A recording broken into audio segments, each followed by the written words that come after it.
You're watching the 420 Pace Reroll Saturday.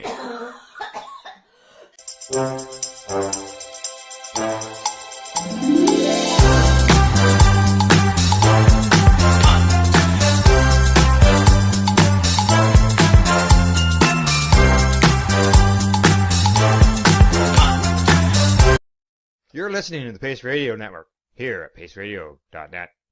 The views expressed by the individuals during this broadcast are their own opinions, and they may not be the same as those of their group or other organizations they may be involved with. All medical advice during our broadcast is not a medical opinion and should be checked with your medical physician.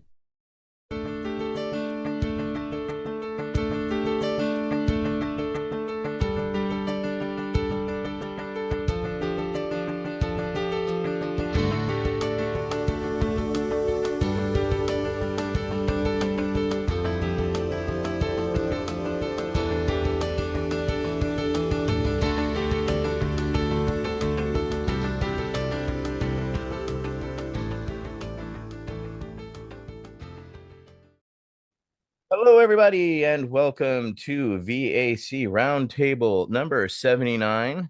And this one, we're happy to have the venerable Ellen Comp with us today.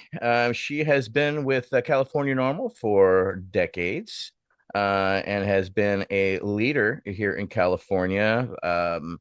For us that need to be informed, she has been the one to really educate us specifically on what we're looking to and towards. So let's see, share your page. There we go. Sorry, just a little bit of technical difficulties as I'm trying to get on here. But as we continue on our series of people who has commanded our respect, Ellen is definitely right up there, and if there is a Mount Rushmore, Mount Cushmore. I'd put you up there. You have been, and for those who aren't aware, you have been the glue that held California's communications network together, which was key because we changed the world from here. And that was a great deal due to a lot of the awesome work that you and others kept all of us aware of, where to go when the busts happen, what were the uncomfortable uglies that were happening, no matter the good, the bad, and the ugly. You were always there to educate us with real facts, real information, and that's no small task at any time, much less the sustained time that you have done it for, which is decades. I met you in 93, so 31 years ago. You interviewed me when I did my first rally in LA with Jack Herrera. And wow. that's I know it goes back a ways, but we're gonna go further than that. We're gonna start with our first question, which is unique to everybody. And how did you originally come to cannabis? Yeah. Well, you mean cannabis in general or cannabis activism, or both? Both. It's kind of a multi-layered question. When were you first turned on? When did you realize that this was a calling? And then you realize that you put your ass on the line. So, those are significant landmarks each that had to propel you towards where you are now. So we're always curious. Yes, and I have heard some VACs before, so I was prepared for that question. So yeah, I first was turned on to marijuana when I was a freshman in college. I was 18, and I had joined a sorority, which was kind of like the Animal House of sororities, and the sisters there taught me how to hold the smoke in my lungs and actually get high. And the thing is, this was 1975, and I had actually been politically active since I was 14, because the Vietnam War was on television. They were pulling my brother's draft number, and I started campaigning against Nixon because I already knew he was a crook. In 1972, in the presidential campaign, I campaigned for McGovern on his anti-war stance. And was pretty disheartened when Nixon won by a landslide that year, mostly as my neighbors who I canvassed told me, because he wasn't going to raise their taxes. And then in high school, I wore a POW bracelet.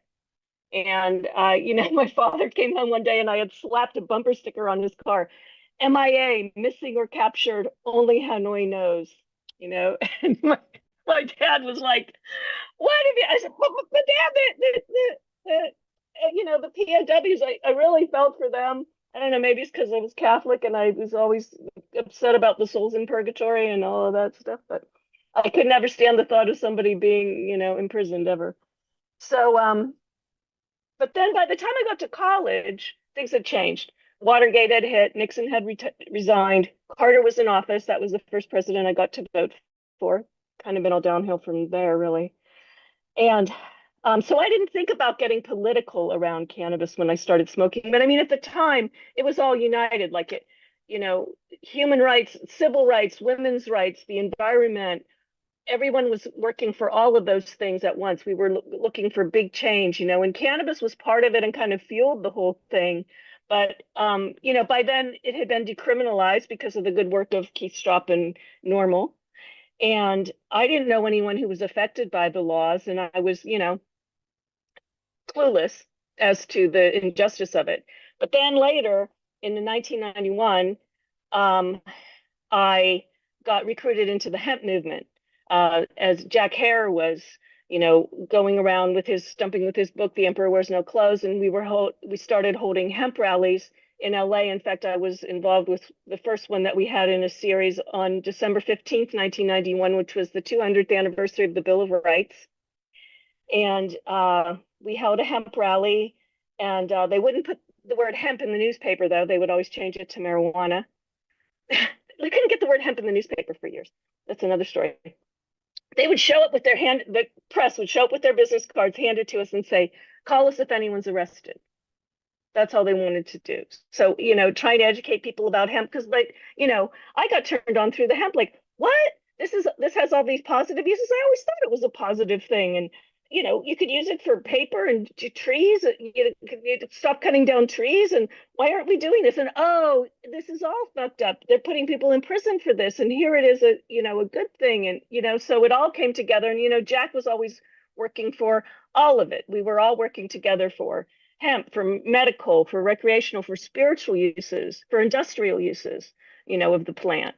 That's why it's so hard today to see the schisms that are all happening, that, the hemp people fighting the cannabis people and vice versa, and all of that has been really tough for me, having come in through the hemp movement, which really revitalized the whole marijuana movement at the time, and the Just Say No 80s, which, came in.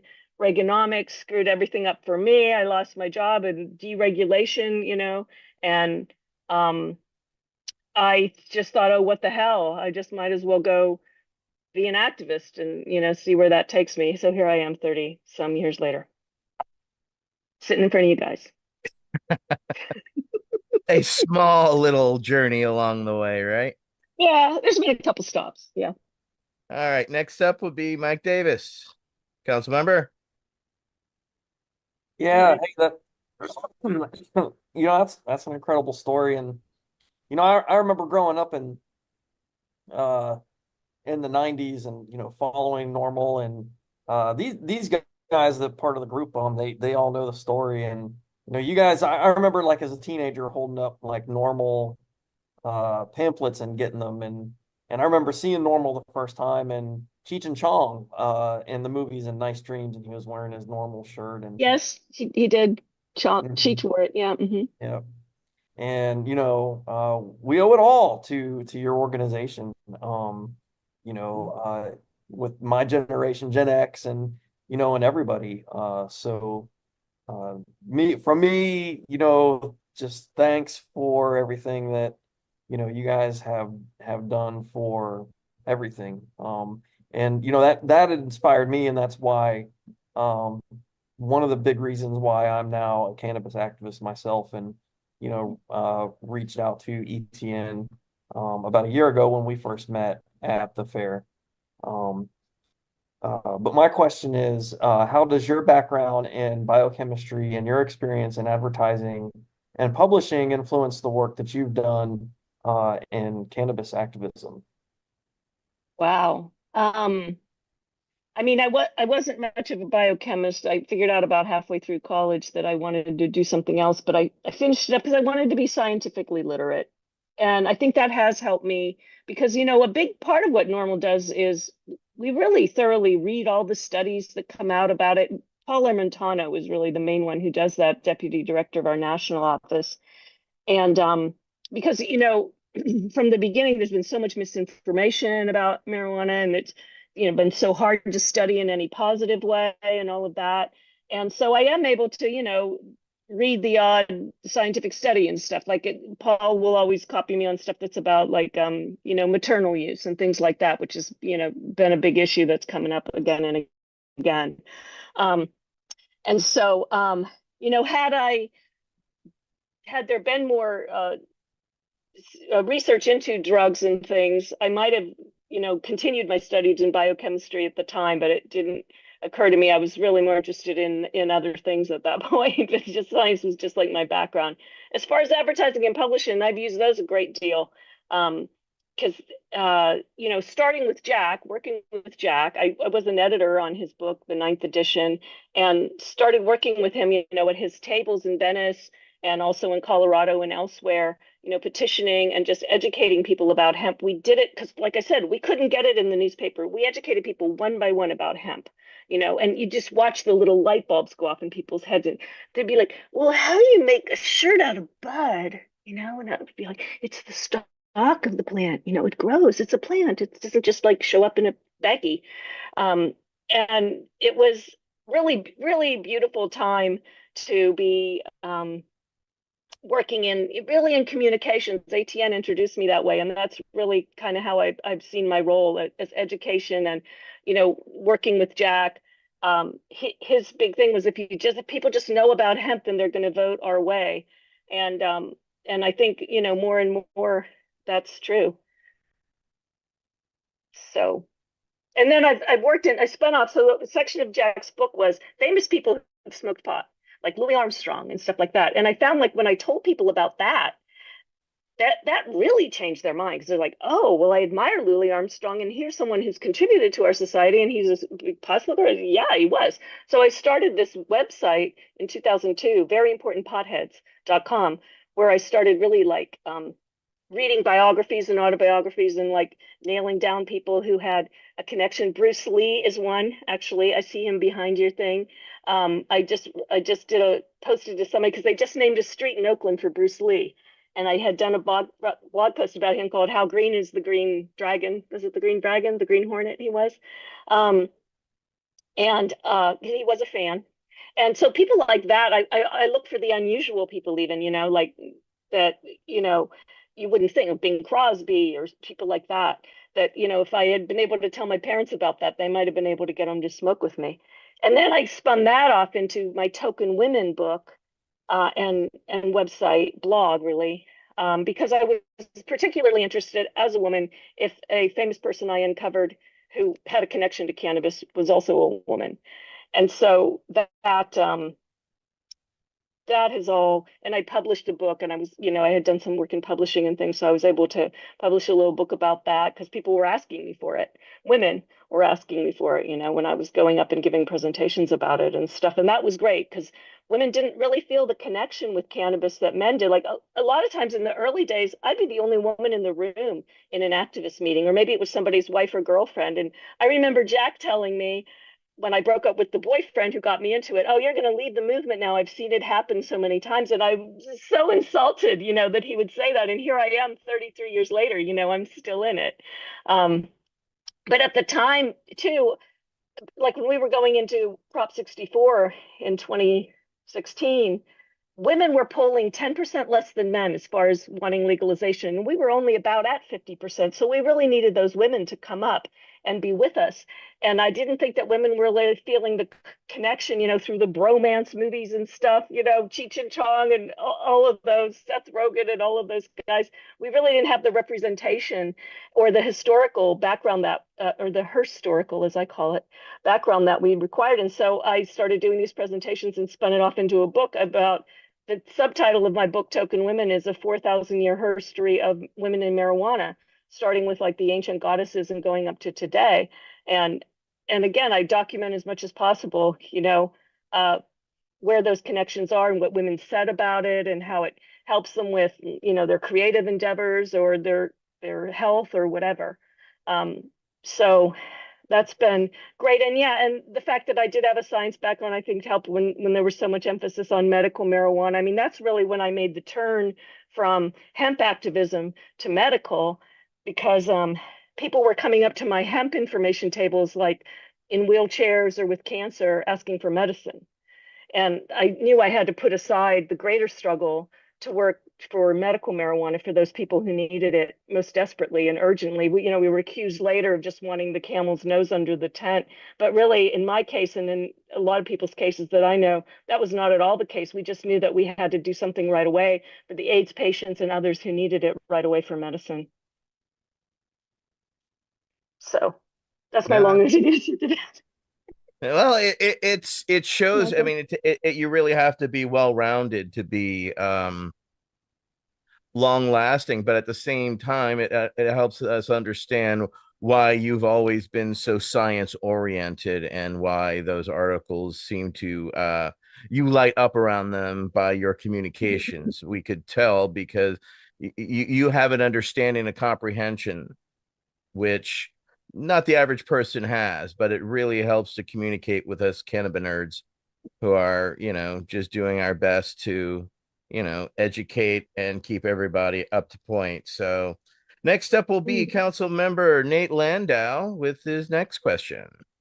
Hey, Ellen, I want to thank you. When I did my first state lobby day in 2019, you were so welcoming and showing me the ropes, and you really got me on a path that I'm so fortunate. So I just want to thank you so much for your decades of service, and no matter how long you've been doing it, you still have the patience to explain to newbies like me. So you're a saint in my eyes. So I just want to give you thanks from the bottom of my heart. Yeah. And my question to you is, can you tell us how the chemical composition / impact of natural cannabis differs from synthetic cannabinoids? Thank you. Wow. Well, that's an interesting question. THC, delta-9 THC, is a specific number of atoms that are joined together in a specific way: carbon, oxygen, hydrogen, right? And they're in like a ring, and you've seen pictures of it, I'm sure. And the delta-9 refers to which part of the carbon ring the COH or CO2 group is attached to. So it's a specific molecule that has a specific reaction in the human brain, and actually, as we have found out in recent years, all throughout our body in the endocannabinoid system. So it attaches to these receptors in a kind of lock and key mechanism and activates them and does things, or actually, it's kind of like a reuptake inhibitor. Like it's in a kind of a gentler way than some drugs. So the delta-9 THC that's in natural cannabis is no different than that same molecule that's in Marinol pills or something. But the difference is when you do it in its natural form as flour, or I guess oil or anything, it's not just one molecule. It's an assortment of molecules. It's the terpenes, which we're finding out more and more have a lot of effect. It could have other cannabinoids in it, and most of them do. And all these years we've bred out a lot of the other cannabinoids, particularly CBD, in favor of the delta-9 THC, the reliable thing that gets you stoned. But I think we've missed a lot of the other more subtle effects, more beneficial medical effects by doing so. Like when I first smoked something that was 1-to-1 THC CBD, I said, oh, this is what I smoked in college. It was different than what was around at the time. It was more kind of expansive. It just had a kind of a different feeling to it. And so there's a lot more work to be done to study, now there's all these new sort of Franken THCs out, delta H and on down, or sorry, delta 8, I meant to say, and on down, that are much less well known. We don't really have the studies on them. We don't know as much how they interact with the body, And so, again, as always, prohibition has caused more dangerous drugs and compounds to be released on the public in the wrong ways. And whereas Delta 9 THC, for thousands of years, we pretty much know its safety profile, which is, it's never killed anyone. Yeah. So, okay. That's a stickler. Peggy has a follow-up? Yes, a follow-up on the safety profile. How can you be certain that the Marinol, the synthetics, are just as safe as the natural plant because it doesn't have the rest of the compounds with it to make it work efficiently in the system? I mean, we don't know that it is. I mean, because it's FDA approved, it had to go through the FDA approval studies, which, for what that's worth. But the sort of entourage effect of the different terpenes and cannabinoids that I think you and I feel. I mean, Marinol is not a popular drug. I know people who've tried it. No one really likes it. Because it doesn't have it's missing, the way that nature intended it is generally the best for me when it comes to food or medicine or anything. And so, yeah, it was hard when Marinol came in. They tried to sort of subvert the medical marijuana movement by saying, well, but we have this Marinol and you don't need the cannabis. And we had to continue to fight for, oh, no, we need the cannabis. We want to be able to grow it in the plant. And, we have every right to do that. And Marinol kind of sucks, So that I didn't really fight that battle. Like, Robert Randall and Alice O'Leary and those people really fought that battle to make sure that, they didn't just undermine really the cannabis medical marijuana movement by bringing in Marinol, like, the magic pill that was going to be the answer. It really is not. I can personally testify to that as a Marinol user. Not a fan. Prefer the ensemble effect for sure. Michael Krawitz has a follow-up. Yeah, it's great to see you, Ellen. Thank you for joining us. Yeah, you too. I think, we've had a little bit of a conversation over the last few days in our work meetings about THC and Marinol, et cetera. And, over the years, most of the conversation has been, about the fact that it's just THC, like you pointed out, and B, the fact that it was very expensive, right?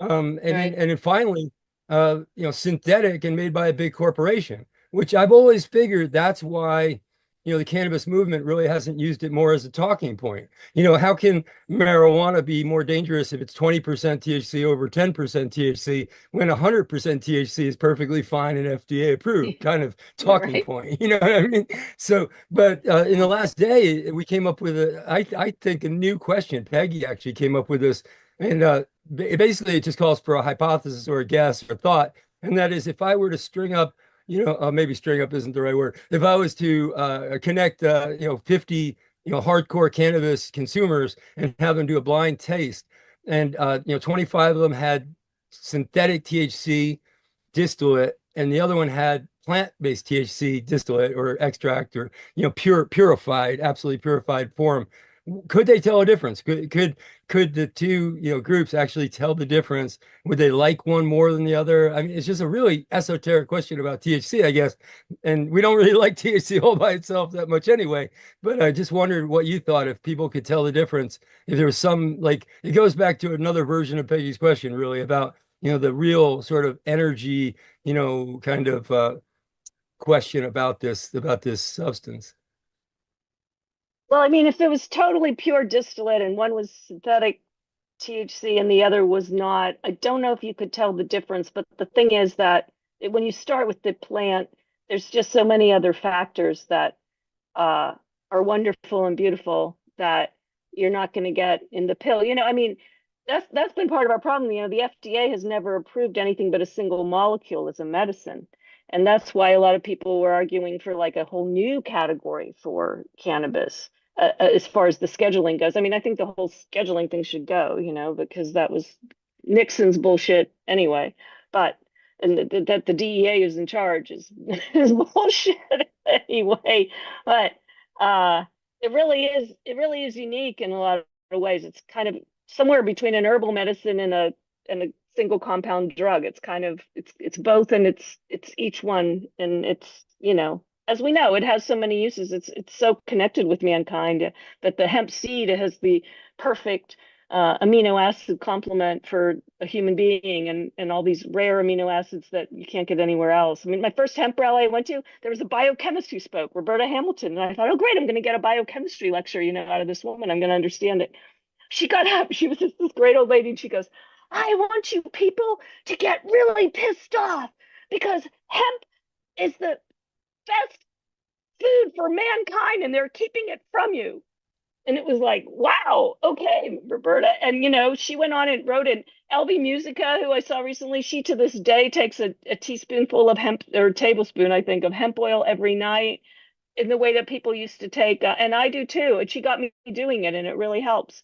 The way people used to take castor oil or something, where it really helps with digestion and stuff. And it's just, I mean, that's one part I was really, fighting for. The hemp, really the industrial hemp, and the hemp seed as a food is just something that is gone by the wayside with this focus now on hemp, making CBD, or even, turning it into an isolate, another CBD, you know what they're doing with it now. But, building materials and all kinds of other wonderful things from hemp. And Etienne knows very well because he was on the stump train with me back in the early days when we were just really changing people's minds about the plant in general by making them realize how much more it had to offer. Yeah, I guess we're all disciples of Jack. Yeah. I can hear him complaining about what we have currently in my ear all the time. I think you can too. Those of us who knew him know he would not settle for what we have. Regardless, let's move on to our next question, which goes to Council Member Peggy Jones. Thank you, Ellen, for joining us this evening. What was your involvement with early medical marijuana efforts in California, including your work with Proposition 215 and the 215 Reporter? Thank you. Thanks, Peggy. Well, as I said, I got into the medical side of it when people started bringing their medical needs to me and stuff. And then everyone kind of decided to put their efforts into Prop 215. And that was, not at all a sure thing at the time. It was much a volunteer effort gathering signatures. So as I had done on the hemp initiatives, I was standing in front of grocery stores getting signatures all day. My goal was 200 a day. It was the hardest job I ever did. It was on your feet talking. It was like panhandling or something. Sign the petition. But it was great. It's the foot soldiering of activism. And I almost don't respect people who haven't done some of it, because that's where I really learned the issue. I learned what people's concerns were about it. I learned what arguments worked with them. And long before I ever started doing any public speaking about it, I had done my time sort of in the trenches there. And so it was a great experience, and it was wonderful to see it go over. And then immediately they tried to take it away. They had that press conference with Donna Shalala, who, by the way, just came out against the Florida measure. Barry McCaffrey calling it Cheech and Chong medicine. Who else was Janet Reno? And they threatened to take prescribing privileges away from doctors who, recommended medical marijuana. We're careful not to say prescribed. And we're not going to let it happen. And then they started raiding, the dispensary. So the first hemp headline in the 215 Reporter, which I put together with a couple of great activists, Lynn and Judy Osborne, also wonderful writers, was The Empire Strikes Back. We were we had passed this, I was always told, if you don't like a law, little girl, you change it. It's like, okay, I thought I did that. I thought my job was over then, but no. And so the 215 Reporter, we did a lot of court reporting, was the main thing we were trying to do with that. Go to court, sit in court, find out what was happening with all these cases, because it was a brand new area of law. They were messing with people, and it was very difficult because, as a lot of people know, who've gone to court, you show up in court that morning, oh, sorry, this has been delayed. No, we're going to reschedule this for 3 weeks down the road. And I was trying to do it, traveling all over the state and doing it. And that's why I always very much respect like Terry Best from San Diego Normal and other people who do court reporting. It's a very important part of what we do. And what we could be doing and should be doing is, because a lot goes on that we don't, get to see. And so I really loved doing it. It was short-lived because of my co-publishers had some family issues that they had to attend to, and I had some other things going on. I ended up moving up to the Bay Area and having to take a job myself because at the time there was no industry to support it. We didn't sell ads for it or anything like that. We just kind of put out, I think, just 4 issues of it, but it was some of my favorite work. So it was really the first newsletter or magazine or anything about Prop 215 after it passed. And it was a lot of fun to do. And yeah, I still look back at it fondly once in a while. And then I went and worked at Hemp World magazine. Worked in various publishing projects around it.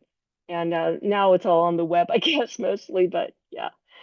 So it was, yeah. And, I said, I felt like we had to redouble our efforts all the time, the way they came after us, at the local level, at the federal level, at the state level, and it was our baby, and we had to defend it. And it was, and then there was, I mean, the money that came in to pass Prop 15 didn't go to any of us activists, except maybe for a little bit for signature gathering. And then they kind of ripped us off on that too. But then there was no money, like the organization that had passed it, the money that came in through DPA and stuff, that all went to other states and stuff. Like the day after, they were going to pass it in other states, and they were going to make it easier on themselves, put like 6 plant limits and all kinds of bullshit in it, and medical ID cards, like you have to in every other state. You have to sign up like a sex offender or something to get your medical marijuana. We had to fight all of that. They tried right away, they convened task forces, and they wanted to know where all the medical marijuana gardens were. The cops wanted to know all that. They wanted to make it mandatory registration. And we were like, yeah, no, here's the law. No, none of that's in there. No. But then, unfortunately, some things weren't in the law too, like employment protections.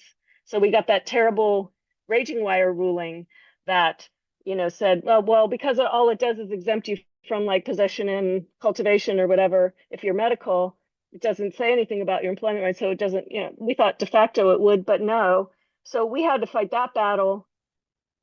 We just now passed a law, 2188 last year. This was a multi-year effort. And Prop 64 didn't give employment rights either. In fact, the opposite. It said employers still can discriminate. And to this day, and I was on the phone with 2 different people today who are still being discriminated against by their employers because they don't know, or they aren't following the law, or they think they have some kind of exemption. But this California Civil Rights Department, I just heard today, has decided to take up, I think one of those cases has decided that the employer was out. So we put the law in the FEHA code, Fair Employment and Housing, and that means that the California Civil Rights Department is required to follow up on any complaints about it. And so we are advising people to do that, and hoping that, employers will start figuring out, doesn't make any sense to test people for cannabis, and it's illegal to discriminate against them now based on the inactive metabolites of cannabis, like in urine and hair tests, which were the worst, the one that we really wanted to get rid of. And so that's something that has just been ongoing ever since, like I said, I thought, well, they'll just leave us alone now. We passed this law, we're medical, we're cool. But there's so many different ways that they can still interfere with your rights, especially with the federal law the way it is. Yeah. Thank you for that. A lot of depths, a lot of layers to this onion. People don't realize the the depth of social justice work that's required to keep them properly informed. It's really takes, a concerted effort, and it takes very dedicated people who care, as we in the military say, have fucks to give, Yeah. And yeah, thank you for giving a fuck for generations. We appreciate it. It's like Jon Stewart said when he came in to the Daily Show again. He says, activism is a lunch pail job they have to do every day. And even when you change the law, you have to keep fighting to make it stick. Like, yeah, he knew. Yep, that's exactly what it is. That's because he's a real activist too. He's not just lip service. He actually goes and testifies and puts his body and his voice on the line for worthy causes. And of course, one of them was the veterans. So we always appreciate those who do support that, as well as your support. You have been a supporter of veterans and veterans issues, and we veterans owe a thanks to you, and we would like to extend a thanks to you for keeping us informed, as well as being such a friendly ally. We appreciate them more than realize, and unfortunately people get hit with friendly fire just for trying to help out us veterans. But thank you for your persistence, your hard work there. I know what you mean there. Yep. We are people advocating cannabis education here at paceradio.net. Limestone City Hydroponics is Kingston, Ontario's hydroponics shop. Take your growing to the next level and create the optimal environment with a tent kit, or maximize your yield with an ebb and flow flood table kit. Either way, Limestone City Hydroponics has more sizes and options to fit your needs. Are you looking for the power of the sun that adapts to your budget? Then look no further, as they have professional grow lighting. They have indoor grow systems that are easy and cost effective, with many options to fit your living space and lifestyle. Cultivate your growing potential. We have everything you need to succeed. And if you can't make it to the store, they offer local delivery to the greater Kingston area. Remember, when you're looking for experts to help you grow, then look no further than the locally owned Limestone City Hydroponics, 105 Sunderland Drive in Kingston, Ontario. Call them at 613-548-0420. Are you looking for non-stop, continuous cannabis and psychedelic programming? If you are, then turn your browsers to 420radio.ca or paceradio.net, where you will find the 420 Pace re-rolled Saturday. Everything gets started at 8 a.m. Eastern Saturday morning. Enjoy the buzz of legalization with Campbellford Lifestyle Shop. From lights to plant nutrients, books, consumption accessories, and more, we've got all your basics to grow or consume cannabis. Visit our info center or take a look at our piercing services and body jewelry, now available in-store through Campbellford Lifestyle Shop, 17 Bridge Street West, Campbellford. Are you looking to get your medical cannabis grow license? Limestone City Hydroponics can help patients through the process of obtaining their license to grow medical cannabis. What's that? You don't have a doctor? If you meet the medical criteria, Limestone City Hydroponics has a nurse practitioner who can assess and provide medical cannabis prescriptions. What are you waiting for? Contact Limestone City Hydroponics at limestonecityhydroponics.ca or call them at 613-548-0420. PACE Radio is the People Advocating Cannabis Education Radio Network. Legacy 420 have an awesome array of cannabis-infused beverages, from pop to Nature's Nectar's teas, all in amazing flavors. What a selection! We even have a delicious mango-infused juice, and let me tell you, it's delicious. Everything is infused in-house, so we buy our syrup from the same place where everybody else buys their syrup for their pop, and the infusion is done in the lab. It's all canned here, labeled here, produced 100% on Tyendinaga. We have two lines of drinks. One is called our Nature's Nectar. That was our original line that we came out with, and then we also have a line under the Red E brand. We have them in 10 milligrams, 30 milligram, and 60 milligram cans. What a great selection for a get-together with friends or after a long day. Remember, if you want to wet your whistle with on-site lab-tested products, come see your trusted partner. Legacy 420 out on your road.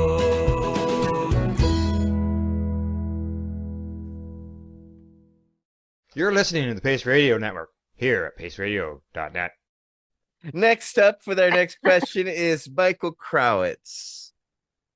Yeah, I want to run with that for a second, because I want to, say a couple words to sort of back up the claim that I feel you're one of the most important cannabis activists in our country.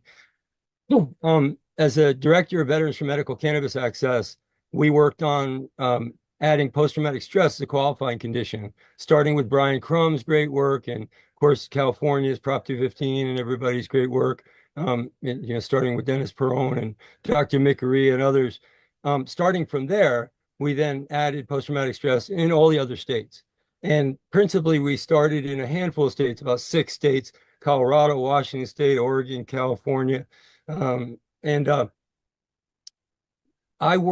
came up in the movement, handing out flyers and info table and working my way up to a leadership position. And I'm very much a movement guy. I took over Veterans for Medical Cannabis Access from a top-down guy, Marty Chilcutt. Marty Chilcutt was very successful at this. I mean, he was single-handedly responsible for Amendment 2 in Colorado, where he saw what y'all did in California and said, called up Ethan Nadelman and said, I think I can do that. You give me the money, I'll do it. And he wrote the initiative and put it on the table. It was just a tiny little top-down effort. But when he got to Michigan and he started to do that there, Marijuana Policy Project kind of lifted it from his hands and traded him, a few dollars to start this organization. And when I took it over, I made the choice to make it not corporate, make it fully voluntary. And in most of the states that I worked in, I only set up infrastructure like in a couple of states. The rest of the states, I used existing infrastructure. And, being able to, back my work both in that project, but also in one of the most significant fights that we had, where we had a rogue mid-level manager. And when I say mid-level, I'm talking about somebody that was in charge of millions of veterans in Southern California and Nevada area. And that rogue administrator, you helped me handle quite well. And I was the veterans advocate, you were the California advocate. We were seamless in our approach. And I do consider you. And one last little thing before I go to the question, which I think leads into the question quite well. In that effort, in my brain, I'm just sort of trying to figure out how many were men, how many were women of that sort of short list of the leaders that I worked with in the various states. And I'd say it was pretty much a 50-50 split, which was way higher than the percentage of women in leadership generally in the movement. So I consider that, to be at least notable, if not interesting. But the question goes to, ask you to talk about the role that you played in prompting awareness of women's contributions to cannabis culture, particularly through the book Token Women and related projects. Yeah, I kind of already covered that, Michael. I don't know if you were here. There, it started from Jack's book, his sections about famous people who were, connected to it, and I spun it off into that. But as far as what you were talking about, that mid-level manager, I did want to talk about that because that was in 2015, and that's where you and I really got to work together. And I spent a couple of months down in Southern California going to VAs with veterans because, yeah, you had done that great work and gotten the policy at the national level where the VA was not permitted to discriminate against a veteran for using state legal medical cannabis. But this mid-level manager, who was neither a veteran nor a doctor, as I recall, put out a memo and decided, no, you weren't going to get your opiates, you weren't going to get what you needed if you used medical cannabis. And it was in direct conflict with that. And nonetheless, it took a couple of months at least. I was just looking back at my webpage. I was doing like updates about it. Oh, this guy, he's out of town this week, but he'll be back next week and we'll deal with him then, and I mean, we were like right on top of it. Like we were just like, it was great working with you on that, Michael, because I got to meet a lot of veterans there. In fact, I remember this one woman, Lorraine Horse, was just wonderful. And again, I guess as a woman, it impacts me even more when I see a woman suffering. And it's just, people are just so furious when I tell them, that we're denying our veterans and that we're denying our women, medicine that they need if they've done service. It's just something that we can really all be on the same page on. If it weren't for these crazy bureaucracies, and it's just another case of, yeah, you can change a policy, you can change a law, but getting it implemented is a whole other step. Again and again, in fact, we passed a law last year, as well as the AB 2188, the employment rights law. We passed AB 1954, which says that doctors are not supposed to be able to discriminate against patients for using medical cannabis, right? Because again, they drug test, they find out, they kick you off opiates. Of course, doctors under a lot of pressure right now to kick people off opiates, and that's just one population they can do it to, right? And that's another one where we're having a devil of a time getting it implemented. Kaiser Healthcare, in fact, I still get complaints all the time from them. And then if you're in the Kaiser system, you're stuck with that system. You can't just go to a different doctor.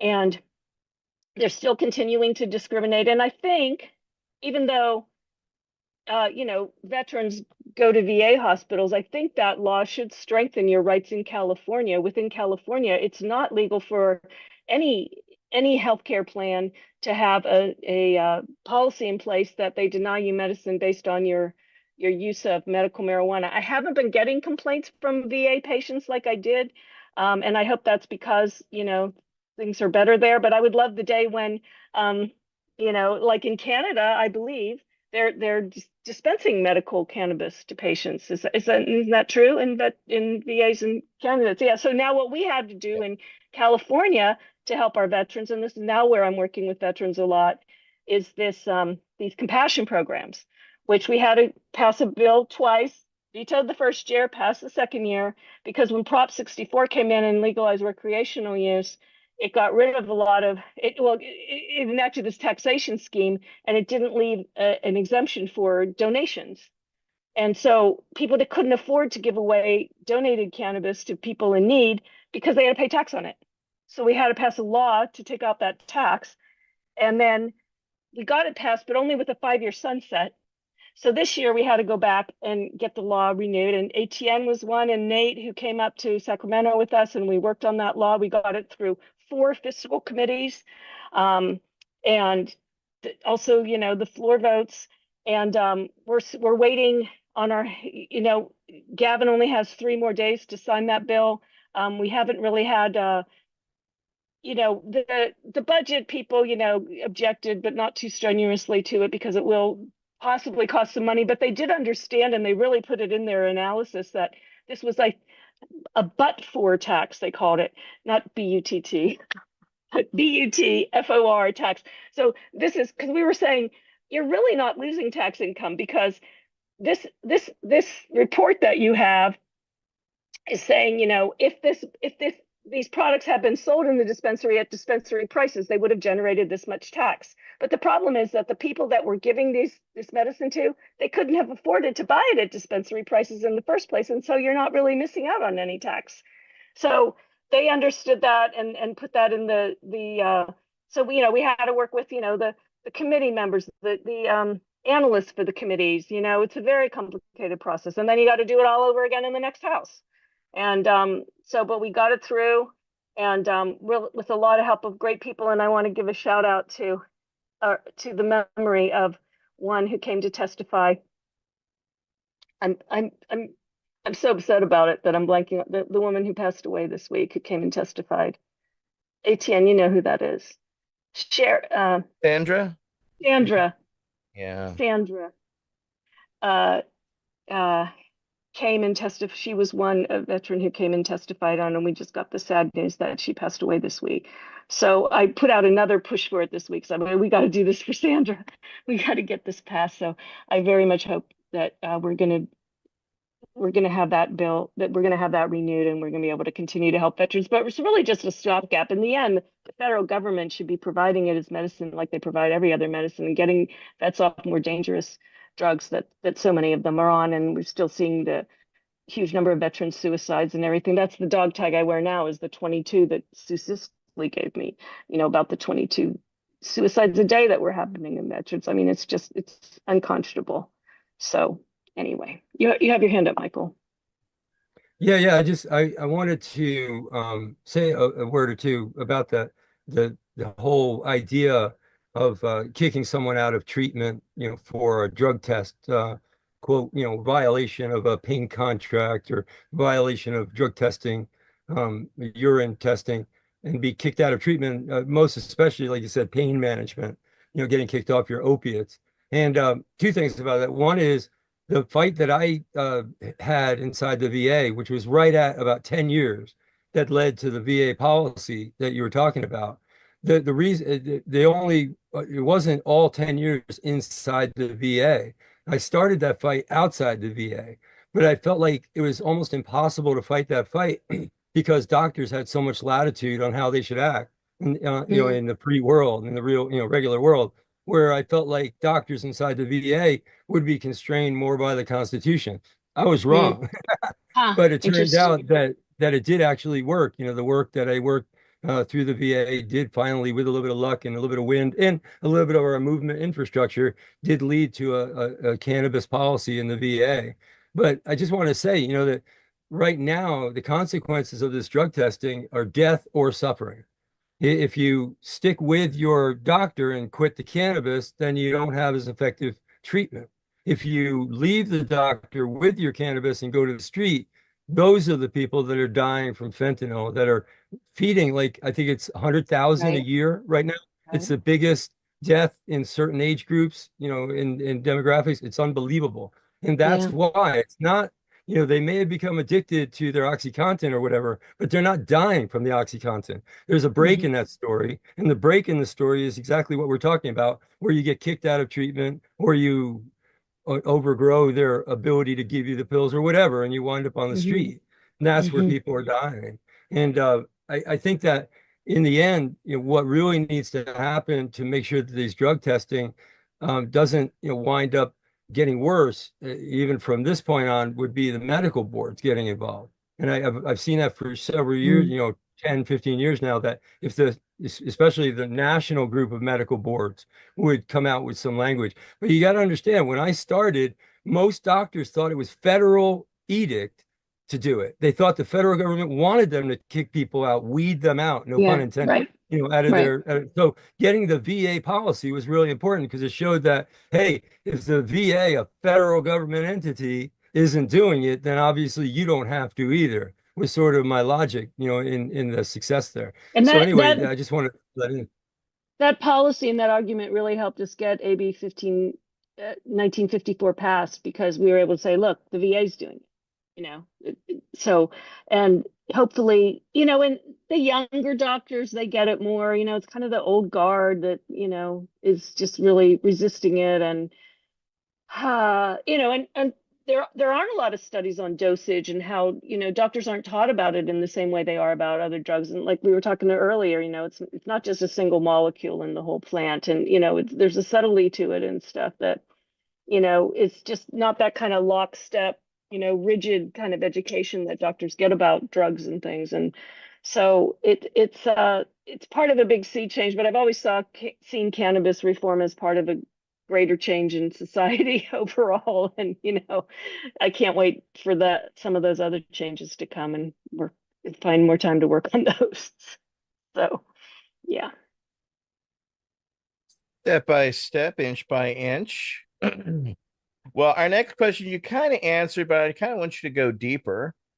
It's how has your activism evolved over the years, from your early involvement from LA Normal and then the Lynn Smith Center, to your current leadership role in California Normal? I mean, you really started, kind of at the fryers there at McDonald's, and worked your way all the way up to ownership. You know what I'm saying? I wasn't paid minimum wage. I was paid nothing. But that's important for people to know, is that a lot of our early activism, we volunteered. There was no payment for. We felt compelled. The social justice issues, the injustices, were payment enough for us to work toward righting them. Correct? Yeah, it cost us money, like for Xeroxing and things, like my record was passing out 4,500 flyers in one afternoon, but I had to pay to Xerox them, but 4 up though, so you could cut them, make 4 a month. So yeah, LA Normal, I was a volunteer. I was doing all kinds of other things. I was working also for Hemp and for Jack, and working for Jerry Brown for president, and I was just doing everything I could. And they let me, sit there with a desk and a phone, some at LA Normal. And I tried to fundraise, but I was lousy at it. Timothy Leary was going to come to an event, but then he flaked out last minute. But, I think we made $500 on that one.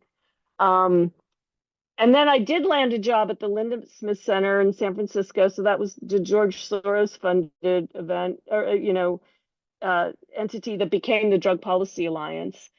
And that was, so I did get paid for a time there doing that. Not the kind of money it takes to live in San Francisco, but I did get some payment there.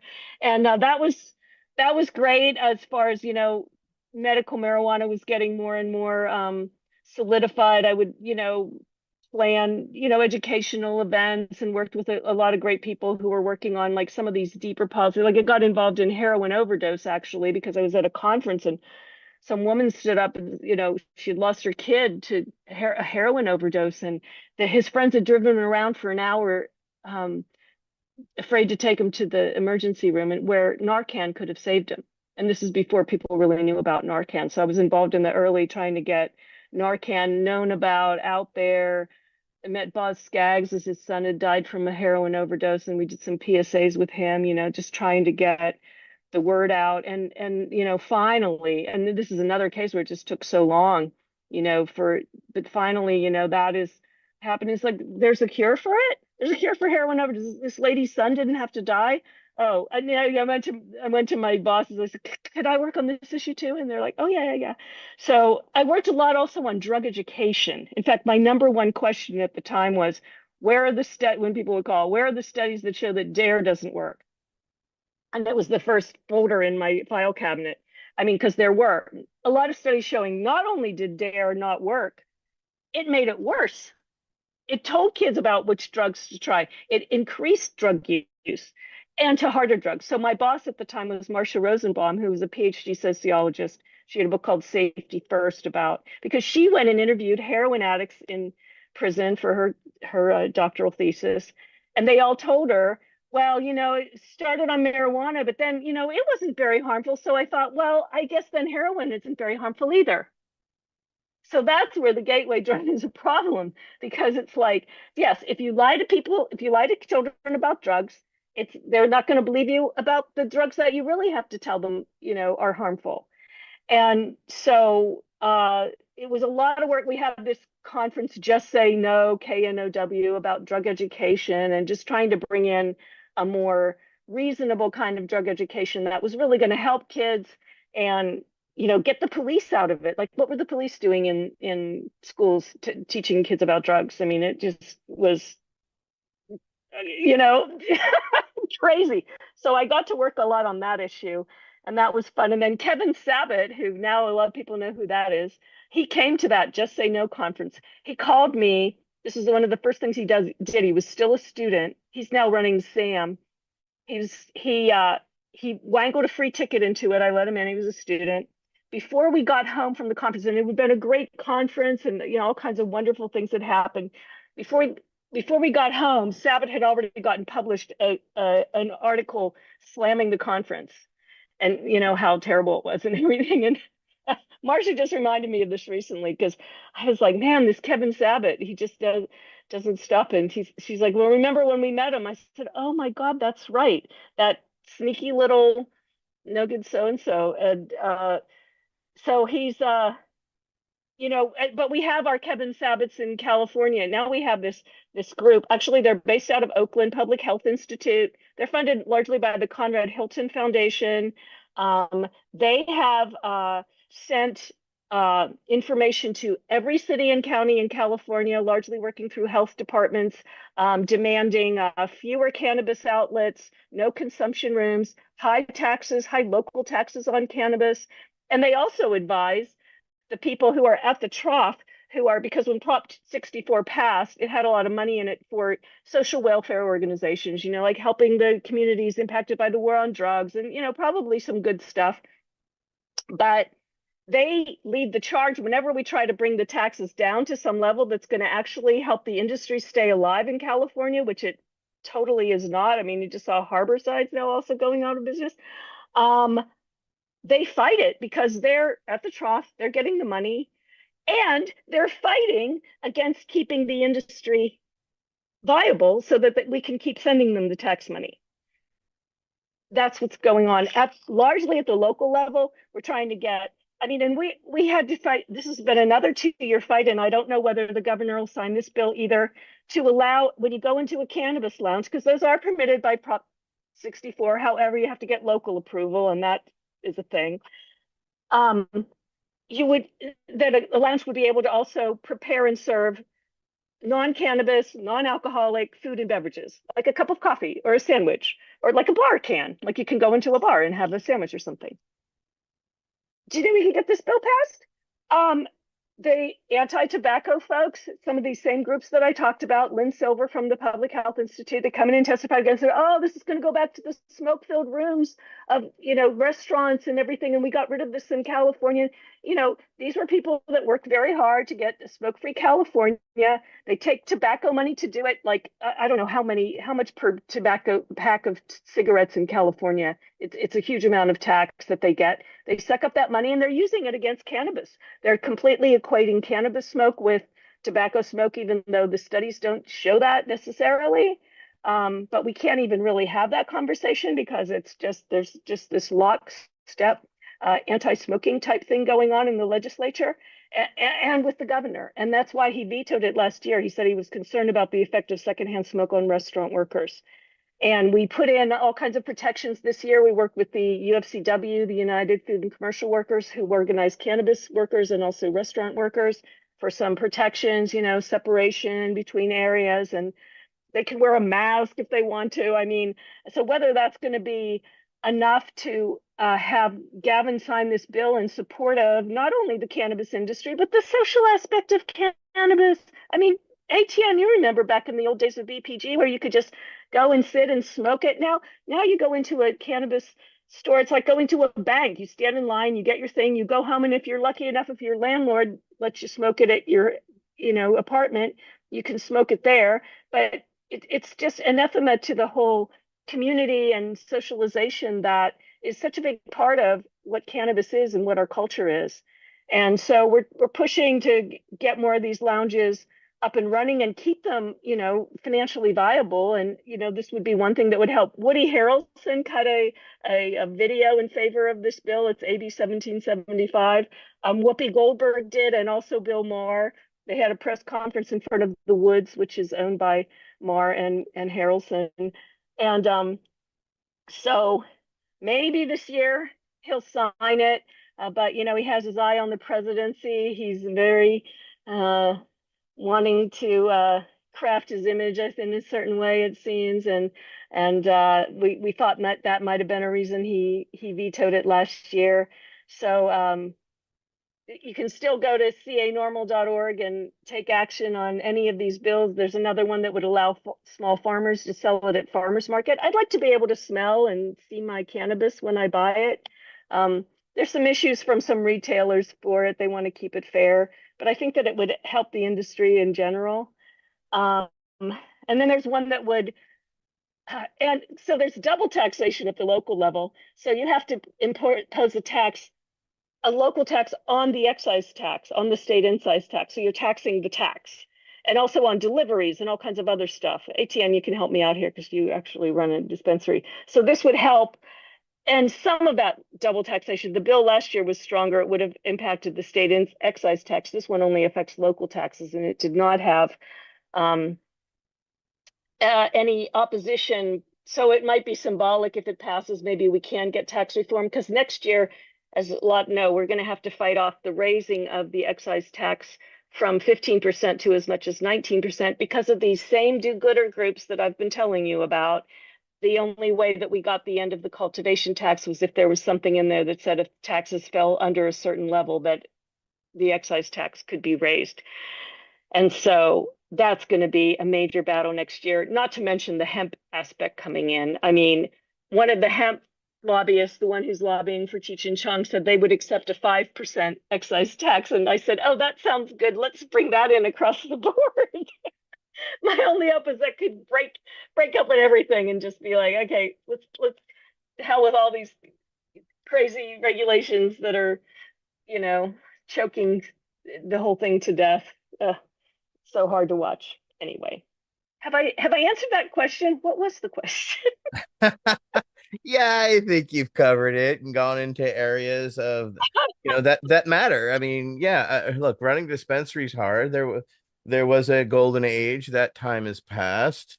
it is sad to see, Harborside and, others, MedMen and others just fall by the wayside. And, but, I'm turning 25 next month. BPG's been doing it for 25 years. Still, Wow.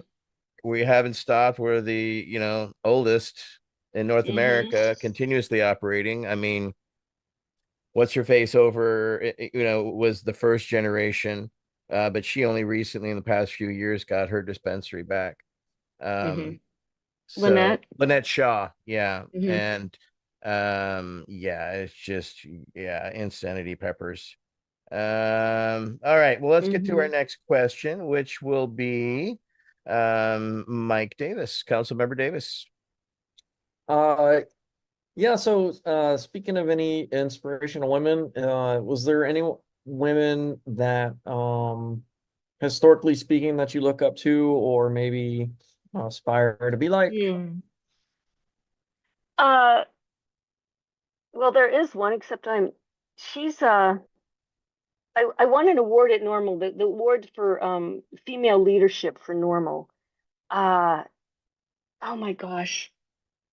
Well, I want to aspire to her, but I can't think of her name. She was the woman who helped bring about the end of alcohol prohibition by she was kind of a society woman, and she just was like, she just wasn't having it, because interestingly, women, as we know, kind of brought in alcohol prohibition, right? And I mean, I come from an Irish Catholic family where, yeah, my grandfather drank away his paycheck and there were 6 kids, and it was not popular among women that men were, a lot of immigrant men, they were going to bars and spending all their money, and Carrie Nation and all of that stuff. So women kind of have a bad rap for bringing about alcohol prohibition, which is, of course, a failed policy and brought in gangsters and all kinds of other problems, bathtub gin and all of that.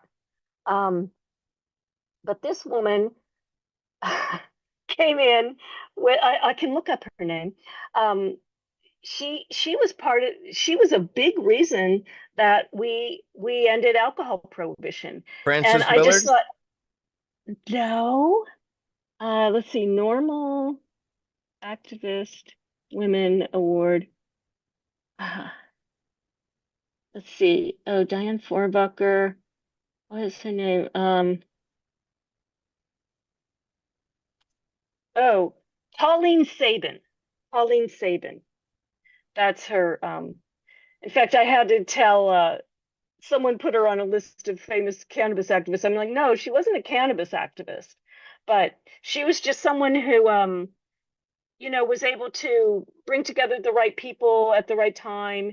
And there wasn't really anything in it for her except that she just wanted to end alcohol prohibition. And she was a big reason. So that, yeah, they named the award at Normal for her. And she is someone I definitely admire and would like to be like. Well, you're your own inspiration to us, so just saying. Yeah. Next up will be Council Member Wade Laughter. Council Member Laughter. Thank you, Ken. And I would apologize to all of you for my tardy arrival. It's been a busy full day here. I'm particularly excited, Ellen, that you're here today. You are an inspiring woman in my life and work. I've met you several times. Monica, my wife and partner, asked me to specially call you out for the kind gift of the button you sent us. Yeah, I wear it. So anyway, that being said, I love this question. You kind of answered it already in some of the things you shared since I got on the call. But if you had a magic wand, what's going on in the cannabis market today, everything from the challenges for the cultivators to the hemp thing to you understand this whole mad mess better than most. If you could wave a magic wand, what would it look like? What would you change today so that the cannabis market actually had a chance to survive and provide for patients and those who just enjoy what cannabis can do for them? Thank you, Ellen. And nice to Thanks, see you. Wade. Yeah, say hi to Monica. I'll do that. Oh shoot, that's my phone. Hang on. Pause 1 minute while I turn this off.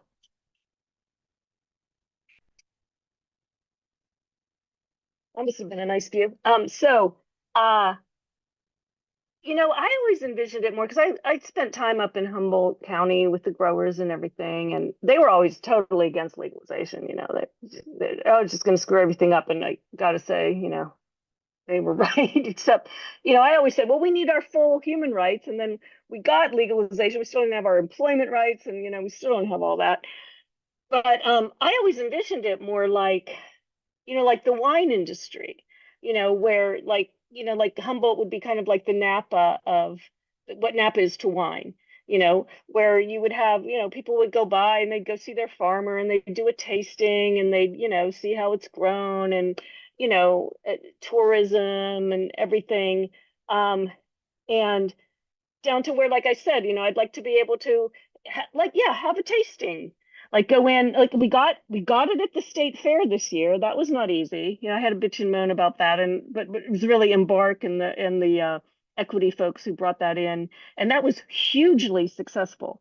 So we had both sales and consumption at the state fair. I mean, they made us go through all kinds of ring. Again, I didn't do it, but all the people, you had to go walk down this path and get to the back, and it wasn't but it was a start, and there was 10% greater attendance at the state fair, even though like most days it was triple digit figures. 10% increase in food and beverage sales. Hello, we get the munchies. And reporters were calling me, oh, what's this going to be like? I said, it's going to be great. It's, I know my people. And it was a totally mellow scene. There were no issues. People were coming to the state fair just because they were going to have cannabis this year. People who had coming out of the woodwork, who hadn't like really connected with it for a while, and the other kind of curious and stuff. I mean, we're a wonderful community, and if we can do more things to bring it together, and we can connect with the plant more, and have it taste. Yeah, so then I walk into the wine tasting area of the place, and first of all, no one's carding you at the door. It's this big huge tent. There's food inside, and I could have tasted three types of wine a day for free. It's like, okay. So even when we had the sales and consumption, you couldn't have the farmer there with like in the old days, the bag of it. Oh, how's this smell? Yeah, yeah, that's good. I'll try some of that. That looks nice and fresh.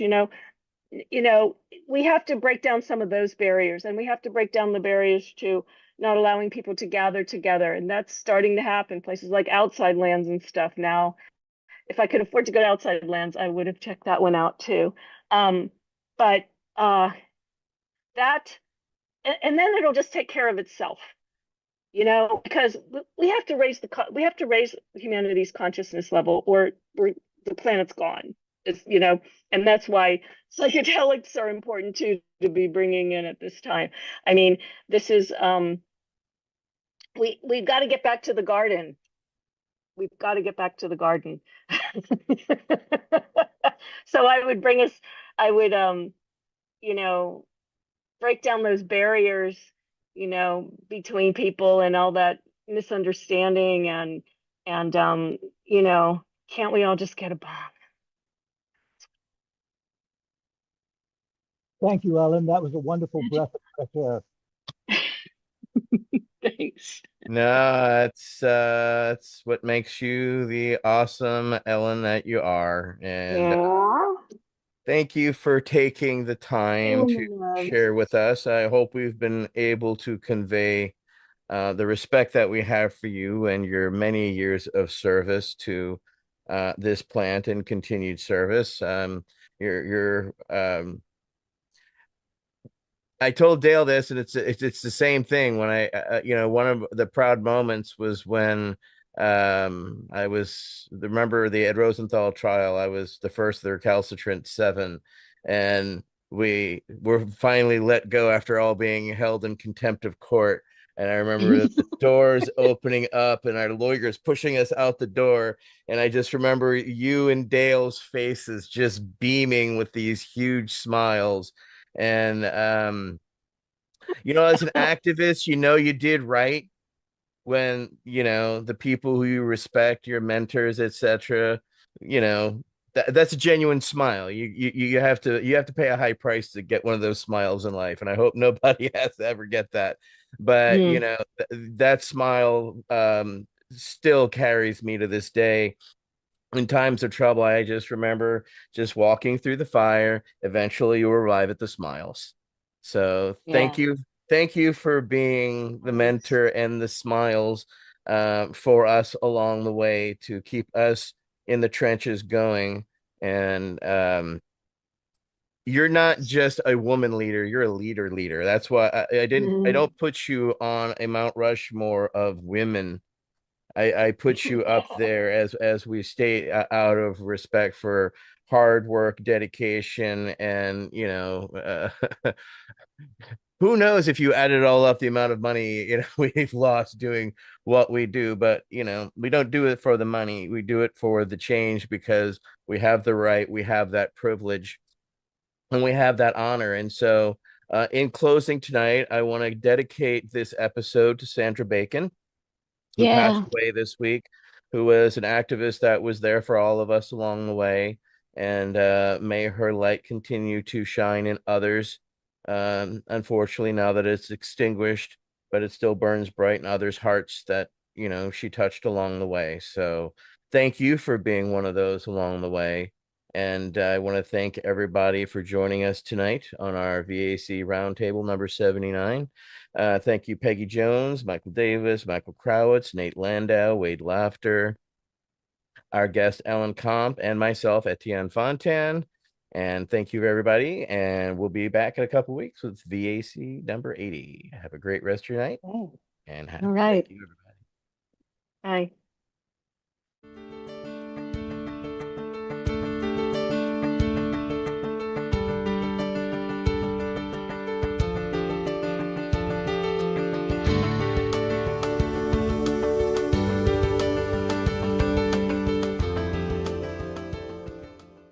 You're listening to the Pace Radio Network, here at paceradio.net.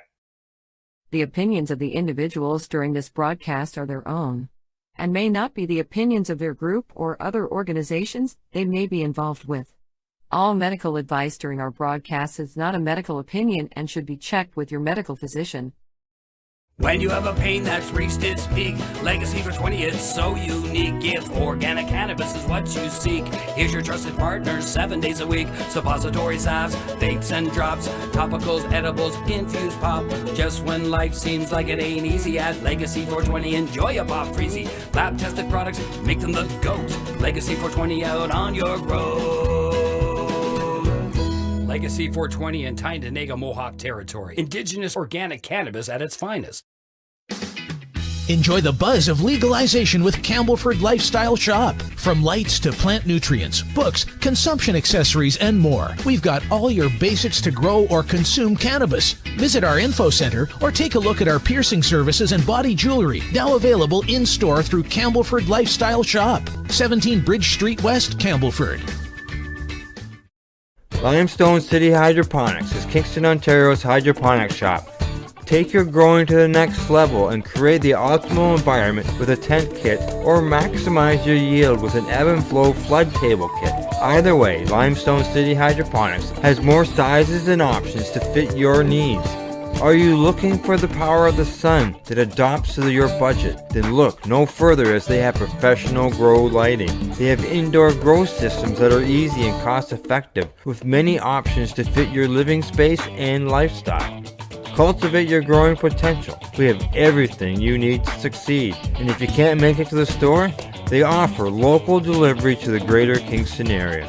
Remember, when you're looking for experts to help you grow, then look no further than the locally owned Limestone City Hydroponics, 105 Sunderland Drive in Kingston, Ontario. Call them at 613-548-0420. We are people advocating cannabis education, here at paceradio.net.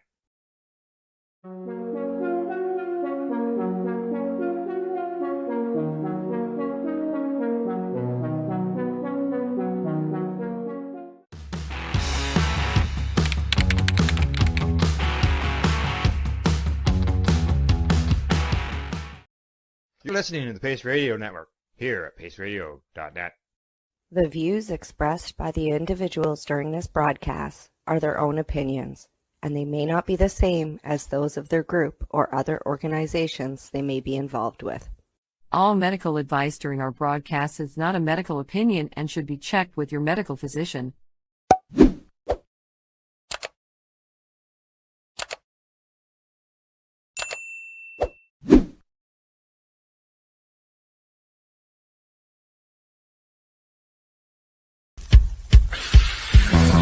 Oh yeah, baby, that's lovely.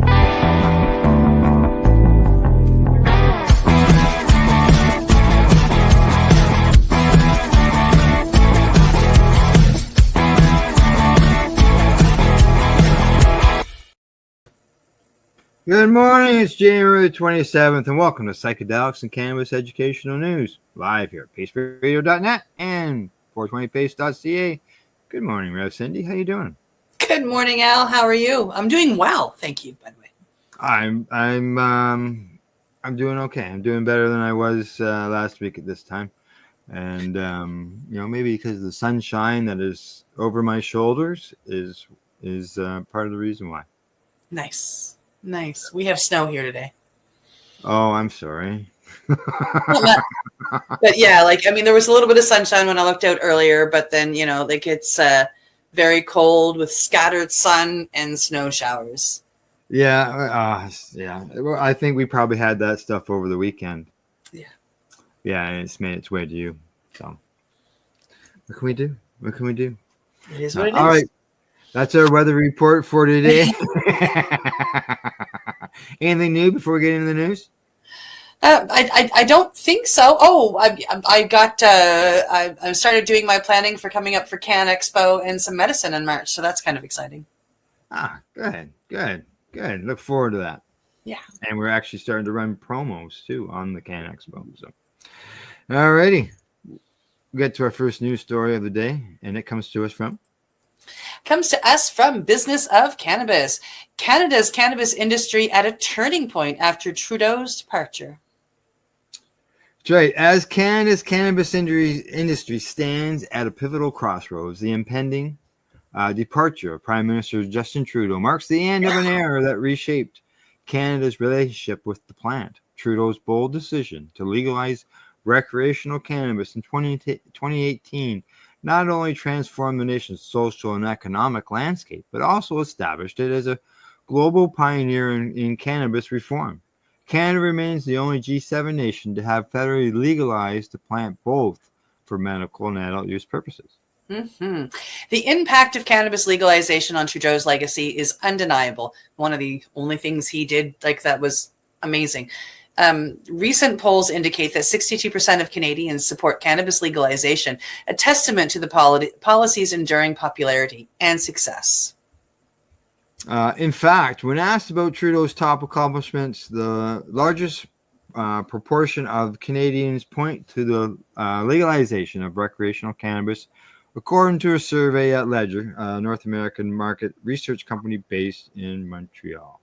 So, which is what I just said too. It was the bestest thing he ever did, right? Yeah, exactly. It's it like that first year alone, 60,000 people did not get arrested for simple cannabis possession. So that was just the first year. Never mind how many years since then. Yeah, which is true, right? I mean, whether you like the guy or not, he helped the industry. Yeah, I have a friend who's now 80 years of age, and I'm going to say within the last 10 years, he was busted twice for 2 or 3 joints, and he had to go to court. One of his sentences that came down was that he had to do 10 hours of community work. So he went to an old age home, and he played music because he loves playing guitar and singing. So he went there. Not only did he put in his time, but he put in more than twice the amount of time required because he was having such a good time doing it. Oh, I was going to say, that was probably very enjoyable to do and be part of. Absolutely beautiful. Yeah, exactly. All righty, on to our next story. Coming to us from Mugglehead Magazine, Canadian medical cannabis exports increased nearly twofold in H1 of 2024. Numbers, bud. Canada shipped packages of medical grass to international customers at warp speed during the first half of last year, according to the latest data from Health Canada. A total of 67,475 kilograms of dried flower was exported during H1, marking a 91% year-over-year increase. Wow, 98% from the 6-month period in 2023. The immense rise can be linked to a rapid expansion of legal markets throughout Europe, demand for GMP-certified product in less developed markets, economic incentives for Canadian suppliers due to an oversupply at home, and other factors. March set a new record for monthly reports at 14,015 kilograms of bud. May and June then managed to surpass that all-time high number with 14,364 and 14,671 kilograms, respectively. Medical cannabis accounts for about 12.5% of the country's industry. Domestic cannabis sales increased significantly during the first half of 2024 as well, particularly in Ontario. The nation's most populated province observed a 21% year-over-year spike in terms of volume sold, raking in over $1 billion. Wow, jeez. I didn't know that. Just Ontario. Yeah, I know. That's just Ontario. And as far as all the big sales, like I know there's one country there that we've read in the news where they're taking Canada to task because they believe that it's been dumped. The cannabis is being dumped there on their places because of pricing. So near 7 years post legalization, the Canadian market is now approximately 70% controlled by licensed suppliers, and an assortment of illicit cannabis distributing still runs the remainder of the market share. And it says, despite the majority of the domestic market now being controlled by regulated sources, cannabis busts are a regular occurrence in the country. Earlier this week, the Canada Border Service Agency, the CBSA, revealed that they had seized nearly $13 million worth of contraband cannabis, and that they discovered in shipping containers at the Port of Montreal. It was concealed in 3,113 sealed packages and placed in 59 large sports bags, the law enforcement agency said, and the product was destined for Nigeria. In Ontario, a province of nearly 16 million people, the government invested $31 million into the Provincial Joint Forces Cannabis Enforcement Team last year to help crack down on illegal distribution shops and websites. And citizens looking for a more potent brownie or gummy may favor illicit sources due to the 10 milligram THC limit on edibles in Canada. Hear, hear. This is considered by many to be one of the nation's industry's foremost problems and a catalyst for illegal sales. So Ontario spent, if you break it down, almost $2 million per person on the Provincial Joint Forces Cannabis Enforcement Team last year. 16 million in the province. Yeah. 31 million. That's almost right. $2 million per person. Basically, it is because it's only $1 million short, and you know, Toronto is screaming because they don't have the resources, because they don't have the money for the bylaw officers to go into the stores. And so what are they doing with this $2 million per person? Yeah, that's I had heard about the 31 million, but I hadn't put that to the number of the people. And yeah, I can see. That's my accountant's brain has to. Yeah, I don't. It's like each person spending $2 million to help enforce the illicit trade here. Well, that's what it really comes down to, because it's taxes that's paying for it. So sure. On average, each person is footing in $2 million. Yeah.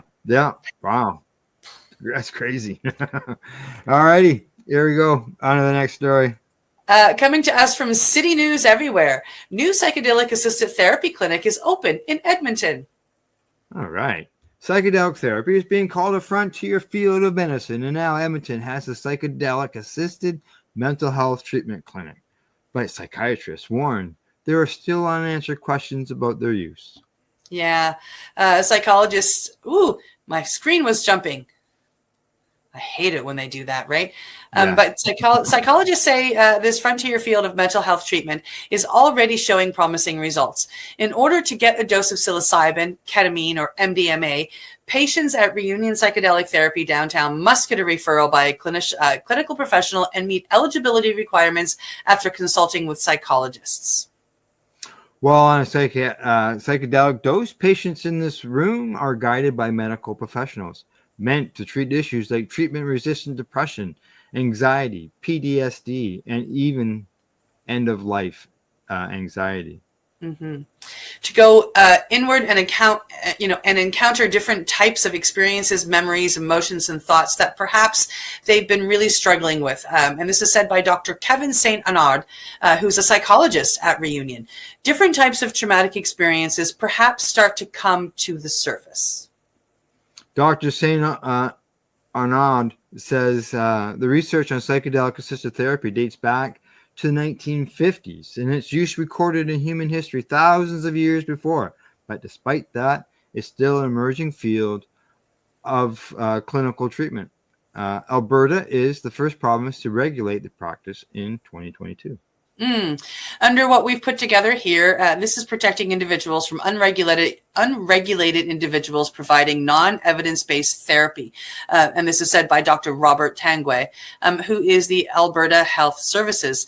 Researchers at the University of Alberta told City News while promising clinical results around psychedelics started showing up a decade ago, there are still questions around their use. And they're still really hard to get. I think you can get ketamine therapy with a prescription, but for MDMA or psilocybin, you also have to get your SAP. Oh, yeah, I think. Yeah, exactly. Yeah. Now, Peter Silverstone, he's a professor at the Department of Psychiatry at the University of Alberta. He says that they seem to create a new nerve pathway and help nerve growth in ways that other drugs don't. And that makes them very exciting. There's a huge question about whether you need to have the psychedelic effect to have the therapeutic effect. Now, Dr. Silverstone adds, after a few more years of research into their clinical use, psychedelic substances could be a more common treatment for severe PTSD and depression. Silverstone goes on, so I think it's very exciting, huge potential, but is it ready for prime time? He doesn't think so. He says, not yet, we're getting there. However, at Reunion, they stress that they will always follow a psychedelic session with therapy. And if Dr. Arnold finishes off by saying, so it's not just all about having these amazing, fantastical experiences. It's about going to work and making them into something useful therapeutically. Absolutely. Absolutely. Integration afterwards is where it's at. The psychedelic process and taking the medicine is one thing, but integrating it into your life and using the therapy afterwards to do that is what's really, truly important. And that's where you're going to make all of your real changes happen. Absolutely. I agree with that. Yeah. Yeah. All righty. On to our next story. And it's our last one before break. Boy, we're just flying through these this morning. Ooh, we're doing good so far. I know why. I know why. We didn't pick any stories from a certain place. That's why. Exactly. I noticed that just as we were going live. Hey. It's like, yay. All right. Okay. On to that story. Here we go. Coming to us from Cannabis Law Report. Fiji police concerned about the increasing number of cannabis plants uprooted from maritime islands. Concerns have been raised about the increasing number of cannabis plants being uprooted from the maritime islands, highlighting the prevalence of illegal cultivation in these areas. A total of 46,000 plants were uprooted in Vanuatu, while 146 plants were discovered and destroyed in Vanabalava and Gau Island earlier this month. Wow. Yeah. Assistant Commissioner of Police Operations Live Drew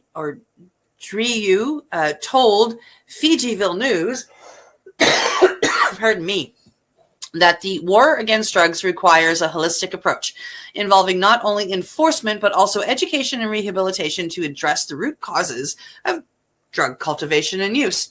He says this demonstrates the strong partnership between communities and the police. Drew stresses the importance of community cooperation in combating drug-related activities, praising the ongoing efforts of residents to report suspicious activities. He adds that police will continue to work closely with maritime communities to create a safer and drug-free environment. So is it the police that have uprooted these plants and taken them? Yes, that's what I would say. Yeah, is that what I'm reading? Like they're reporting that, yay, we had a big bust?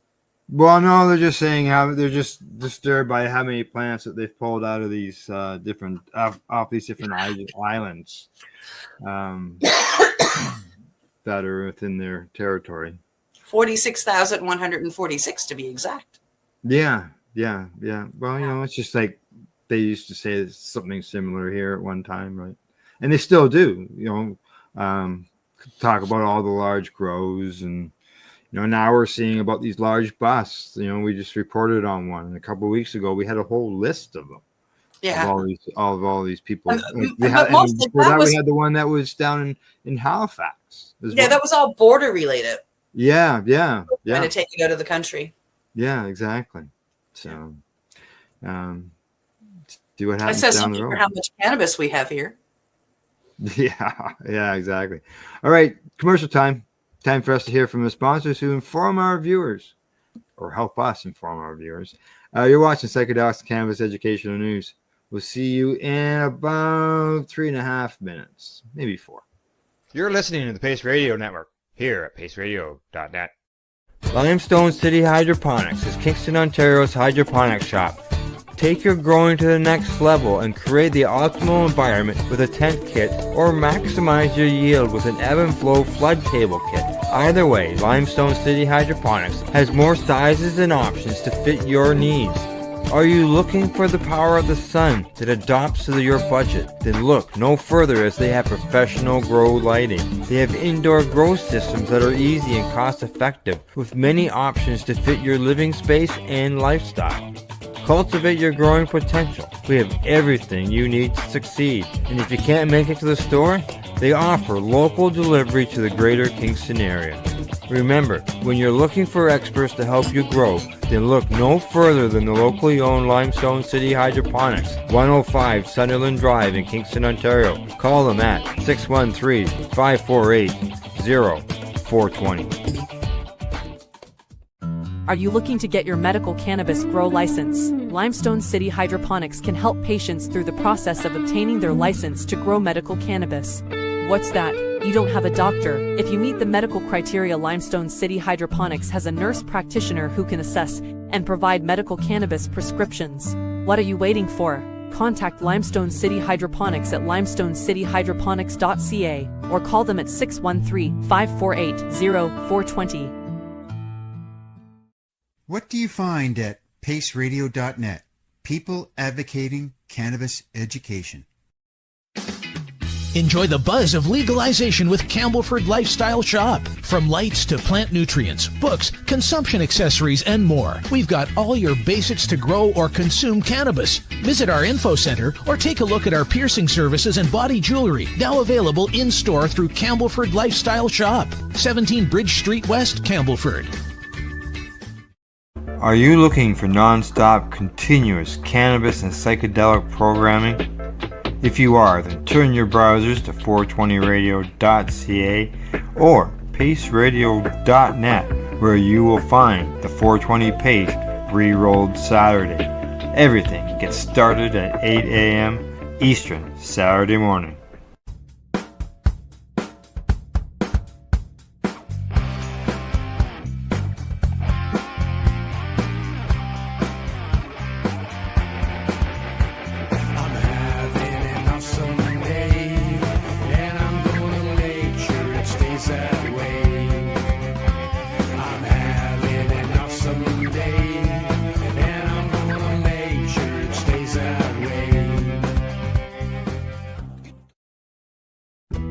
Cannabis edibles are an effective way to manage pain and other ailments, especially when you deal with your trusted partner, Legacy 420, in Tyendinaga Mohawk territory.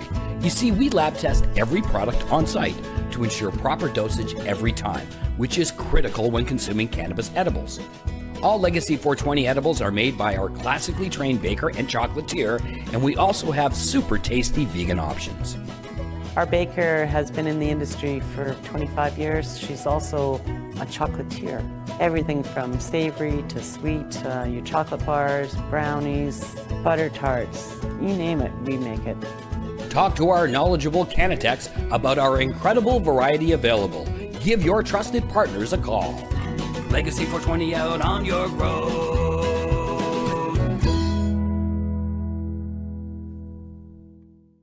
You're listening to the Pace Radio Network here at paceradio.net. All right, we're back. We got 4 more stories to bring you, and where are we gonna go? We're gonna go to Spain. We're gonna go to New Zealand, and we got some studies. We got a study or two.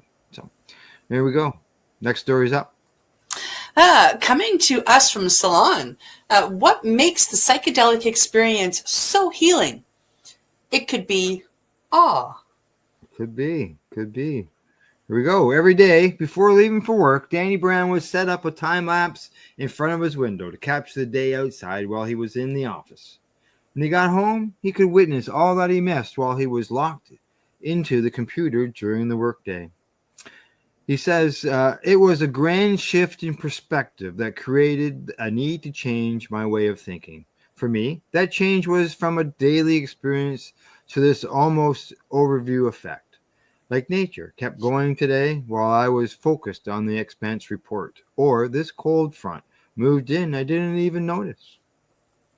Eventually, Brown left his office job so he could return to school to study that feeling, where it came from, and whether it was the power to heal whether it has the power to heal the body and mind. I realized the feeling I was getting from the time lapse and what I was tapping into was awe, Brown said. The feeling of awe can wash over you when watching the sunset or standing next to a gigantic redwood tree. It can arise when watching your child take their first steps or even when holding a loved one's hand as they pass. Defined as a feeling of reverential respect mixed with fear or wonder. Awe is not inherently positive or negative, but a complex emotion associated with meaningful experiences by everyone at some point in their lives. Awe occurs when we experience vastness, which could be triggered by something perceptual like walking through the Grand Canyon, or something conceptual like understanding a big idea with widespread implications, said Dr. David Yadin, who's a Johns Hopkins Associate Professor of Psychiatry and Behavioral Sciences, who studies altered states of consciousness. Experiencing that vastness is ultimately about recognition, recognizing, our own smallness to the world around us, or perhaps recognizing ourselves in another. There's a need to understand or accommodate that experience into your existing psychological schema, Yardin told Salon in a phone interview. Basically, you have to attend to the experience. It has to matter to you in some way. Experiencing awe has been shown to have an impact neurologically. In one 2019 study, experiencing awe was associated with reductions in activity in the brain's default mode network, which is associated with self-reflective thought and also helps you identify where your body's boundaries are relative to the external world. There are often feelings of connectedness related to awe. And this is a bit of a speculation, but you can imagine that these, alterations in your bodily boundaries may lend themselves to feelings of enhanced connectedness, Yadin said. This also might be why awe could be a useful tool in promoting mental wellness. Self-focus or enumeration are the root of many mental health conditions like anxiety and depression, and experiencing awe in a way free the mind from some of those invasive thoughts This is said by Dr. Datcher Keltner, who is the faculty director at the Greater Good Science Center and psychology professor at UC Berkeley. And he's written a book about awe.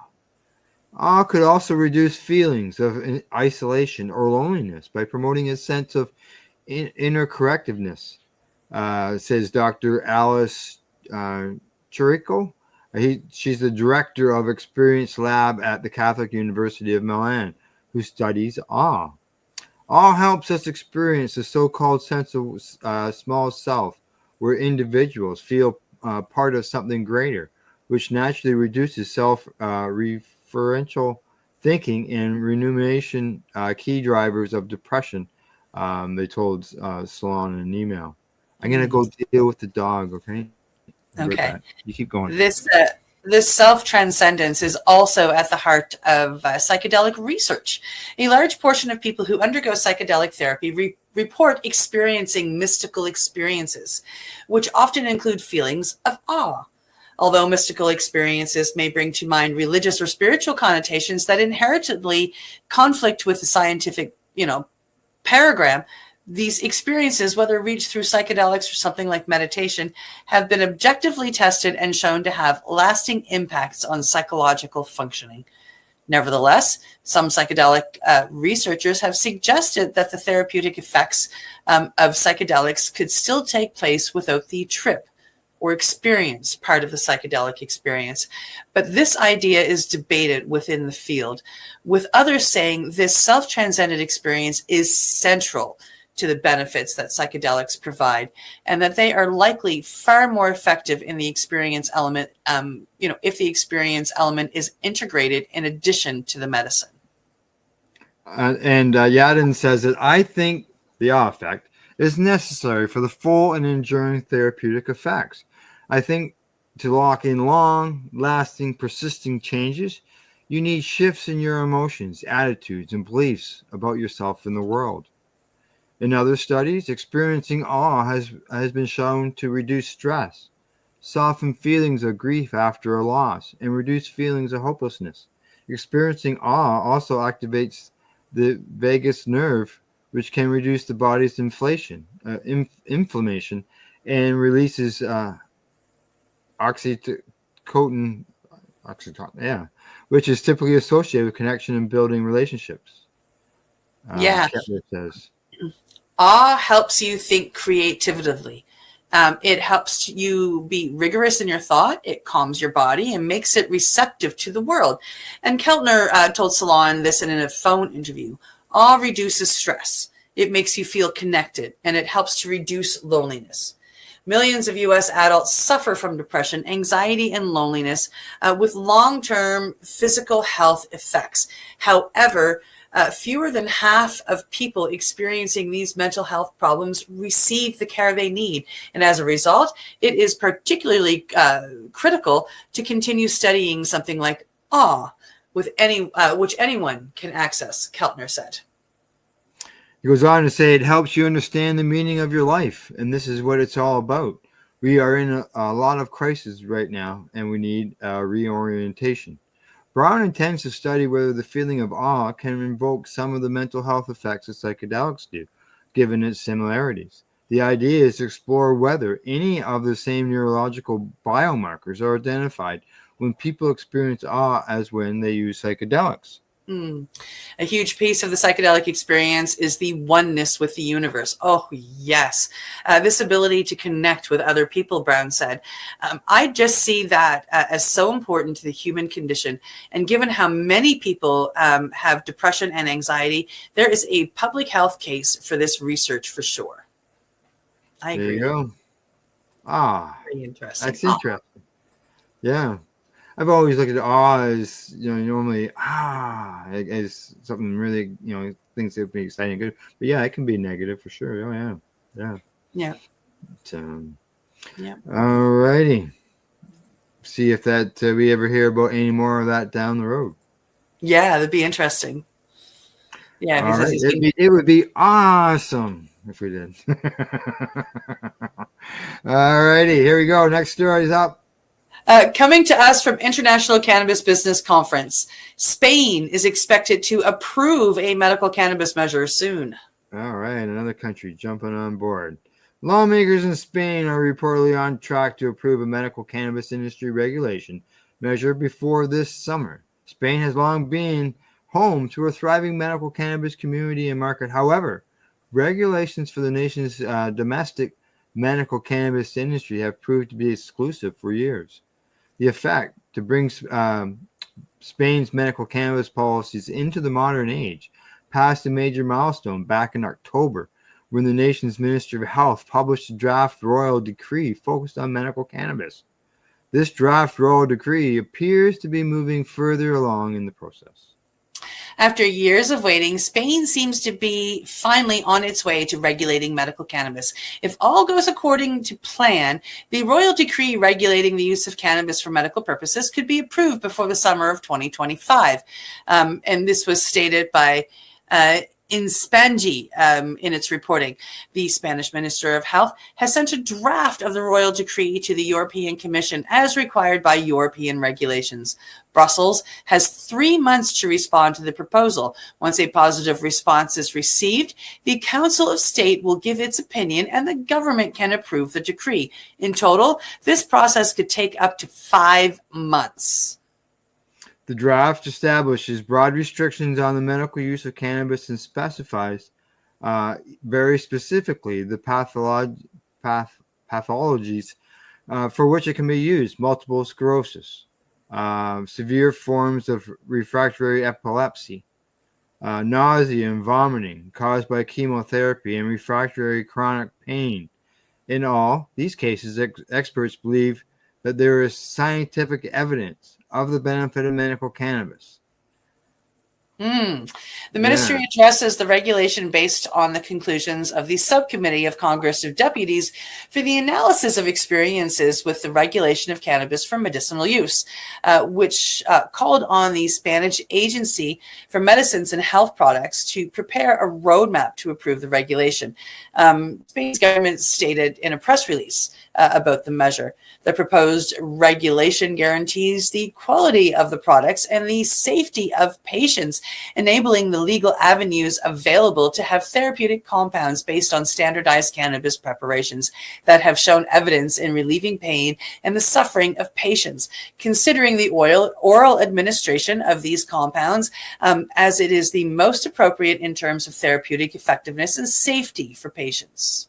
Something tells me they're not going to allow smoking of cannabis. It's just something. It's just a feeling I got. That's all. Spain's government also stated that this regulation is designed to evolve dramatically, allowing new elements to be incorporated as more information and experience of the therapeutic cannabis program becomes available. In addition, it will contribute to generating more and better evidence on the use of cannabinoids for therapeutic purposes. Despite the lack of proper regulations in Spain, the nation's cannabis industry is thriving, albeit not without a regulated system. Suffering patients deserve to have access to safe medical cannabis therapies, and entrepreneurs and investors deserve to operate a business environment that is built on a strong foundation of certainty. There you go. Interesting. Things are changing in Spain. They are. That's awesome. Yeah, it's always good when you can hear countries that are changing things for the better when it comes to cannabis, just as in our next story. That is happening. Coming to us again from the International Cannabis Business Conference, 37% of medical cannabis patients in New Zealand have a prescription. There you go. Modern medical cannabis was first legalized in New Zealand in 2018 with the medicinal cannabis scheme launching in 2020s. Since that time, a growing number of medical cannabis patients have received prescriptions to safely access medical cannabis products. In 2022-23, fewer than 10 medical cannabis users obtained a prescription for their cannabis. That had already climbed to 37% in 2024, according to the annual New Zealand Drug Trends surveys conducted by the Shore and Warranty Research Center at Massey University's College of Health. Of the 1,742 respondents who claimed all or most of their cannabis use was for medical purposes, 60% they had said they had not approached a health professional, down from 85% in 22-23 and 93% in 2020. When the when the medicinal cannabis scheme launched in New Zealand. Initially, all legal medicinal cannabis products sold in New Zealand were imported. However, in September 2022, New Zealand's government granted permission for domestic medicinal cannabis cultivation. Woo! Voters in New Zealand decided on a recreational cannabis legalization measure in 2020, with the measure being nearly defeated on Election Day. Well, at the time, only 2 countries had adopted adult use legalization measures, Uruguay and Canada. Since the failed legalization vote in New Zealand, Malta, Luxembourg, Germany, and South Africa have approved national legalization measures. Additionally, nearly 6 countries have now adopted medical cannabis legalization measures. That's 60 countries already. That's nice, yeah. Yes. A recent survey of more than 23,000 New Zealanders found that 60% of respondents reported that they consumed less alcohol after beginning cannabis. The survey also found that people who report using cannabis and other substances, 60% of the respondents reported consuming less synthetic cannabinoids. 44% reported using less morphine, and 40% reported using less methamphetamines. There you go. Awesome. Awesome, exactly. As we've seen in lots of other reports, prescription medications go down when people start using cannabis. Yep. All right. Yep. So, all righty. Last story of the day. And here we go. It's a study. Coming to us from Hemp Gazette. Secondhand cannabis smoke, a potential threat to kids? And they question the results. They say the results of a recent study indicates urinary cannabinoid biomarkers in children from homes where they are exposed to cannabis smoke. With cannabis legalization in many U.S. states for medical recreational use, there has been a rise in children ingesting cannabis products and then requiring hospitalization. But it's not just overexposure to cannabinoids that's on the rise. That's an issue. Yeah, cannabis smoke contains many chemicals, some of which are recognized as toxic and carcinogenic. There are concerns children in homes where cannabis is smoked can be negatively impacted. Researchers from San Diego State University, the University of California, and the Centers for Disease Control and Prevention tested for the association of in-home cannabis smoking with urinary cannabinoids of children. Yeah, they said the primary intoxicating cannabinoid in cannabis is THC. When consumed, it is metabolized to THC-11, which is OH-THC, they say, which is in turn metabolizes into 11-nor-9, which is COO-THC. These can all be measured in urine and therefore make effective biomarkers for cannabis exposure. A total of 275 children were included in this analysis, which found that 75 children at 27.3% had detectable urinary cannabinoids. The odds of detectable THC equivalents in children's urine were 5 times higher in households with reported in-home cannabis smoking compared to those without. Among other conclusions, the researchers stated investigation into the impact of in-home smoking patterns and potential increased child secondhand cannabis smoke exposure is essential, and more information is needed on the long-term health risks. Now, the researchers also acknowledged several limitations to their study. Among them, only 29 households reported in-home cannabis smoking in the past 7 days, which is far less than the occurrence detected. But while the study is new, the data on which it is based on is quite old. New medical or non-medical cannabis was illegal in California when data was collected in 2012 to 2016, which may have played a role in responses due to social desire or bias. Smoking indoors may have been more prominent in 2016, given the legal status back then, and may have declined since due to more liberal current regulations. Absolutely. Also, the data was in connection to survey associated with Project Fresh Air, a randomized clinical trial to reduce fine particle matter level that focused on tobacco. That survey predominantly recruited participants from lower socioeconomic backgrounds and Hispanic ethnicity. Population representative prevalence estimates of cannabis exposure would more authoritatively inform public health officials and researchers on the issue, state the researchers. There you go. Well, you got to think, if the kids are in the big fog, you're hotboxing in your house and the kids walk into that, they're going to inhale it. So it's going to end up in their urine. That's for sure. Yeah. Oh, yeah. And I mean, I know, I have had, rented the UFC fights here by times, friends come over and I have a smoking room, specifically set up for cannabis smoking. And, my dad will come in here who doesn't use cannabis at all, bring a chair in and watch the UFC fights with us. And we hotbox this room with the door closed and, et cetera. And my father gets high. Oh, yeah. When we're in a smaller room. So when we're hotboxing this smaller room and we've got the fan turned off, my dad gets high. Yeah, well, you're sitting in there inhaling it, right? Yeah. And, it's not just secondhand smoke. If you're burning a joint, that's all smoke. It comes off the end. It comes off the end, right? And it fills the air, right? So. Now, do I agree with all the, it's toxic? I mean, I'm not sure, but I know my dad gets high and he laughs. He can't stand smoking a joint, but he loves this. I shouldn't say he loves. He gets a kick out of the secondhand, like when he's in it. Gets the buzz. Yeah. No, it's, I've mentioned here quite often, I don't smoke. I vaporize. Yep. I got my vaporizer stuff all right here because I don't smoke in the house. Yeah, you don't combust at all. No.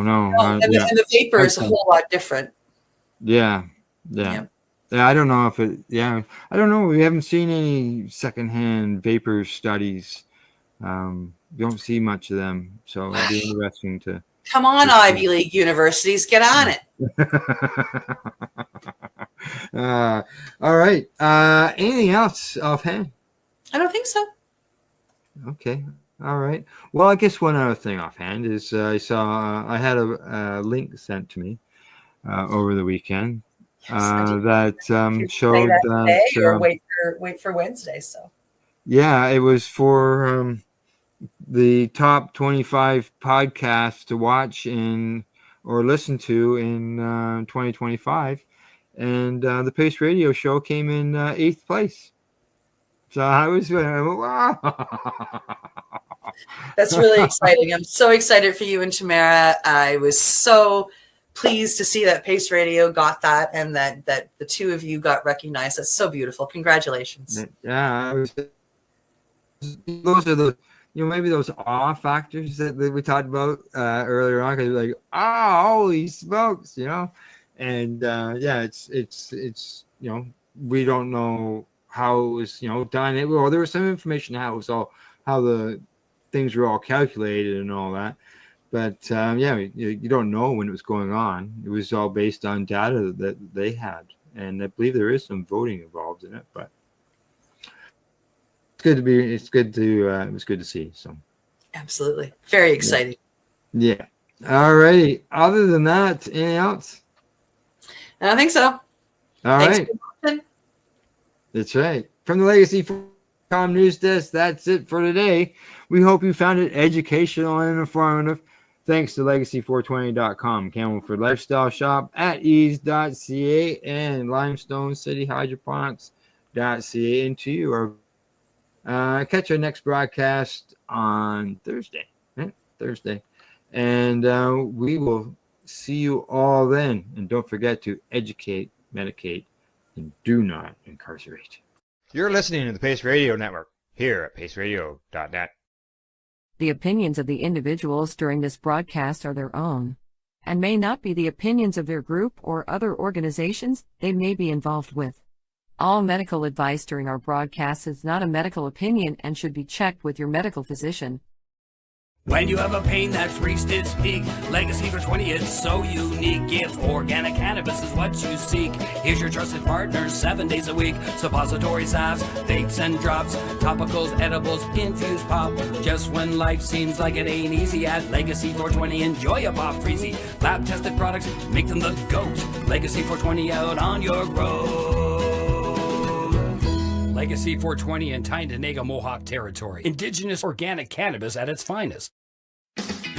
Enjoy the buzz of legalization with Campbellford Lifestyle Shop. From lights to plant nutrients, books, consumption accessories, and more, we've got all your basics to grow or consume cannabis. Visit our info center or take a look at our piercing services and body jewelry, now available in-store through Campbellford Lifestyle Shop, 17 Bridge Street West, Campbellford. Limestone City Hydroponics is Kingston, Ontario's hydroponics shop. Take your growing to the next level and create the optimal environment with a tent kit, or maximize your yield with an ebb and flow flood table kit. Either way, Limestone City Hydroponics has more sizes and options to fit your needs. Are you looking for the power of the sun that adapts to your budget? Then look no further, as they have professional grow lighting. They have indoor grow systems that are easy and cost effective, with many options to fit your living space and lifestyle. Cultivate your growing potential. We have everything you need to succeed. And if you can't make it to the store, they offer local delivery to the greater Kingston area. Remember, when you're looking for experts to help you grow, then look no further than the locally owned Limestone City Hydroponics, 105 Sunderland Drive in Kingston, Ontario. Call them at 613-548-0420. We are people advocating cannabis education here at paceradio.net.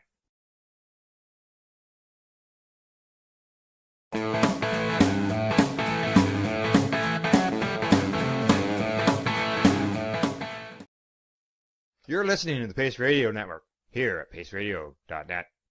The views expressed by the individuals during this broadcast are their own opinions, and they may not be the same as those of their group or other organizations they may be involved with. All medical advice during our broadcast is not a medical opinion and should be checked with your medical physician.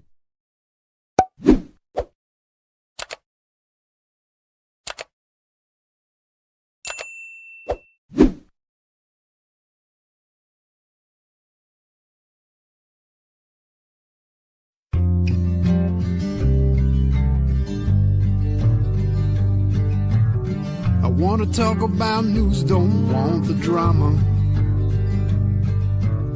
From no pretentious media Madonna. I found me a great ganja mama. Cannabis and coffee with some marijuana. Good morning, folks, and how's everybody doing today? Yeah, my hair. Actually, I just wrapped that up like in 2 seconds because I have no fucking idea what my day was going to be like. And I'm lucky that I'm here because I'm having one of them mornings where I'm reaching for the heating pad and the heating blanket again. And I don't know, it's like -16. I don't like that light on. I think I'm going to turn that light off, I think. And the cats are trying to, I don't know what's going on in the hallway right now. I think I'm going to turn that off. No, I need that on. It's too dark in here. Good grief. As you can tell, I'm not organized. And I'm going to have to go let that cat out because she's going to drive me crazy. Hang on a second. I'm sorry, folks. We've got a dilemma going on here. What is going on? Going on. Shush.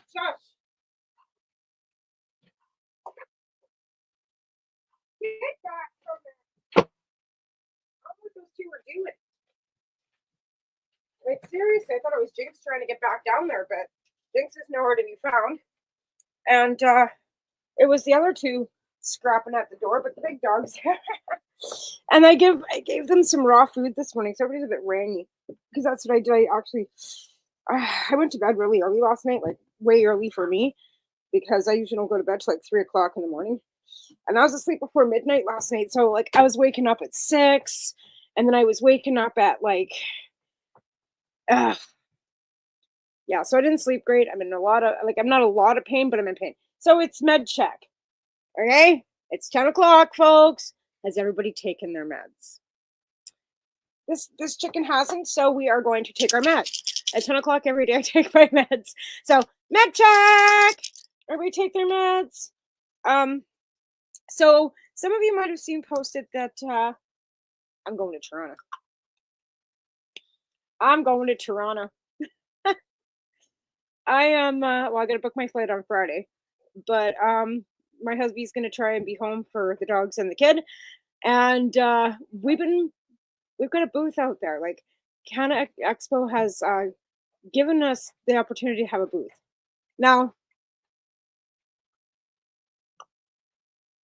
Ella's done a lot of media and a lot of live events. And so this is a working weekend. Like, I'll be running around with a mic, doing interviews, and it'll all be live. So you can follow me around the Canada Expo, and I'll be live. In fact, I'll have my phone with me too, so I'll be live on this, and then I'll probably go live on the talk. I don't know how that will go over though, because they are not cannabis friendly on the talk. You can't even say the word cannabis. And also, like, if you guys are on Facebook or watching me anywhere else, I can't see your comments unless you, I think, allow StreamYard to what it is, or if not, I can't see Facebook. Maybe I could see Facebook. I'll put Facebook on my phone. There's an idea, Tamara. So I can put Facebook on my phone so that I can see comments if they come up. How's that going to work? Ooh, there we go. So I can. That way that I can see what's going on my, I'm probably going to, I don't know, am I live on here? I am live on here. So I will be able to see your comments. I just have to like mute it so it's not running. But anyways, so I don't know what we're going to talk about today besides Toronto. I am so excited. I haven't been to Toronto in 10 years. And I'm super excited about going. And this Canada Expo, we could probably bring that up. Let's kind of. So it is March 21st, 20th and 21st, I think is what Al said. I'm going to look it up because I should know more about it if I'm going.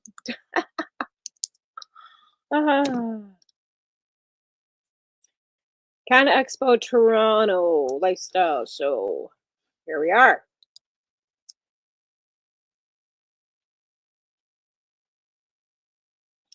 Are you over 19? Yes. And you can remember me. Remember me? All right. So I can share this, I think. And we're going to go present. Share screen with this, and then we'll share it. So I'm just going to add it to the stage. So there we are. So this is Canada Expo. This is where I'm heading to for March 21st and 22nd. I'm going to head out to Toronto probably on the 20th because it's Thursday, I think, and this is Friday, Saturday. But I'm off Friday, Saturdays anyways, right? So I only have to take off like 2 days from work, which is great. But yeah, so if you're in the Toronto area and would like to attend this, tickets are available now. And I'm not promoting this because they've asked me to. I'm promoting this because I'm going to be there. And I want everybody who has been involved in the cannabis community over the last 20 years, if you're in the area and know me, I would like to see you because it's been 10 years. And like it was even like Deb and I were talking, even Mom Cup. Like was the last time Debbie Stelz-Giffen and I were able to spend some time together, and that was 8 years ago. And with cannabis legalization, a lot of us have not gotten together. And this is an industry event. Like it's not the OGs, it's not, you know, anybody that we probably know. It's all new industry people and, you know, retail stores and that kind of stuff. But you know what? Like it's been mentioned to me before, if we don't get to know them and they don't get to know us, our legacies are gonna die. So all the hard work and stuff that we did do to get us there so that these people can have this industry that they've got is because of the hard work that we did. And if we don't go and show up as a group or in a group with a bunch of us, how are they going to know where they came from or where you know, because we did, like we protested on Parliament Hill, folks, like for patients' rights. If it wasn't for patients, there would be no industry, no matter how you look at it. If we had a conservative government, there would be no industry. And it's gone from community to industry because I never considered myself being part of the cannabis industry. I never owned a an online business. Sure, I made some candy and stuff, and I had a little bakery here, and yeah, but that was never part of the industry. Like I never was big enough. I was like a craft, like home baker, right? I'm small. I was smaller than the craft, right? Even the online businesses that are still running, you have to give them kudos because they put themselves at risk and they're still running the same way they were always, right? And I'm glad to see that that still maintains. And I'm also really glad to see that some of the First Nations are stepping off their reserves and claiming sovereign land in downtown Toronto and in other areas, because let's face it, folks, this is all sovereign land. We're on stolen land. This is all First Nations territory. There was moccasins that walked these lands long before we were here, and we have to give homage to that and reconciliation, and the fact that they're able to come off their reserves and build a business, and all the fucking power to them. And that's exactly my thoughts, and I'm never going to change my thoughts on that. It's just how I feel about it. Anyways, yeah, this is the first doobie of the day, first coffee of the day. Welcome to my nightmare. But anyways, this is the reason why I'm going to Toronto. And if you follow me on Facebook, you'd also see that Al and I are number 8 on the top 10 Canadian podcasts in Canada for cannabis education, which is kind of disheartening because I think we should be number 1 because we've been doing it longer than anybody else. Well, Casper's in the States, right? And this network has gone, and I started with 420 Network, right? The 420 Lifestyle.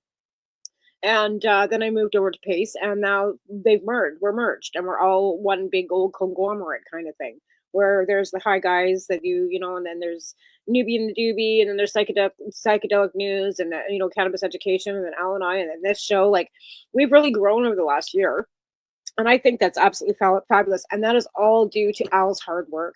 I'm not going to take any credit for any of this because I've done absolutely nothing but show up, honestly.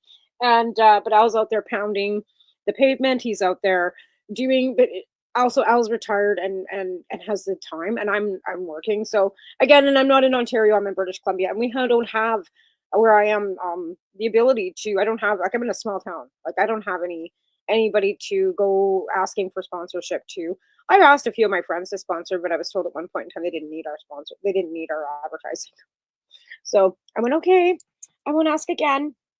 And some of them don't want to put their faces out there that are not, I get it. And then because our magazines and stuff were all shut down because of legalization, because of advertising, because we're not, the stores aren't even allowed to advertise. You don't hear radio ads for any of the retail stores. You don't. I don't even know if they're allowed to have Facebook pages, to be honest. I don't think they are. Some of them might do, I don't know. But they have to be like, just like liquor too. Like, you don't see beer commercials so much on the TV anymore as we used to. We used to see Molson Canadian commercials and, that kind of thing. And they've been really limited too. And cigarette commercials are long gone. We used to have the Camel and the Marlboro Man on TV in the 70s. Now we don't see any of that, right? So they've really restricted and regulated any of that kind of thing, which I get because of health concerns and all that kind of thing. But I also have to snicker because they're making piles of money off of it, right? Like the money that is coming off liquor and tobacco and cannabis sales.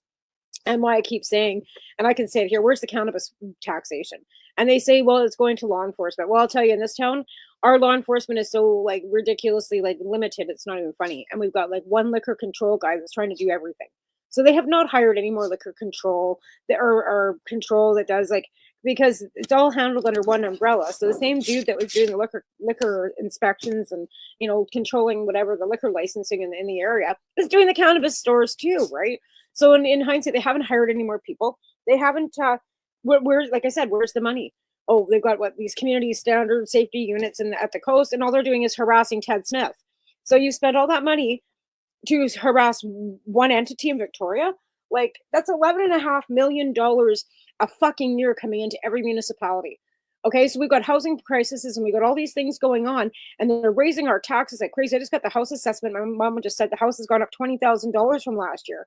I go, for what? We haven't done anything to it. In fact, it's falling apart. It should be depreciating, not fucking adding any value to it. So where's the cannabis taxation going? Where's the $2.8 billion fucking dollars a year that the province is getting? Because the provinces are taking 75% of that, okay? And there was no GST holidays or any tax holidays on any cannabis or liquor. Maybe a beer, I don't know. I didn't really, pay that much attention. Chips and pop, right? Chocolate bars. that kind of crap, right? They took the GST off of that, but they didn't take the GST off any of the cannabis or liquor, right? So again, like, where's that fucking money? We shouldn't be in a housing crisis. We should have been building houses, and that money should have been going to the the majority of any low income anything treatment programs, to build treatment programs for the people that might need it, right? But they haven't done that either. What have they done? So again, I will encourage everybody to ask your MLA, MP, your mayors, your city councilors where the fuck the money is. Anyways, now that I've ranted about cannabis taxation money,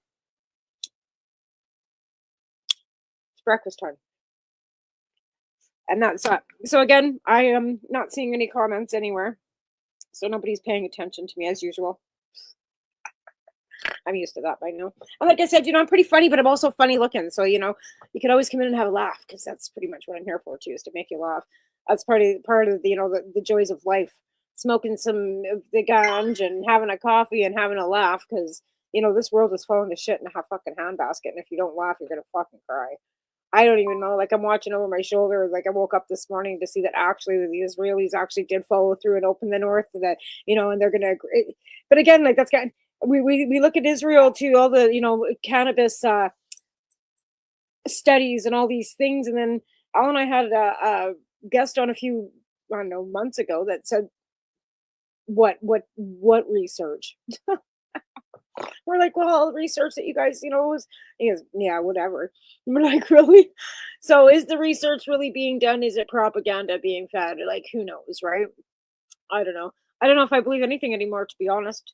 Like, I've been seeing things that I thought would never happen again or in my lifetime, or things that would never happen in my lifetime, and they're fucking happening. And that's kind of disheartening, but as long as we got this. So save your roaches. Make sure you have stockpiles of cannabis, because who knows what's going to happen. And I'm not trying to be a doomsdayer, because I'm not. I'm not a doomsdayer. Like, I've always said, like, if the bomb goes off, I've lived a good life, and whatever, right? As long as I've got Taven taken care of, and like, if the world's going to go to shit like that and whatever, then hopefully he just comes with me. But again, I don't want to see the end of anybody's life. Like, I want to see us prosper. I want to see us do well, but that's why I'm going to Toronto, because I'm not going to let anything stop me anymore, because it's not like I, wouldn't have before, but this is a little, I don't know, I got this bee in my bonnet, and I want to go to Toronto, and I got a couch to surf, and I'm going to be coaching and surfing with like some OGs that I'm going to really feel comfortable with. Like, I've stayed with Naomi before, but I'm super excited to see them. Like, that's the thing, like, all the people that first embraced me when I first started doing this, because when I first started doing this back in 2006, Deb and Kev and Keith Fagan up in Calgary and Kelly Christie were awesome, right? I had the Calgary crew, awesome.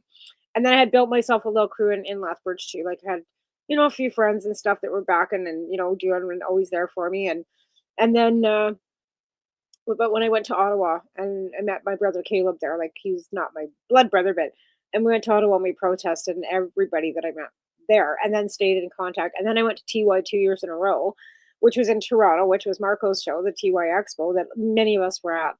I just made connections in down east that you can never take away, right? And then my sister Loretta, like, she's in Montreal right now, but like, I'm hoping, and I've been, like I said, I'm hoping that she can make it down too, and I'm hoping that a few more of you will see this and see my posts and want to come and hang out for a bit.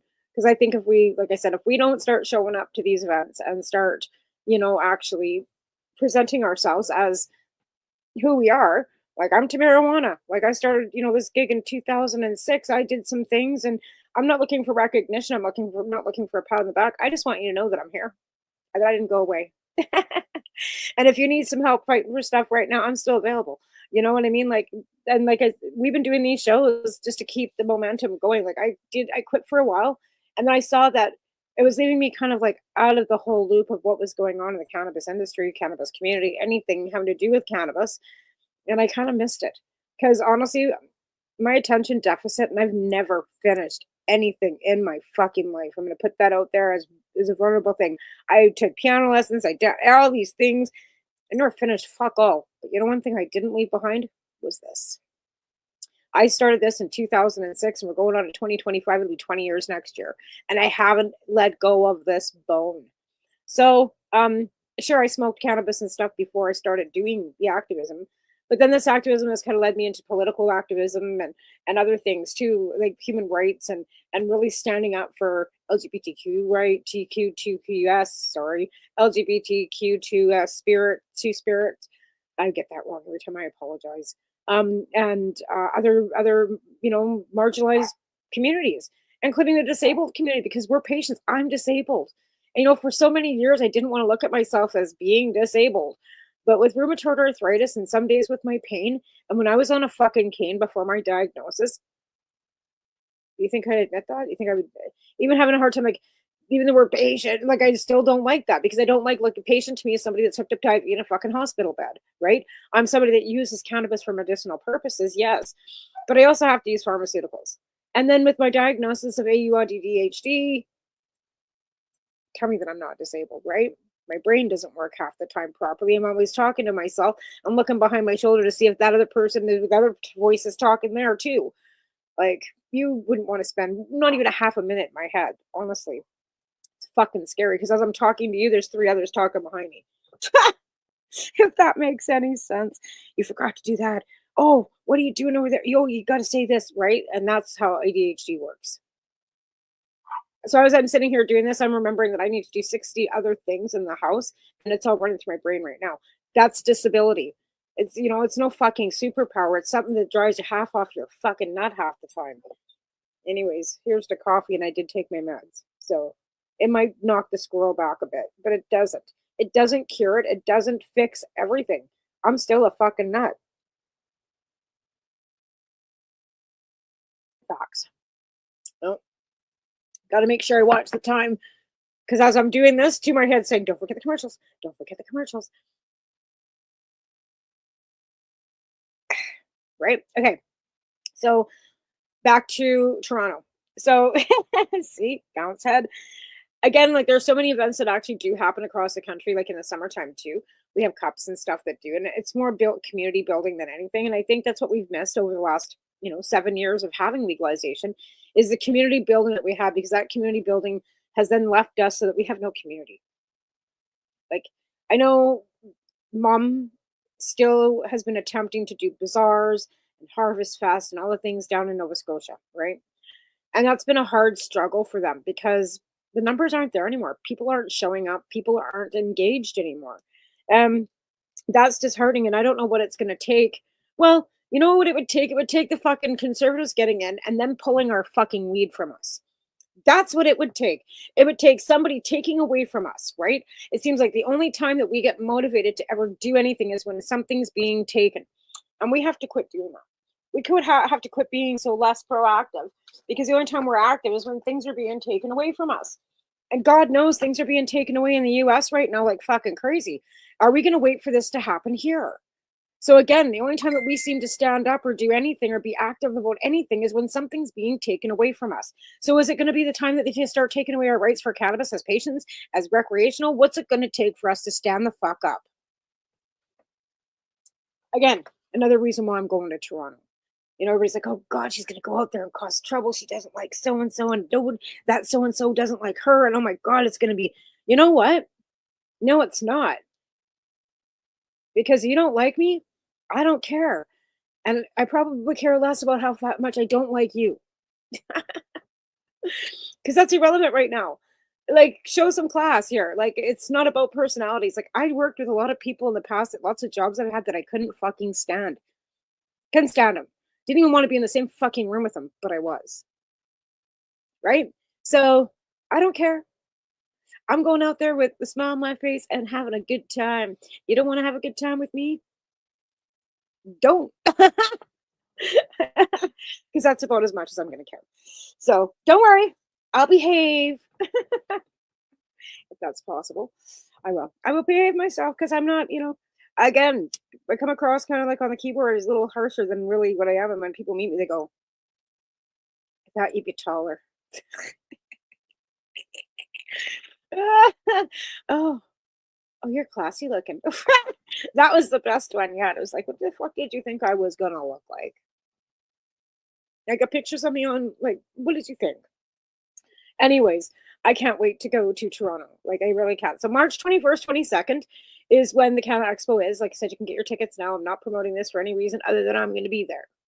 Because I don't even know if they know I'm coming.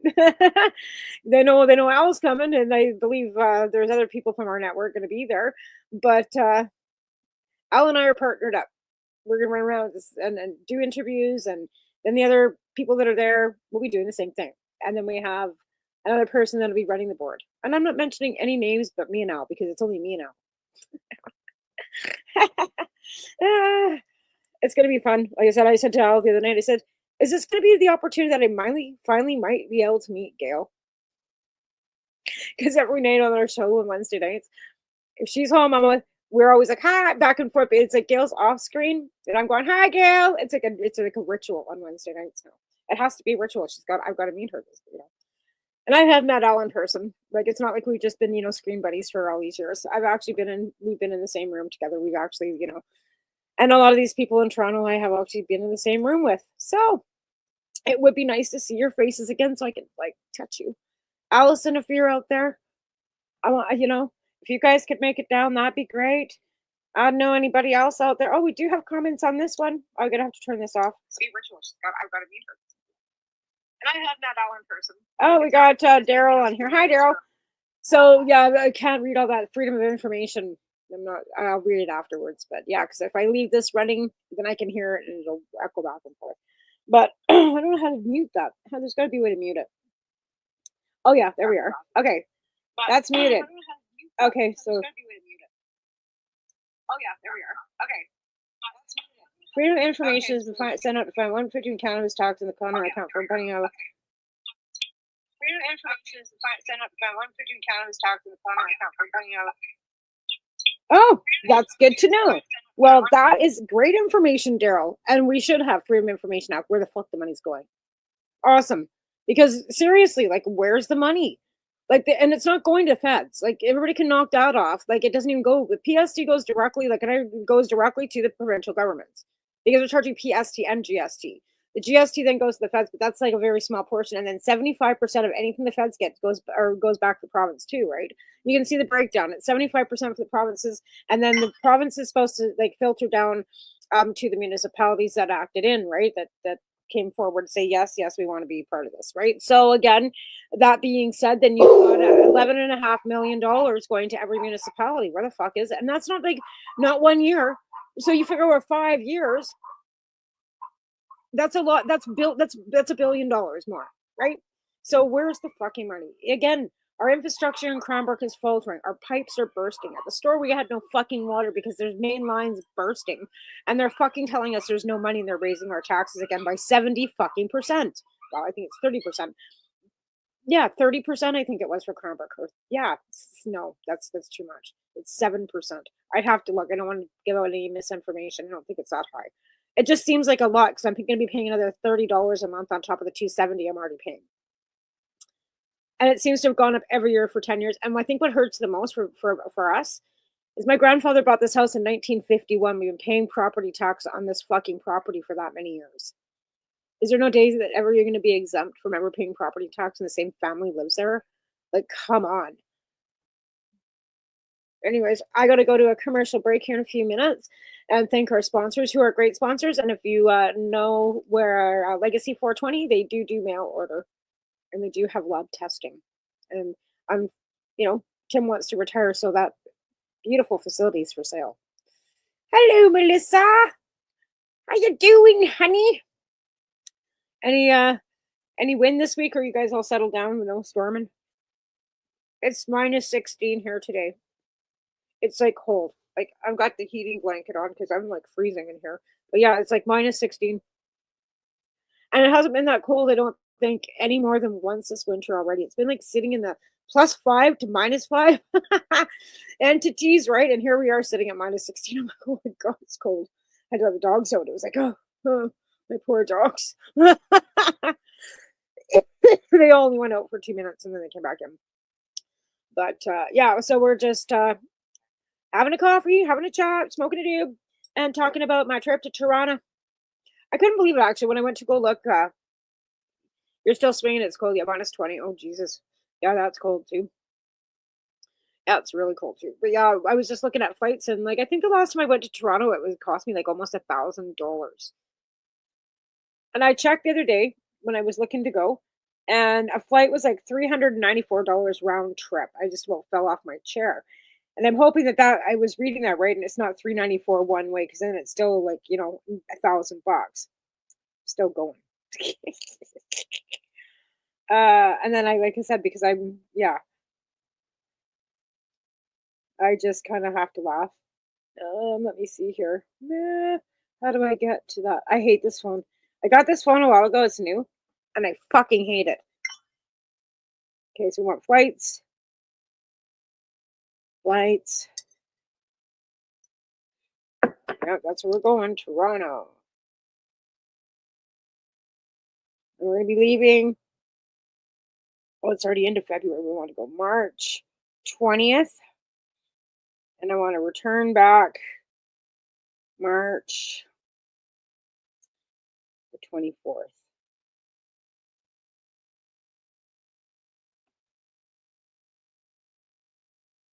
$317 fucking dollars. And with that, we're gonna go to a commercial break. Yeah, well, it's Canada Expo. It's a retail. It's a big. I will talk more about it when I come back from the commercials, because I have to go commercial now. But yeah, it is a conference. But it's. I'll come back and tell you more about it. We'll be right back with a quick commercial break from paceradio.net. You're listening to the Pace Radio Network here at paceradio.net. Camelford Lifestyle Shop, open Monday to Friday from 10 till 7 p.m. or by chance. Check out our flags, our t-shirts, plus our hats, and look of that supply of rolling papers, plus much more. We've got bongs and your favorite herbal vaporizers. Look at all the incense we have, as well as for those who collect knives, check out these knives in our collection. And while you're here, stop in to see Shay at the piercing room, where you can get poked by Shay. Daily deals, check them out. Camelford Lifestyle Shop, 17 Bridge Street West, Camelford, Ontario. When you have a pain that's reached its peak, Legacy for 20, it's so unique. If organic cannabis is what you seek, here's your trusted partner 7 days a week. Suppository salves, vapes and drops, topicals, edibles, infused pop. Just when life seems like it ain't easy, at Legacy 420, enjoy a pop freezy. Lab tested products, make them the GOAT. Legacy 420 out on your road. Legacy 420 in Tyendinaga Mohawk territory. Indigenous organic cannabis at its finest. What do you find at paceradio.net? People advocating cannabis education.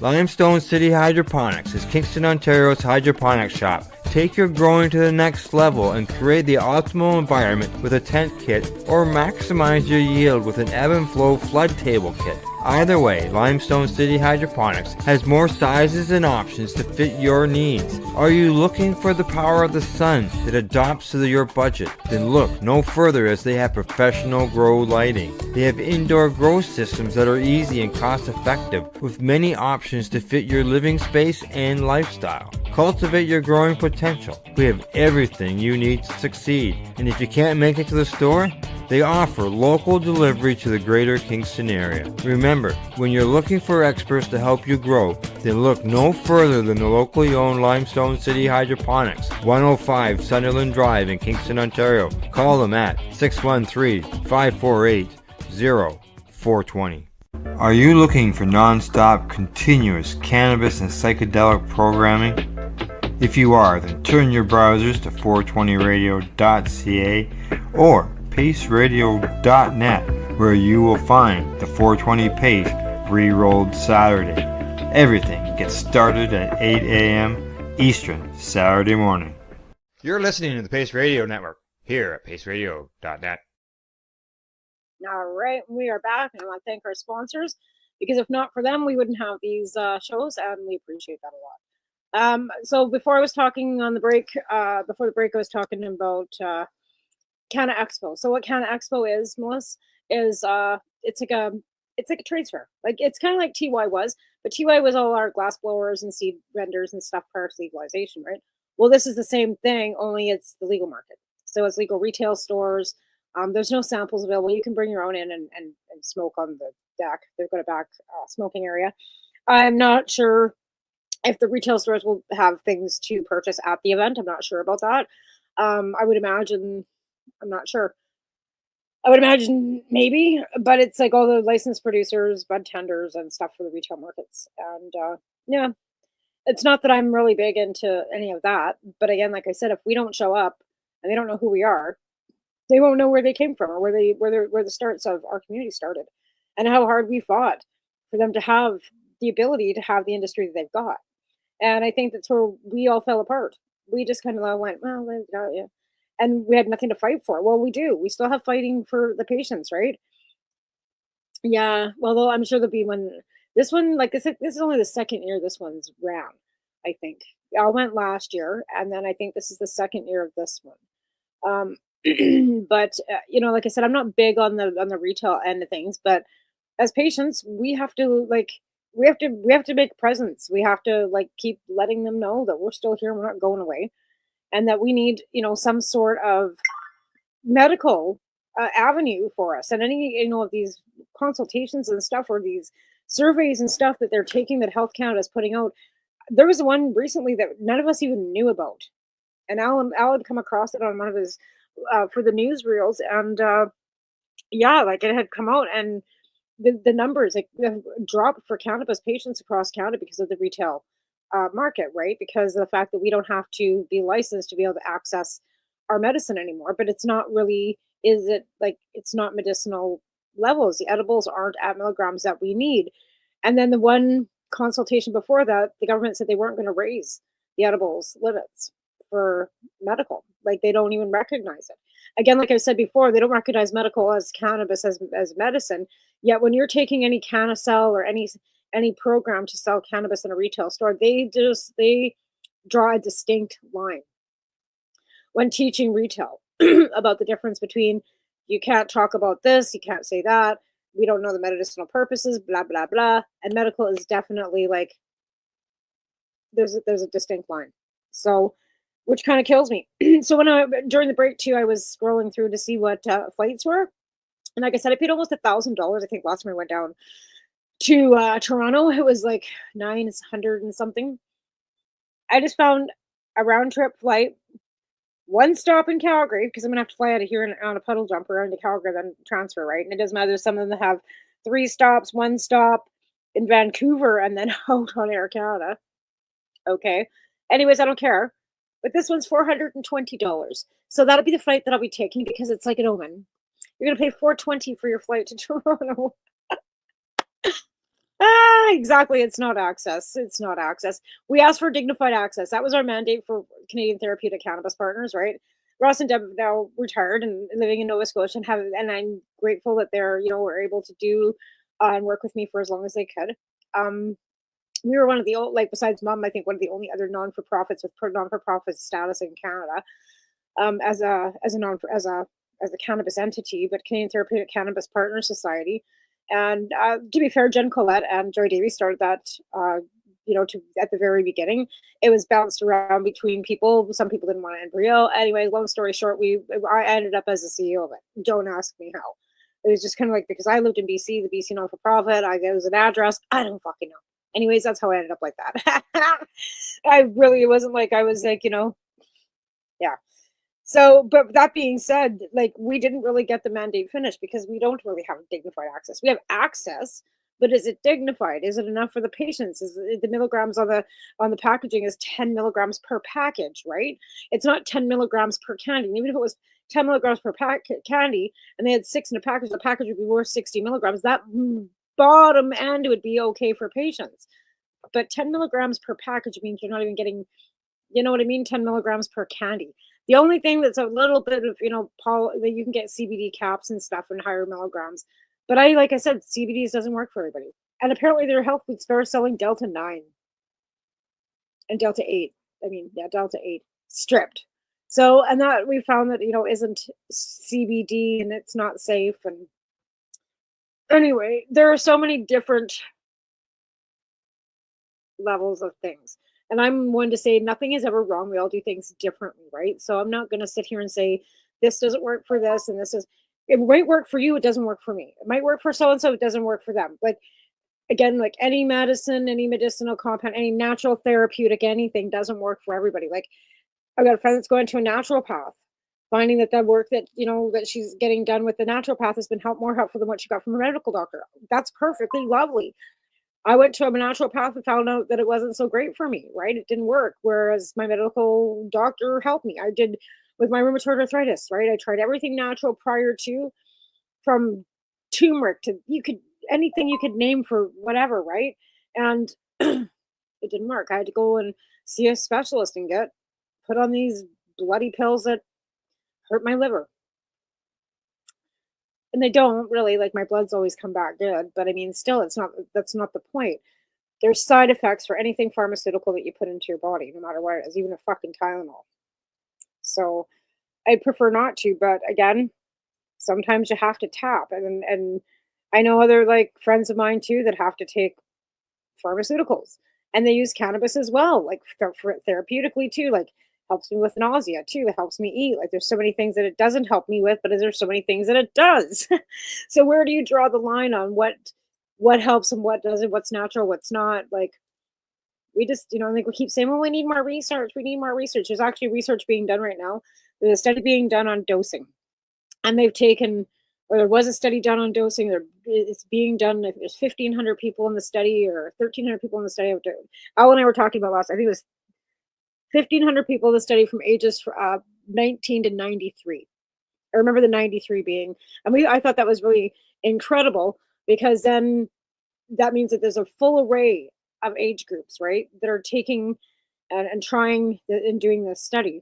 And I don't think there was any results. I think it was just something that was in the works out, but they were, I think, looking for people to do the study with or something like that. But it was out of the University of Victoria.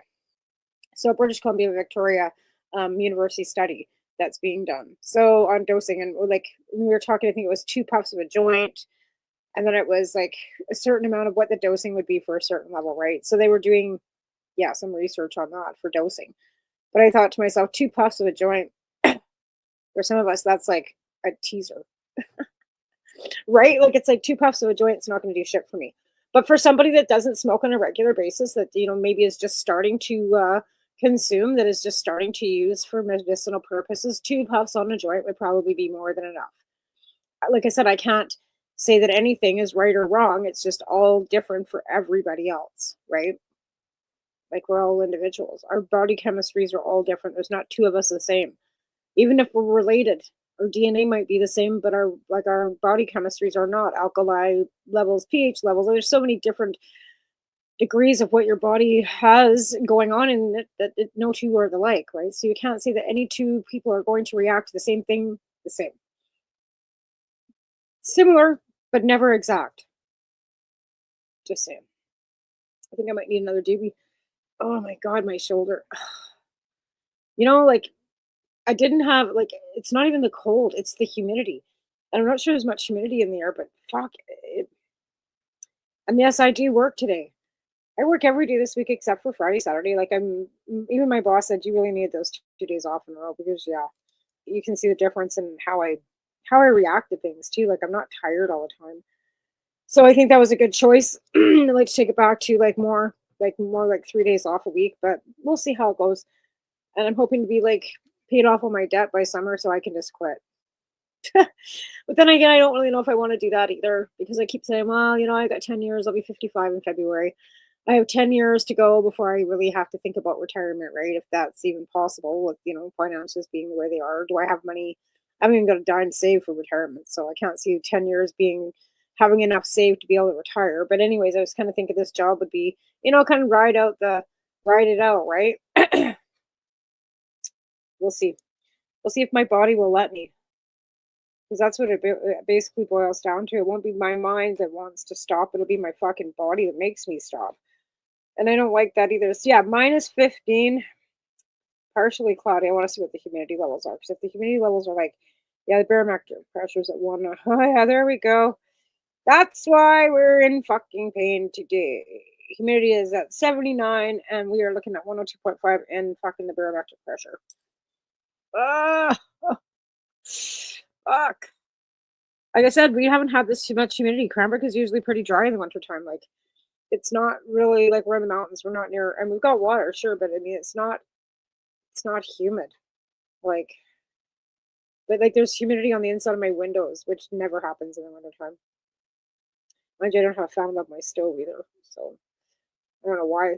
There never has been one in this house. There will be when I renovate this kitchen and rip the fucking kitchen off the side of the fucking house to begin with. Because this whole, where I'm sitting right now, once I start renovating this house, this would be gone. This whole addition, because this whole side of the house is an addition. And I'm going to rip it down and add new stuff to it, but this will be gone. This will be gone. But yeah, that's where we're at. Why my fucking shoulder is killing. My hands are swollen today. Like, they're not as bad as they could be, but I can feel right in here and my wrists. And that'd be why. It's time to find another DB. Because that might help. It does help a bit. I've been actually just kind of, I don't know, rolling with roaches. Because I just don't find any of the stuff is like, I've been buying from the legal market. And yes, I've got cannabis for the cannabis substitution program. And no, I didn't go back out this last Saturday because it was -15. And they are scattered all over town right now in warming stations. And I don't even know if anybody's up at Moyer right now. So no. So what I'm doing is just kind of hanging back right now. I'm not asking for any donations. I've got enough cannabis to last me another weekend out there, which I've got stashed away. Like I said, anything that's sent to me, I don't use. I've still got some marshmallow confetti in the freezer. I got enough RSO to make candy. So I am just holding off until this weather warms up a bit more, and then I will go back out again. But yeah, on Saturday it was -15. I know that they had opened the warming stations at the Alliance Church and stuff, and those are not places that I can just show up and because they're not low barrier, zero barrier areas, right? And that's something that we have to be mindful of when you're doing any of this work. Anchors is a low barrier, it's not zero barrier, right? The travel lodge or the shelter is low barrier too. It's not zero barrier.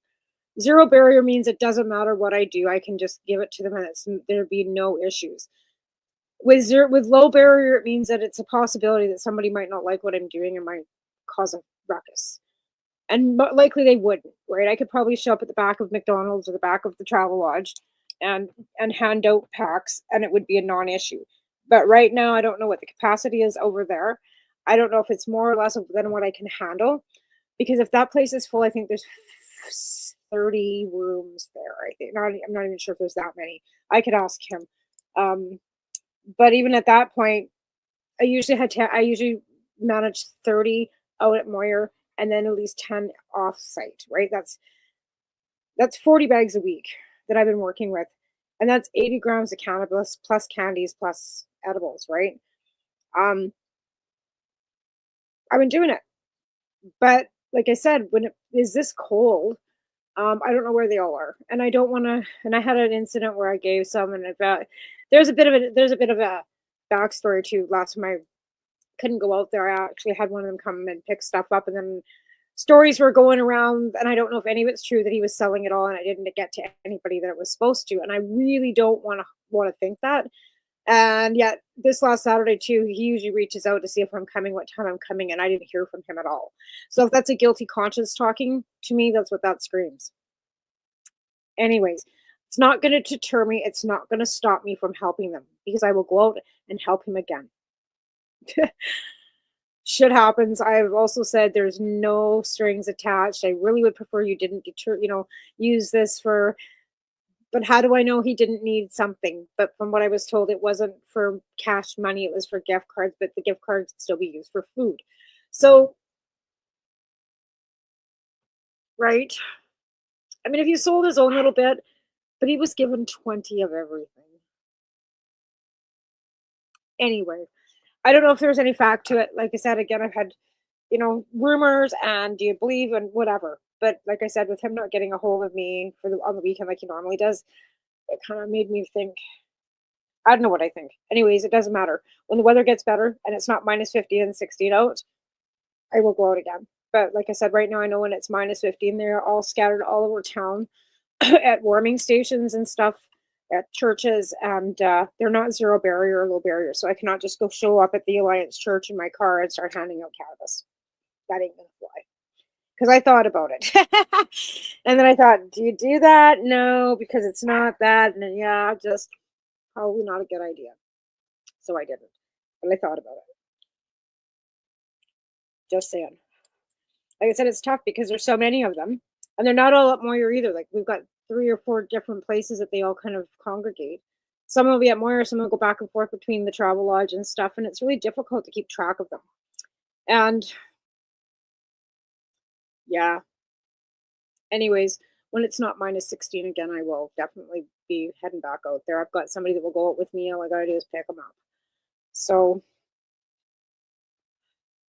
there's never an excuse not to go except that it's minus 16 outside. And again, if I could go and find them all, if I knew they were up at the park, which there might be a couple of them out there, but I think they've pretty much scooted them all into warming stations. We don't want anybody dying of exposure, like no matter what. Like we've already had that happen here. Already found somebody in a fucking snowbank a few years ago. And unfortunately, she was somebody I fucking knew and was connected to. And now she has left behind 4 children. Anyway, right? So we don't want that happening again. Not here. Not again. We've already had little kids, 13 dying of fentanyl overdoses. And, oh, what's this? Mike here with the Liberal Party. Huh? Okay, what is this?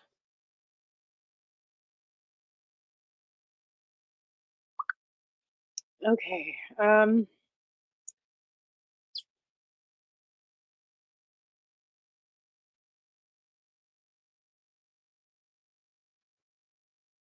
It's not important at all. Except that I've been actually, this is something I haven't talked about, because it's not cannabis related, but I've got a couple Palestinian families that I've been donating to. And they're actually real. I've talked to them on FaceTime, and Bizanne the Wizard, okay? She's a journalist that's been, I think she's pretty famous. She won an award in South America. I've been talking to her too and FaceTiming with her. I don't know how I got the grace to be able to do that because, oh my God, that is just so, it's hard to explain.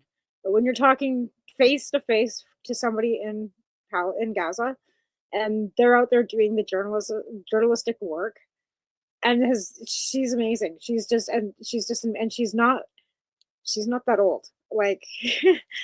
Anyways, Bizad, yes. That's who's she just sent me a picture of her holding a Palestinian flag. Anyways, it's also the 80th anniversary of the Holocaust today of Auschwitz. So I think we should all take a moment to remember that and see how that has affected the people that are now effectively hurting others.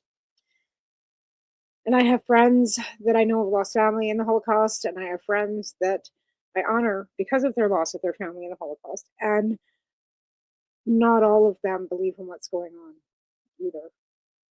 So take a minute to think of the history that's repeating itself right now. But today is the 80th anniversary of Auschwitz. Yeah, that's how you say it. So, like I said, our world is changing rapidly. I didn't think I would ever see this happening. And I honestly believe that the only thing that's going to make us and get us through is this. Because alcohol causes violence and cannabis is about peace. And that's what peace is. People advocating education on the plant. So, folks, again, I'll be in Toronto at March 21st and 22nd. I will be at the Canna Expo with Al and the rest of the network. We'll be meandering around that and doing interviews, live interviews. I'm going to be live all day throughout that weekend. So you can join us live on Pace Radio or the 420 network, 420.ca or paceradio.net. And we will be live doing interviews of, people around the province that are coming. I think there's other podcasts that might be there too. I think the Four High Chicks or what are they? Four High Ladies or whatever they are. They might be on there, be coming. But yeah, tickets are available now. You can check it out at cannaexpo.ca. And the flight I'm booking is $420 round trip.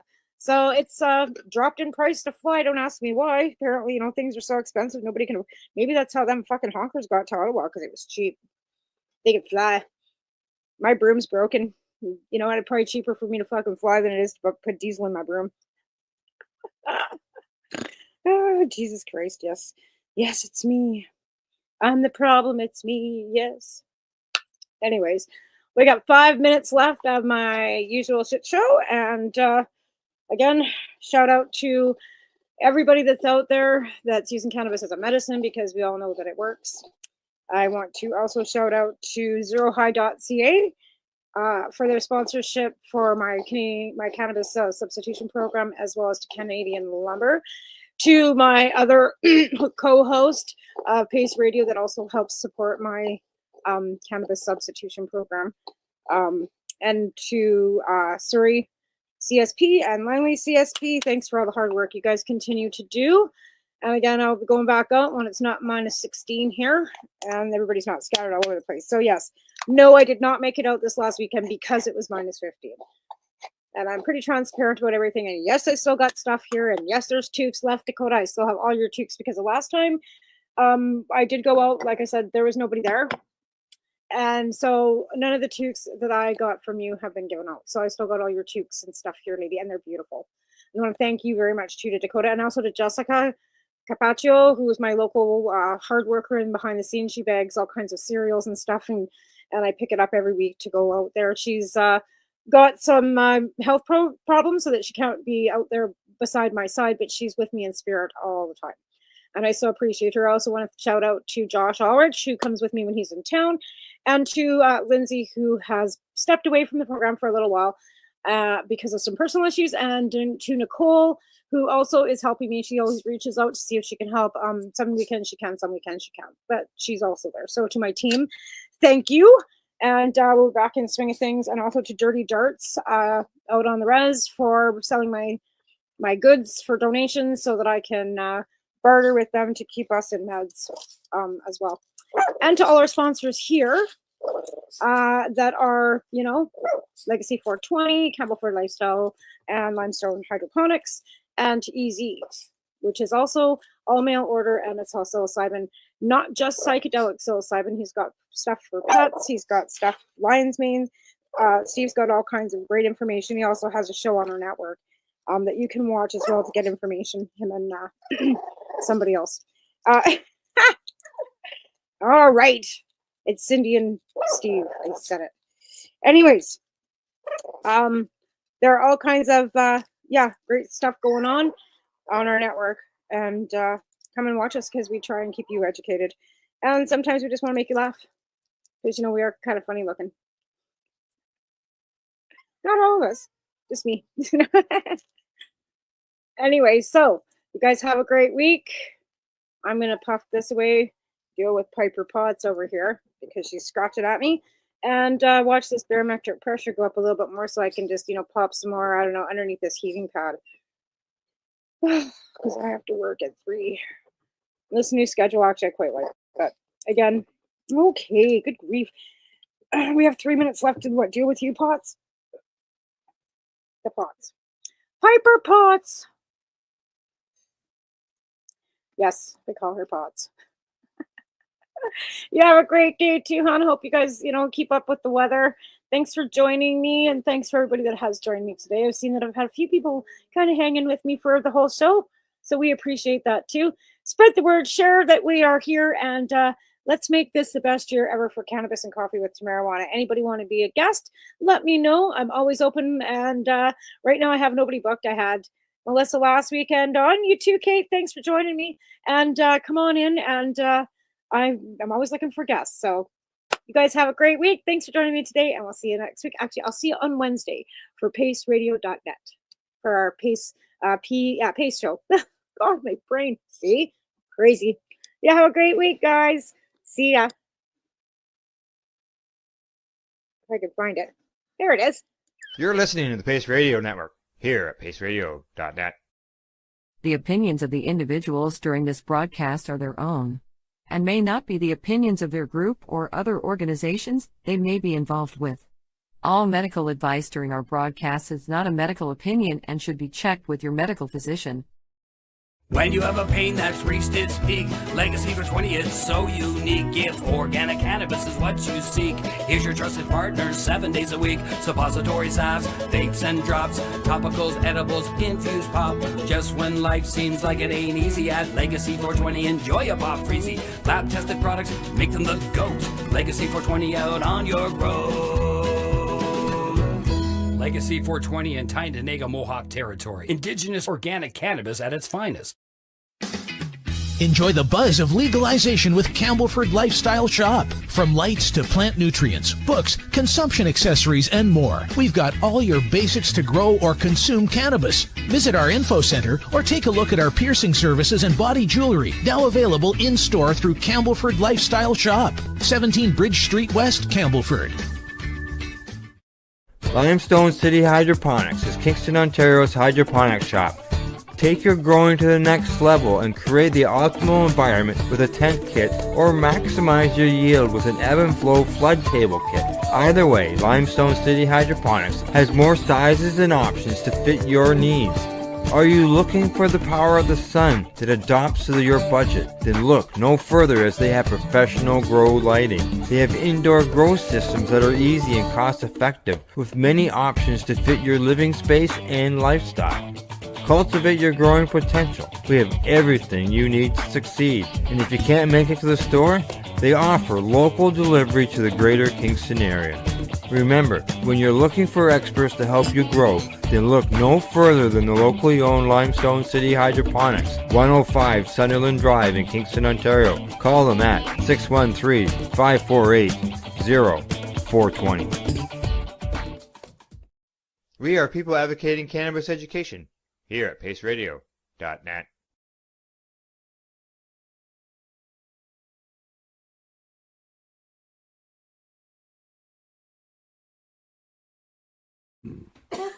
You're watching the 420 Pace Reroll Saturday. You're listening to the Pace Radio Network here at paceradio.net. The views expressed by the individuals during this broadcast are their own opinions, and they may not be the same as those of their group or other organizations they may be involved with. All medical advice during our broadcast is not a medical opinion and should be checked with your medical physician.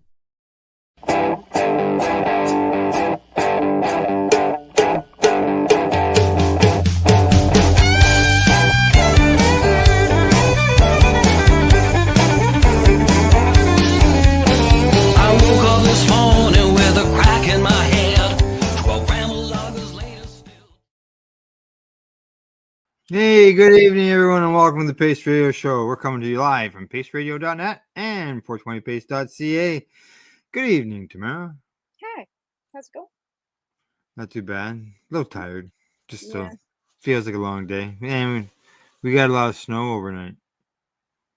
Our biggest snowfall of the season, I would say. We're supposed to have snow on Thursday and Friday, and guess what I get to do? Use the snowblower. I get to go in a plow truck and go plowing snow on the highway. Oh, you're not a big fan of being on the highway when it's snowing. I want to take a plow truck ride with plow truck, like the big trucks. I get to Oh, you're going in the big truck. Yes. I get to go out with the contractor on Friday because we're supposed to have a snow event. And I've been asking them for 8 years to give me, I want to see what it's like to be, behind, like, in that plow, when you're plowing snow. I wanted, because I've been working with them. So after 8 years, I finally got a text message from the GM this afternoon. She goes, "Are you working Friday?" And I went, "No." She goes, "We're supposed to have a snow event." She goes, "You want to go for a truck ride?" And I'm like, All right. Well, you'll have to tell us all about it next week. I'm going to take video. I'm going to have video. Yeah, I want to get to something right away. Okay. And we didn't discuss it before the show, and this hasn't been in the news very long. But police raised 2 unlicensed cannabis stores in Vancouver, and they are Dana Larson's. I know. I seen Cindy's post this afternoon. She said it took them 2 hours to steal everything. Wow, eh? And that's where our cannabis taxation dollars are going to steal medicine from stores. Wow. Yeah. They seized all the products, but no arrests, and that happens. That's been going on for years since since legalization. How many times they raided the VSB, and they go in and they take everything and give them a fine, but nobody gets charged, because if you get charged, you can challenge it, and they don't want you to challenge it, because that would then open the books again for a whole new array of charter challenges. Right. Yeah, it sure would. Now, from my understanding, they didn't raid his mushroom stores, just the cannabis ones. I don't even know what to say about that, because here's the thing: like, they only work off complaints. So I always feel when somebody's being raided, it's because somebody has phoned and complained. Mm-hmm. Because they don't just randomly go in. Like, there's several stores still running in downtown Vancouver, Toronto. Like, unless somebody complains, they're not going to go running around. They don't have time or resources for that, unfortunately. Yeah. And I was years ago, so somebody's had to phone them and complain. No, it doesn't say. It just says all product. It doesn't say how much product, because that's usually what the fine is, right? Double the amount of the product. Now I'm following another link, and to see. And this is from Dana himself. It says raid is over. They've left. Both cannabis dispensaries emptied, no arrests made. Aiming to reopen tomorrow. Financially devastating for the future of our Get Your Drugs Tested project. Well, yeah, that's what funded that, right? That's exactly it. Like, that's free. It's a free service. You can go in and get your drugs tested. They don't charge you anything. They still have employees and rent and overhead to pay for that facility. Never mind, he was trying to get another machine, and they were like, I think $60,000 is what he was saying last time we had him on the show. I'm gonna see if she's busy. I'm just sending Cindy a message and see if she can join us. I just sent her, "Are you busy? We're live. Do you want to come on the show?" So, well, I'm not guaranteeing, but right. Yeah, she may respond back. Just so you know, Dana is my source for that. That is, mushroom shops weren't being raided, because right here in another tweet he says our mushroom dispensaries are not being raided, just the cannabis ones. And I don't understand. Well, yes, I do, because you know what? It's the one that's regulated and it's taxed. Yeah. Right? Yeah.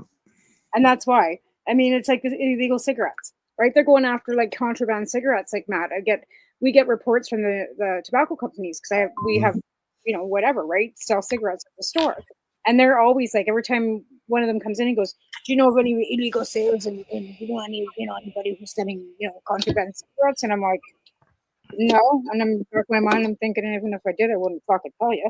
But you know what I mean? Like, but again, people can buy cartons of cigarettes for $50, $60, right? And a carton of cigarettes at my store after taxes is anywhere between $186 and $250. Mm-hmm. So people are going to smoke what's affordable. Well, yeah. And 90% of that is tax. A carton of cigarettes costs, I think, the store $8. And the rest is all tax. It's all tax. Well, and the margin, like, because they also are able to make that difference in money. And there's only the GST and PST, but there's also a tobacco tax. Hmm. But it's incorporated in the price of the cigarette. I'm not sure Yeah. the exact breakdown. I could find that out. But like I said, contraband cigarettes, it's huge. They've got a whole fucking task force for that too. So yeah, there's no link there saying anything about how much money was involved as far as product wise. With Dana, there might be something else out there because there's a bunch of stories I saw. Like I said, I And just in each one, she usually can have a little bit more, right, as far as Yeah. information in it. Yeah, because all I got was 5 hours ago. CSU rating both dispensaries are now in 649 and thorough. Yeah. That was 5 hours ago. Yeah. You say it's unclear what prompted the raids. Somebody's complained. I'll guarantee. I mean, it's not going to be probably even somebody you know. It could be one of the neighbors. Yeah, it could just be somebody who's just for the hell, like, I just don't like it, sir. It's not a legal store or whatever. And Yeah, it could be I'm one of your calling it in. the coffee Right. shop across the corner being douchebags, right? Like, who Yeah. knows? Yeah, he says here it really affects our Get Your Drugs Tested program, which Yeah, we he's put not. most of our money towards. So he was taking his, money from the dispensary and paying for that. And the last we had him on the show, he had tested over 60,000 samples. Oh yeah, and then he Uh, records all that too, and then shares it with yeah. And the thing is, that's a lot of the time, even here with Anchors, like, because we've got the same machine here. That's how the Interior Health gets the information about Mhm. toxic drugs, because Anchors will report to them, and then they put out an alert. And it's not because somebody's OD'd on it; it's because Anchors are one of the the testing site here in town has gotten a hold of some stuff, and they Right. report that to Interior Health. I know I saw it in. Dana's not on Facebook anymore. He got banned, and I'm not Who? on Dana. Oh, did he? Yeah, he's not on Facebook anymore. I remember him saying that. Oh, I'm gonna send him a message, but he's not on Facebook he's anymore. not on. No, they banned him. He's got Dana Larson's Truth, but that's just a page from like a decade ago. Yeah, and I don't do X. Like I when Musk bought X, I deleted my deactivated. Okay, no, that's wrong. But I tell you, he's trying to friend me on TikTok every 500 of his profiles. I know I saw it in more news stories because I was looking for news earlier. Doing my usual posting of news. Well, that's why I stories. don't usually do much. Like I said on my show, I was talking about me going to Toronto. I says, and honestly, I said I've been Al's co-host, and he does everything. All I gotta do is show up. So it's thanks to you for doing all the work, because I don't have to do anything. Like I just get to look good and sit here, yap my face off. So and all the sponsorships, you've gotten all that stuff, right? I haven't Yeah. done shit. And like I said, I can't remember if it's been 3 years or 4 years since I jumped on this, Well, you've been here for 3 years.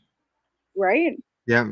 You've been with the show for Remember 3 when I years. started cannabis Um, marijuana? I don't even remember what year that was. no, neither do I. Okay. Remembering my own name, never mind that.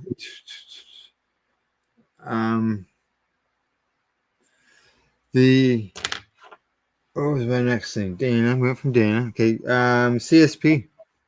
Update on the CSP.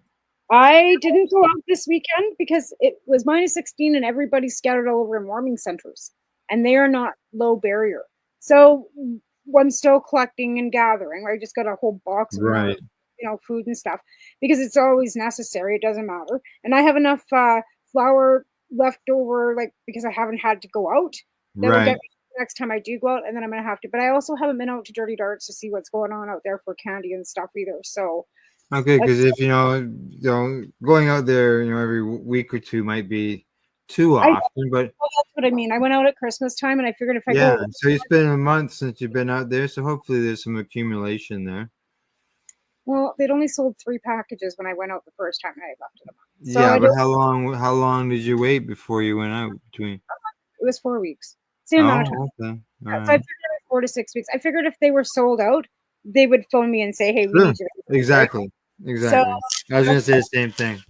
yeah, so I just figured that they're okay. And I don't want to be that person that's like phoning and bugging, and like they can't control the sales. Sure. Yeah.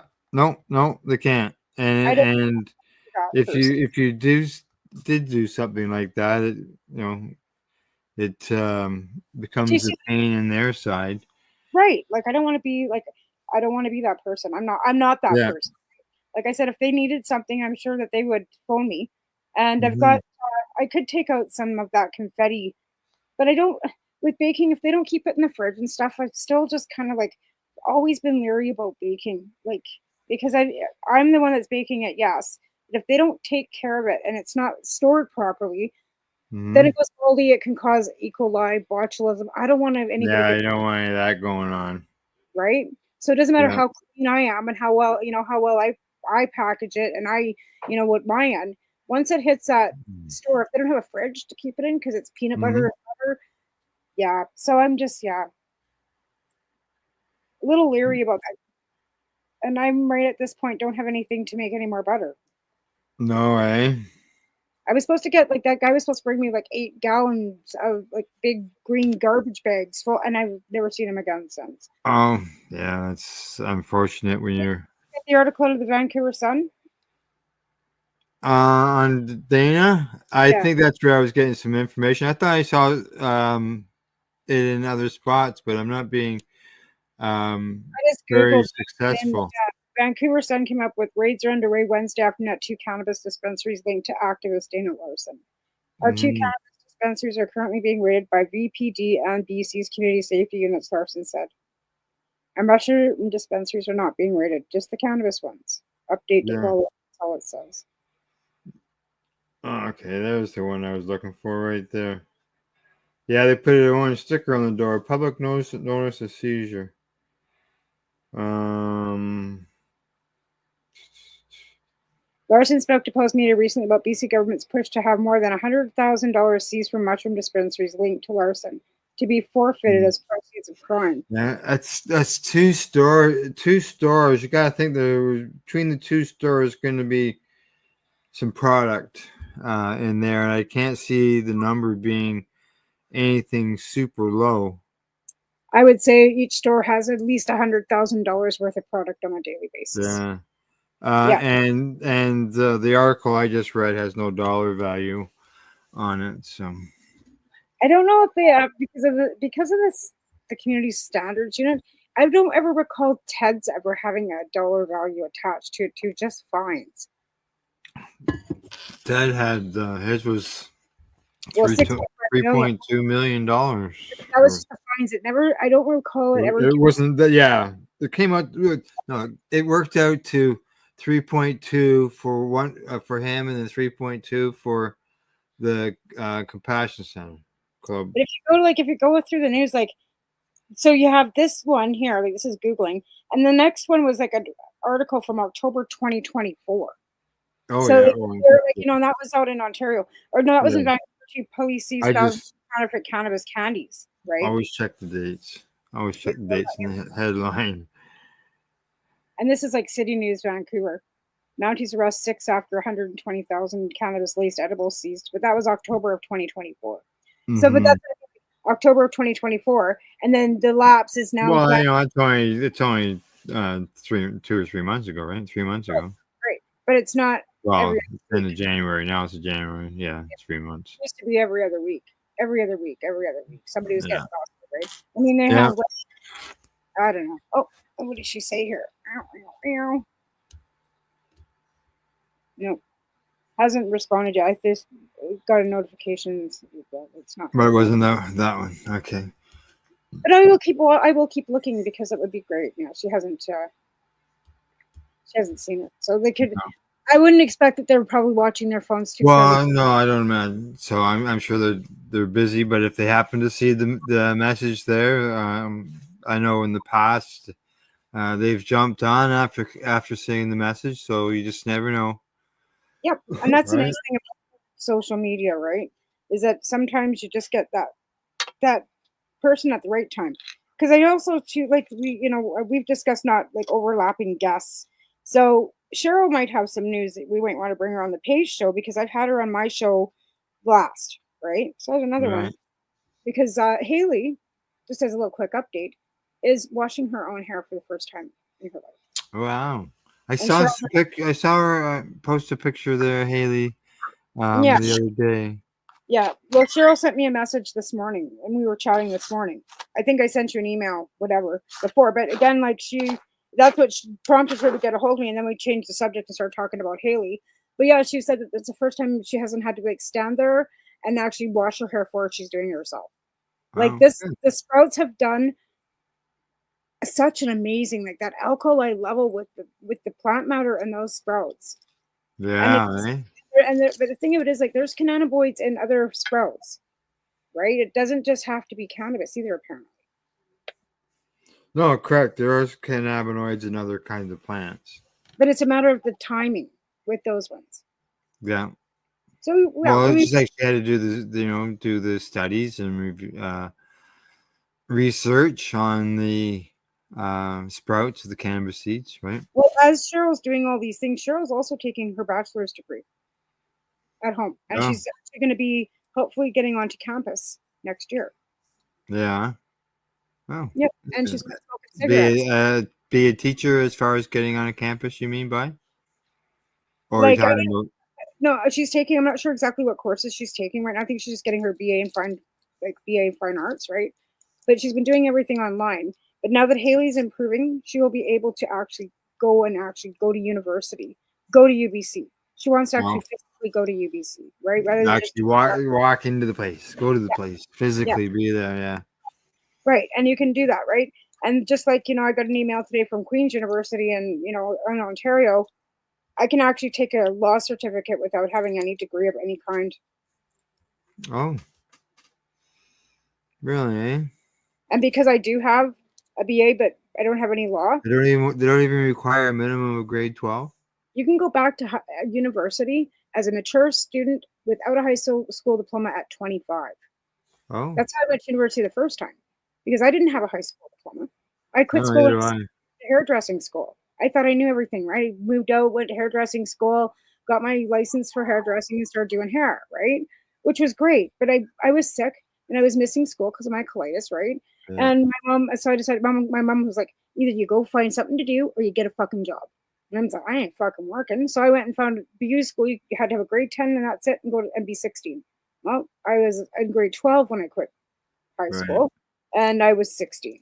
So that's what I did.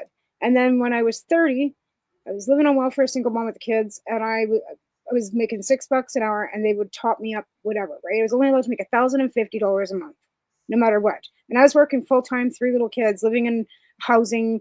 It sucked. So I decided I was going to go to university. So I applied as a university student, like mature student, no high school diploma. Mhm. And then I got off the services because of the student loan. I was able to provide for me and Taven. My other 2 went to live with my mom, and I went to university. And that's Oh, how I got off welfare. And then from there, I went to work at H&R Transport and dispatched and did those jobs, and then cabs and aviation, and never used my degree because never found anything that it was required for. what it was required for. Oh, and I never got and then because I went back as a mature student, I don't have a BA. Like, I don't have an accredited BA, because Mhm. when you go back, you have to reach a 3.9 grade point average to be classified, right? And I didn't, because I had been out of high school for how many years, right? I didn't. Oh, yeah. So you can still go to school, you can take whatever, but you never get a degree. So I don't have a degree, but technically I have an uncertified BA in fine arts in poli sci. Mhm. The only thing I would have to prove it is the fucking actual bill I got for my student loans. Ah. And same with this. I can take a certification in law. There's no certificate for it. I can't become a lawyer with it, but you can get a Canadian Introduction to Law and take that Mhm. course through the university, Queen's University, and then keep taking courses and then challenge the law and challenge the bar. Well, that's the thing. You get yourself educated in order to be able to do that, and And at 65, universities free for everybody in Canada. at 65. Once you're retired, 65, you are able to go to university for free as a senior. Oh, really? I mean, you still have to pay like for your books and stuff, but your Sure. tuition. Well, that saves you a lot of money if you're not paying tuition fees. Well, let's put it this way: when I left university after 3.5 years, I was in the hole $50,000. Well, yeah, That was 20 years ago, even. Yeah, look at the cost to become a doctor and stuff like that. That's why when I went to go get my paralegal, I never did finish paying off that student loan. I got the Mhm. $10,000 whatever, but I still owed. Never had a job that I could ever pay anything, like, you know what I mean? So that's why I couldn't get any funding for that paralegal course I wanted to take, because as far as student loans concerned, I went bankrupt even though I didn't. Right.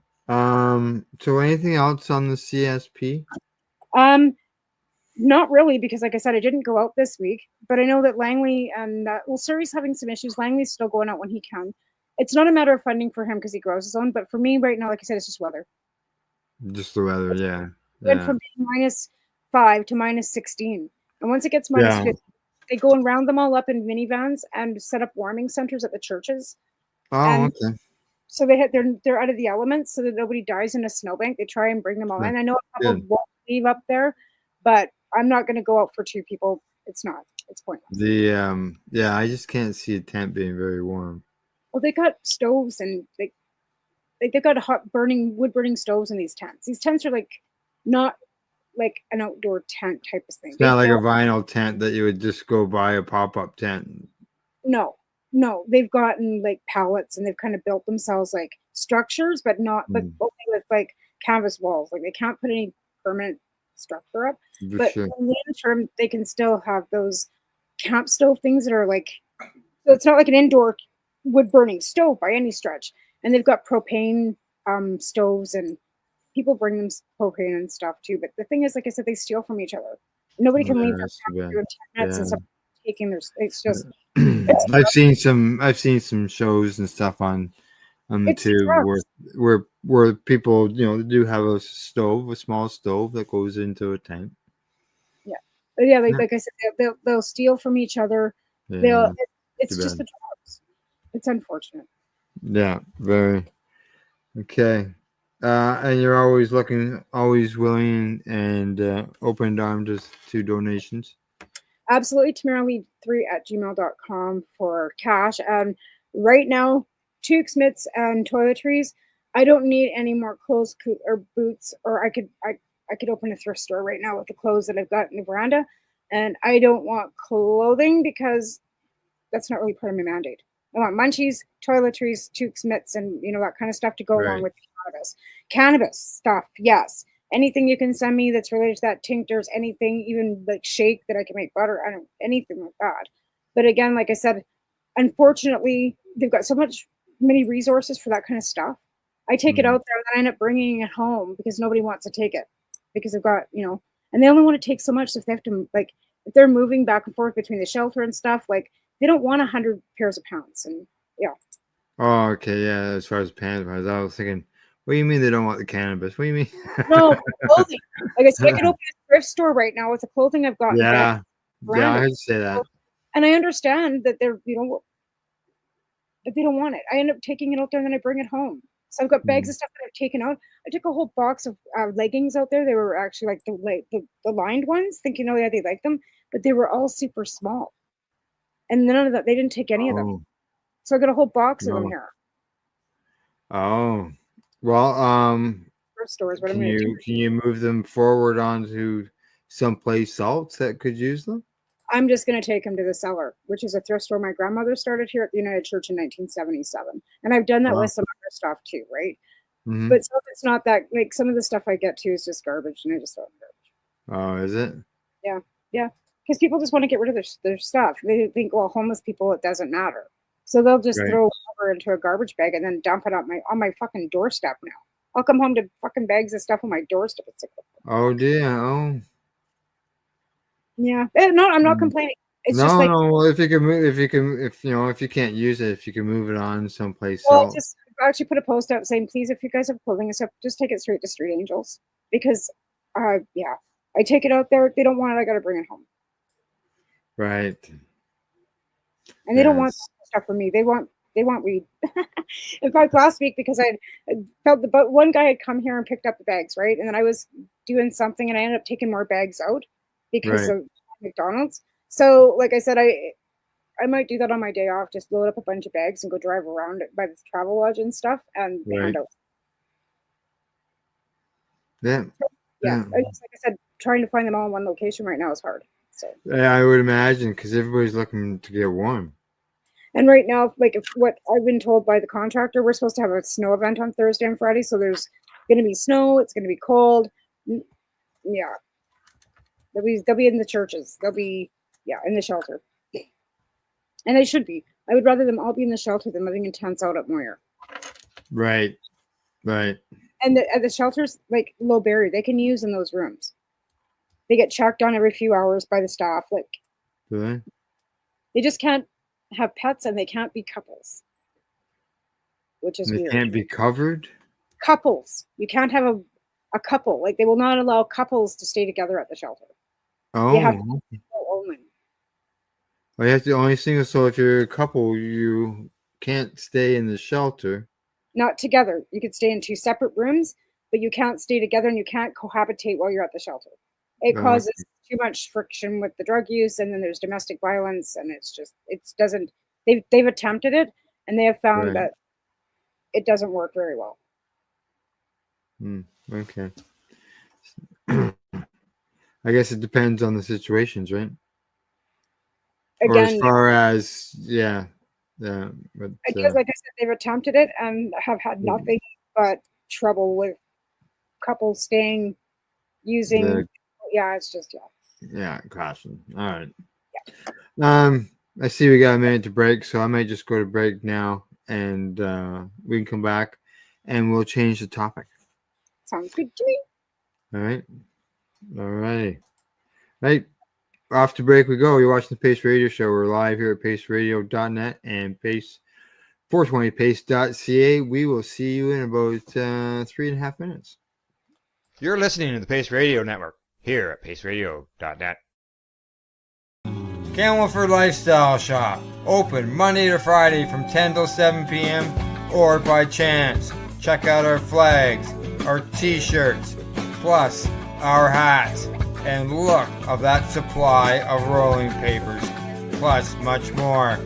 We've got bongs and your favorite herbal vaporizers. Look at all the incense we have. As well as, for those who collect knives, check out these knives in our collection. And while you're here, stop in to see Shay at the piercing room, where you can get poked by Shay. Daily deals, check them out. Camelford Lifestyle Shop, 17 Bridge Street West, Camelford, Ontario. When you have a pain that's reached its peak, Legacy for 20, it's so unique. If organic cannabis is what you seek, here's your trusted partner 7 days a week. Suppository salves, vapes and drops, topicals, edibles, infused pop. Just when life seems like it ain't easy, at Legacy 420, enjoy a pop freezy. Lab tested products, make them the GOAT.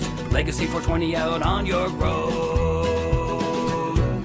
Legacy 420 in Tyndonega Mohawk territory. Indigenous organic cannabis at its finest. What do you find at paceradio.net? People advocating cannabis education.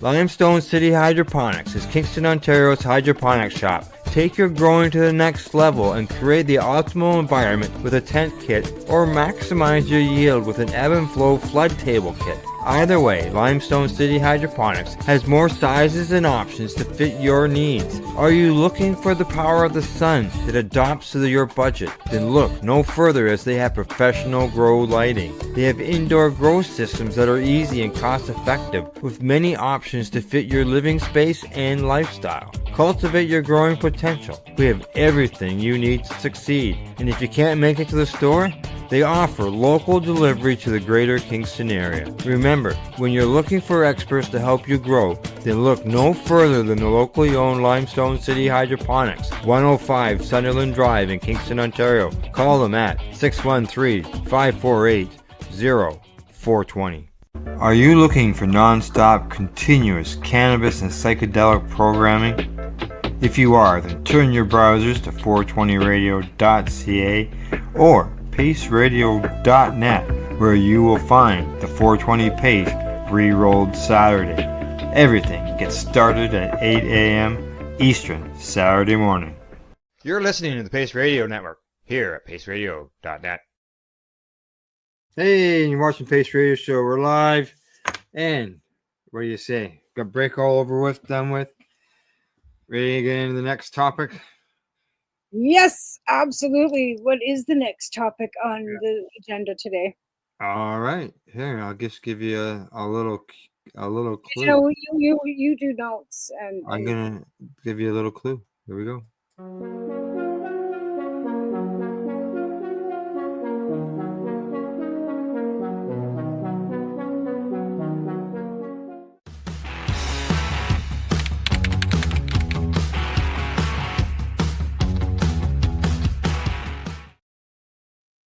There you go. I know I am so pumped about that, and I've been seeing like the Instagrams that you're doing on Instagram. I don't go on Instagram that often, but I Right. will, right? And like I'll set that all up too. I just was I don't like I said I most of my stuff's on Facebook, so I can't put it on Facebook though, can I? Oh yeah, that can go on Facebook. Okay, perfect. I think I know what you're talking about. Just a second. Yeah. You've probably seen the real version, the Yeah. real like REEL version of this one.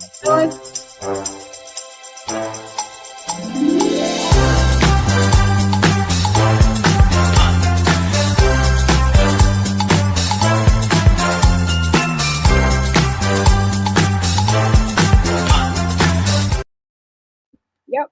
That Yeah. one. Yeah. So Yeah, that yeah, was that last one was created by. no, you're breaking up. You're breaking up. Nobody, we can't hear you. Now you're frozen. Oh no, Al, you're frozen. So that's kind of Expo that we've been going on and on about. Yeah, There, how's that? Am I back? now. Yeah, you're back now. All right. But yeah, like Yeah, so the- like, my Facebook account goes back like Instagram goes directly too, right? So it's like Correct. Yeah, you can connect the two of them for sure. Mine are. Yeah. Yeah, that last one there, it was created by Mary Jane Baker. Cool. And then the one earlier, the one I used for the clue, that had the typewriter in it. I created that one. So put that You're up there, talented. and So is she because I oh can't. well, you know, I just there's things that makes it easier than when it looks.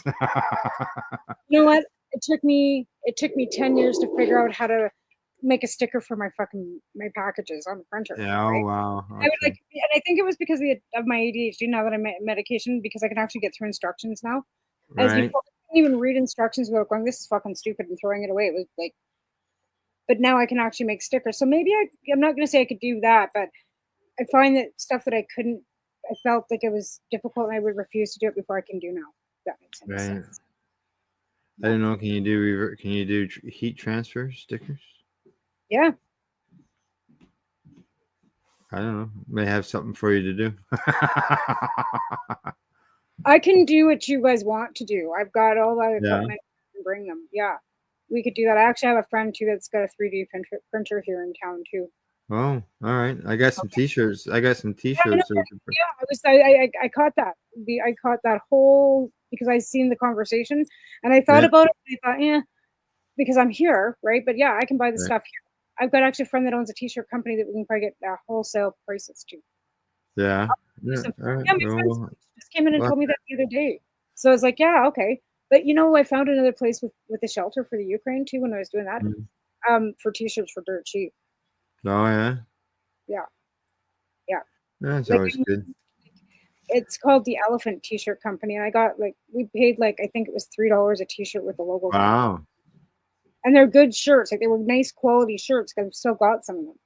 I'll check into Right. some stuff and see what we can come up with because yeah, I will be contributing to the project. Well, let me know. Let me know if you can come up with some shirts. That'd be cool. The yeah, to have them for the Can Expo, right? think we should all have matching shirts. Yes. Yeah. Yeah. And The there's only what 4 of us that are going to be on site, right? should be 4 of us on site, correct? Right. Yeah. Yeah, be 4 of us. There was actually 5, but one of them was going to be very busy doing something else, and We can still connect with her. correct. Exactly. Oh yeah. That's what we've already discussed. You Yeah. missed that first. You missed that first meeting, so I'll be calling another And one. you guys are staying in an Airbnb? Yeah. You and Gail? Yeah. Okay. And Sherry Ann lives in Toronto. Right. Yeah. And I'm going to stay at Naomi's, but I was thinking I might like skip Naomi's on the Sunday and maybe stay at an Airbnb on Monday night by myself. And kind of, Oh yeah. just kind of like hang out and maybe near the airport. Maybe we can get a room near the airport. Right. Maybe. Yeah, you can always get a room near the airport. There's lots of them there. But I want to book everything now, so it's not like I just want to go because it's honestly like I haven't done this for a really long time, and I'm so And happy. then I think I'm gonna guess here. You would think the hotels or motels or whatever near the airport would have a shuttle service. Yeah, where you could get it from the airport to where you're staying. Right. Now and another then you got somebody who's picking you up. Yeah, I do actually. But I totally forgot about But that. if you're looking at that last night before you come home to stay near the airport, then if you can get a ride near the airport and stay at the hotel, that hotel will have a shuttle to the airport, Well, and that's they what I was will, yeah. See, and like, and I was like, another part of me wants to stay another 2 days so I can take the bus down to Niagara Falls. Because I mean, I do have 2 weeks holiday. Yeah, 2 weeks. You're gonna need 2 weeks, Tamara. Well, I have 2 weeks holiday coming, and Alvin's going to be home anyways, here to take care of the dogs and Taven, and Right. I just take a couple extra days. I don't know. I can book a flight, and I guess decide. I also thought if Loretta came with me, like to meet me in Toronto, we could take the train back to Montreal with her and fly home out of Montreal. Like, I don't know. Like I said, this guy's kind of like where I'm at right now. Like, all I know is I'm going to be there. I'm so excited to be there. Yeah, well, yeah. Like I think last time we talked about it, it's been a while since you've been able to do anything like this, and it's an opportunity to do that and be able to talk to people who you haven't seen for a while and meet new people. Well, that's it. And another question I had for you now, because it's bud tenders and legal, is there are the retail stores selling at the? No. So you have to bring your own cannabis with you to the. Correct. Yes, like for the regular person who's just coming and going to the event, you bring your own cannabis. Okay. There's no cannabis for sale on site. There is the bud tender sampling, which requires a separate ticket. And you have to be an active bud tender working in retail to actually be able to do that, right? We discussed that. That was the way it was last year too. See, and I just kind of thought maybe it would be like an alcohol convention where they have all kinds of sampling and stuff, and it doesn't matter, and they sell bottles of wine on the side. And I mean, eventually, maybe the cannabis industry will get there. You know what I mean? Like, we're gonna have because when we were in Montreal, there was like a booze fest right out front of the fucking hotel. Me and Sandra walked over and bought Amarula and hot chocolate, like right by the Ferris wheel. Like there was little booze Wow, sold everywhere. Yeah, I mean, and then they wanted to shake your own, but yeah, I'm just trying to think. You might get a hot dog truck or something, like one of those hot dog carts and stuff hanging around out front. With cannabis or hot dogs? Just hot dogs, man. Just hot dogs, no cannabis. And like there's at the Can Expo, there is a spot to go get your lunch or something to eat, but yet again, it's not cannabis. They can't sell any cannabis, whether it's an edible or anything. If there's no alcohol on site, why can't they? If they're I've been at a women's show, and they've been selling samples, like 25-cent samples, where that money goes as a donation towards some charity. Yeah, you could do that. You could it's donations and it's not sales at all. I don't know. Yeah, but they haven't allowed for that yet that I'm aware of. I just don't understand why it would be any different than them selling out of their store. Well, You have a business No, they're license. they're selling out samples of wine and stuff like that. But again, like if you're a retail outlet, you're there having a booth, right? If you were at your Mm. store, you'd be selling cannabis to the Yeah. limits, right? Yeah. Why? I just don't understand why they would. Well, that's the regulations. I'm sure the businesses wouldn't mind selling some product while they're there, but it's the way the regulations are written, right? Yeah, kind of sucks because I'm pretty sure I remember buying some cannabis at TY once. Yep, Mm. and some edibles too. Not going there. Not going there. No, it wasn't from that person. It was from Oh, actually okay. Adam fucking Greenblatt. Adam had his booth there from his dispensary in Montreal, and he was I don't know about that yeah, end of things. Yeah. yeah, he was openly selling brownies and cookies, and I brought home Alvin this gingerbread cookie that he figured it knocked him on his ass, and Mhm. that's what convinced him to actually sign up for Adam's dispensary in Montreal for a provider, but like before legalization, right? Oh Like, yeah. Well, like we had whole plants there growing in pots. We had them completely in bloom on the yep. floor. We But had Adam, the event organizer came to us one time and asked us to put plastic bags over our plants to contain the smell. Because people were complaining, other exhibitors were complaining about, for example, the smell of cannabis getting into the clothing that they were selling. then don't come to an event where there's cannabis. Well, You're it was a home show. We were the only cannabis booth. Oh, I gotcha. Don't smell that much. Like, come on. And then at one event, we had a vaporizer on the table, and But we're no, demonstrating how the volcano worked, right? It's And okay. we even had the show manager down there, showed him and everything how it all worked. Well, the booth beside us complained that their customers said that they were getting high, that they're getting dizzy and lightheaded. Were you even putting You know what? cannabis in the vaporizer? Do you know what you know what that person was doing? No. Nail polish. Oh, for Christ's sakes. She's getting high off the fucking fumes of her own nail polish. Jesus. There was nothing in the vaporizer. Like, were you pushing cannabis through the vaporizer, or were you just in there, right? There was no cannabis in there. Yeah, we were vaporizing cannabis in the vaporizer. Oh, there was cannabis in the vaporizer. Oh yeah. But I mean, even that, like, even the smell of cannabis through that vaporizer smelled nutty. It didn't even Yeah, it's a different smell. It doesn't smell burnt or anything, right? smell. Like, it had didn't have a different smell to it too. It was Yeah. actually, but I guess for non-consumers, like, they don't like the smell of it. Some people, like my mother, like, that's what gave it away. Like, I remember doing this to her. She always, oh yeah, you're high, mama, right? So my girlfriend and I smoked a joint in my apartment, but we smoked it outside, so she couldn't smell anything. Wash my hands and whatever. So then she comes Oh over, yeah, and because it's over your hands. right, and like I looked at her and I brushed my teeth, like made sure everything was, Oh yeah, I did that too. Brush my teeth when I come home. yeah. And I looked at her. I said, "So I just smoked a joint. I'm high. Can you tell?" And she looks at me.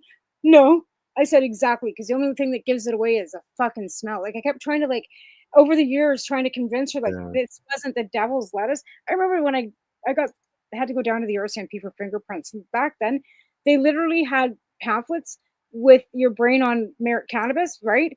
And it looked like a brain on meth. It had holes in it. It was so much propaganda and lies. But that's what they were handing out at the RCMP station. If you use cannabis, my mom hands this to me as I'm getting, fingerprinted for possession of whatever at that point, right? That I'd gone to court, got the fine, Silly and they mom. lost my fingerprints and stuff. So I had to go back to the RCMP station after I'd already been convicted of this with my fine, because they didn't have my mug shot and my fingerprints because they'd lost them. So I go back to the RCMP station, and of course, there's my mother standing at the detachment house that day. And she said, I have to phone, oh my God, my daughter's here, and she have to talk to her friends and get them to do my mug shots. And as I'm leaving, she's handing me these pamphlets on weed, and I'm like, so I opened it and went, what is this shit? Like, and this is before I knew anything about medicinal. Yeah. This was like back, I think, 2004, 2003, like before I even had alcohol. Yeah. Yeah, it was Yeah. just like, the propaganda that they were actually putting out on cannabis. It was just Oh, it was brutal, and it still is. There's still some stuff that goes on out there. Like, for example, in South Dakota, they want to repeal their medical cannabis law. nothing those whacks do down there right now surprises me. Nothing. Like, it's just. I have I no. thought, wow, why would you Because want to do that? well, here's the thing. Now that fucking orange pile is in, every Republican governor is now empowered to do whatever the fuck they want to, because there's Yeah, nobody well, this. the top down. Yeah. Yeah, this governor has moved on. She's now working in the White House. That's what I mean. Like, it's just like I said, nothing that goes on down there right now will shock me. They'll probably take every right that anybody ever had down there away from them, and they'll still be going drinking the Kool-Aid. He's the best. Like, They said medical cannabis is a travesty. Yeah, they struck the adult use one got struck down, so now they're going after the medical one. They're saying the medical one is a travesty. a travesty. A Yeah. travesty? What in the fuck does that even mean when you put cannabis in Oh, this? I know, right? I thought, wow. That'll be the Repealing cannabis laws, like what the? It's connected to the immigrants that they're deporting. I don't know if it's connected to that, but it's just the No, way I'm that. not saying that it is in any way, shape, or Yeah. form. But like I said, everything that they're doing, they're going and reefer madness, right? We all know that was nothing to do with the plant itself, but it had everything to do with race. I actually I didn't oh well here here's one of the things I saw here earlier, and this is when I was going through for news for tomorrow morning's news show, and I don't know whether this article is going to be on there, but remember Matt Gaetz? Yeah, I do. Yeah. Absolutely. Yeah. Okay. Well, he's calling out his Republicans, his fellow Republicans, and saying that they are on the wrong side of the cannabis reform. Is he pro cannabis? Is that what you're telling Yeah. me? Yeah. Yeah. That's right. Yeah. Exactly. You know what? They're all on the wrong side of history. Period. Well, I know that, but I'm sticking to the cannabis end here right Well, now. cannabis is the least of their worries. And you know what, Matt? Like, I think if cannabis was given to everybody down there, maybe they wouldn't have lost their minds. Let's see what else he says here. That's about what guy's ever said in his life, to be fair. Yeah. Lola, you don't eat Smarties. But so I was surprised. I wasn't surprised, but why don't you say that while you're still in Congress? Because he's gone. So what that, and there's so many others that do the same thing. You know what he should do now that he's gone is he should actually out every last fucking one of them. Yeah.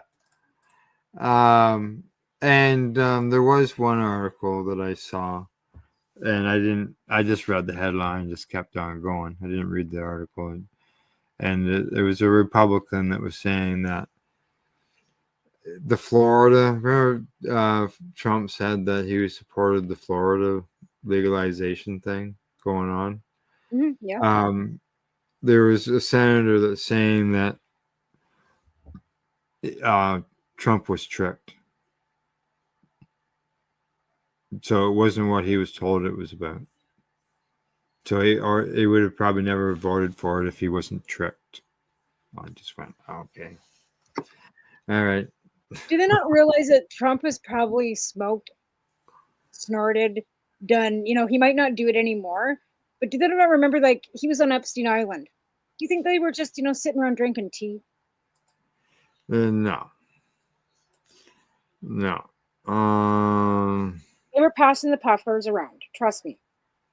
I don't think there's any one of them that can actually sit back and say they never used drugs, especially celebrities.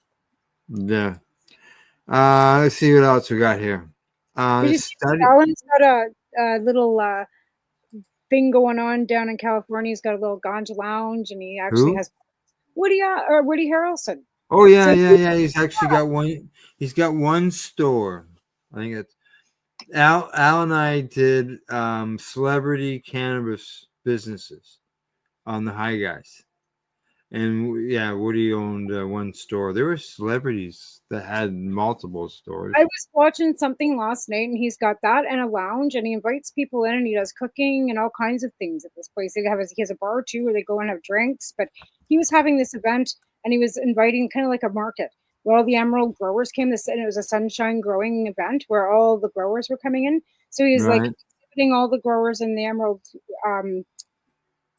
circle in California there, and then they had a party, and yeah. But apparently he's got a little ganja lounge and stuff too that he's got all set up and right into the whole scene. I thought, like, I knew he was, but it was really cool to watch.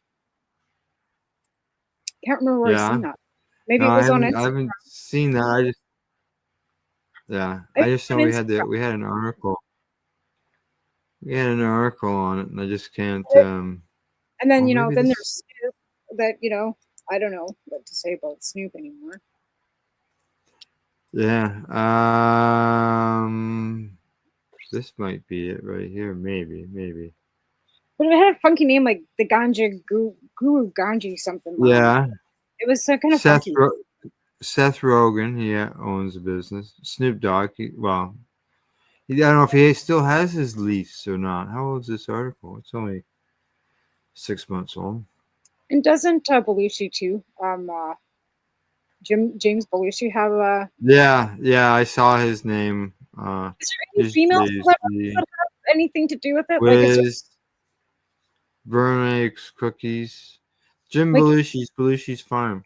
Yeah, but isn't there any female celebs that have grows? Like Tommy Chong, Mike Tyson, Trixie Garcia. Okay, that's Garcia. Her father's name you might know, Jerry. Jerry Garcia. Yeah. No, like I was kind of thinking, more Whoopi Goldberg. Well, actually, the list that Al and I went through, it did have Whoopi Goldberg and others, but I'm not. Like nothing more than just John, Jennifer Aniston with the great big blunt, with her own little gun, right? Like, I mean, they're gonna have to do something down there to fucking make money. They're all burnt up. The the city or California, eh? That's just horrible. Like horrible. Right. Actually, one of my friends is heading down to San Francisco today, and I'm like, "Oh yeah, are you sure you want to?" She goes, "Why?" I said, "Because it's probably smoky as fuck down there." Oh, probably, yeah. I said, "Yeah, like, anyways, yeah." Yeah, the smell too, eh? And you guys deal with the fires out there in BC, right? Sometimes it's so bad. Like, it is so bad. I know you guys get some remnants out there when we're smoking out here, but when you're like 30 kilometers from a fire and you can't see the mountains and because of the smoke and you can't breathe, your eyes are, it's bad. It's bad. It's bad. Bad, eh? Yeah. Woody Harrelson, The Woods. No, that's not the name of the ganja lounge. It was something different. Was it? Ganji something. I don't know. It was started with a G, but he had a ganja lounge, and it was called something along those lines too. All right. Okay, I'll look for that then. I can't remember where I seen it. I think it was on Instagram because I was looking at Instagram because of you. Right. Right. So I flipped onto my Instagram, and I'm pretty sure that's where I saw it. The Woods. Oh, Ganja Giggle Garden. That's it. The Ganja Giggle Garden.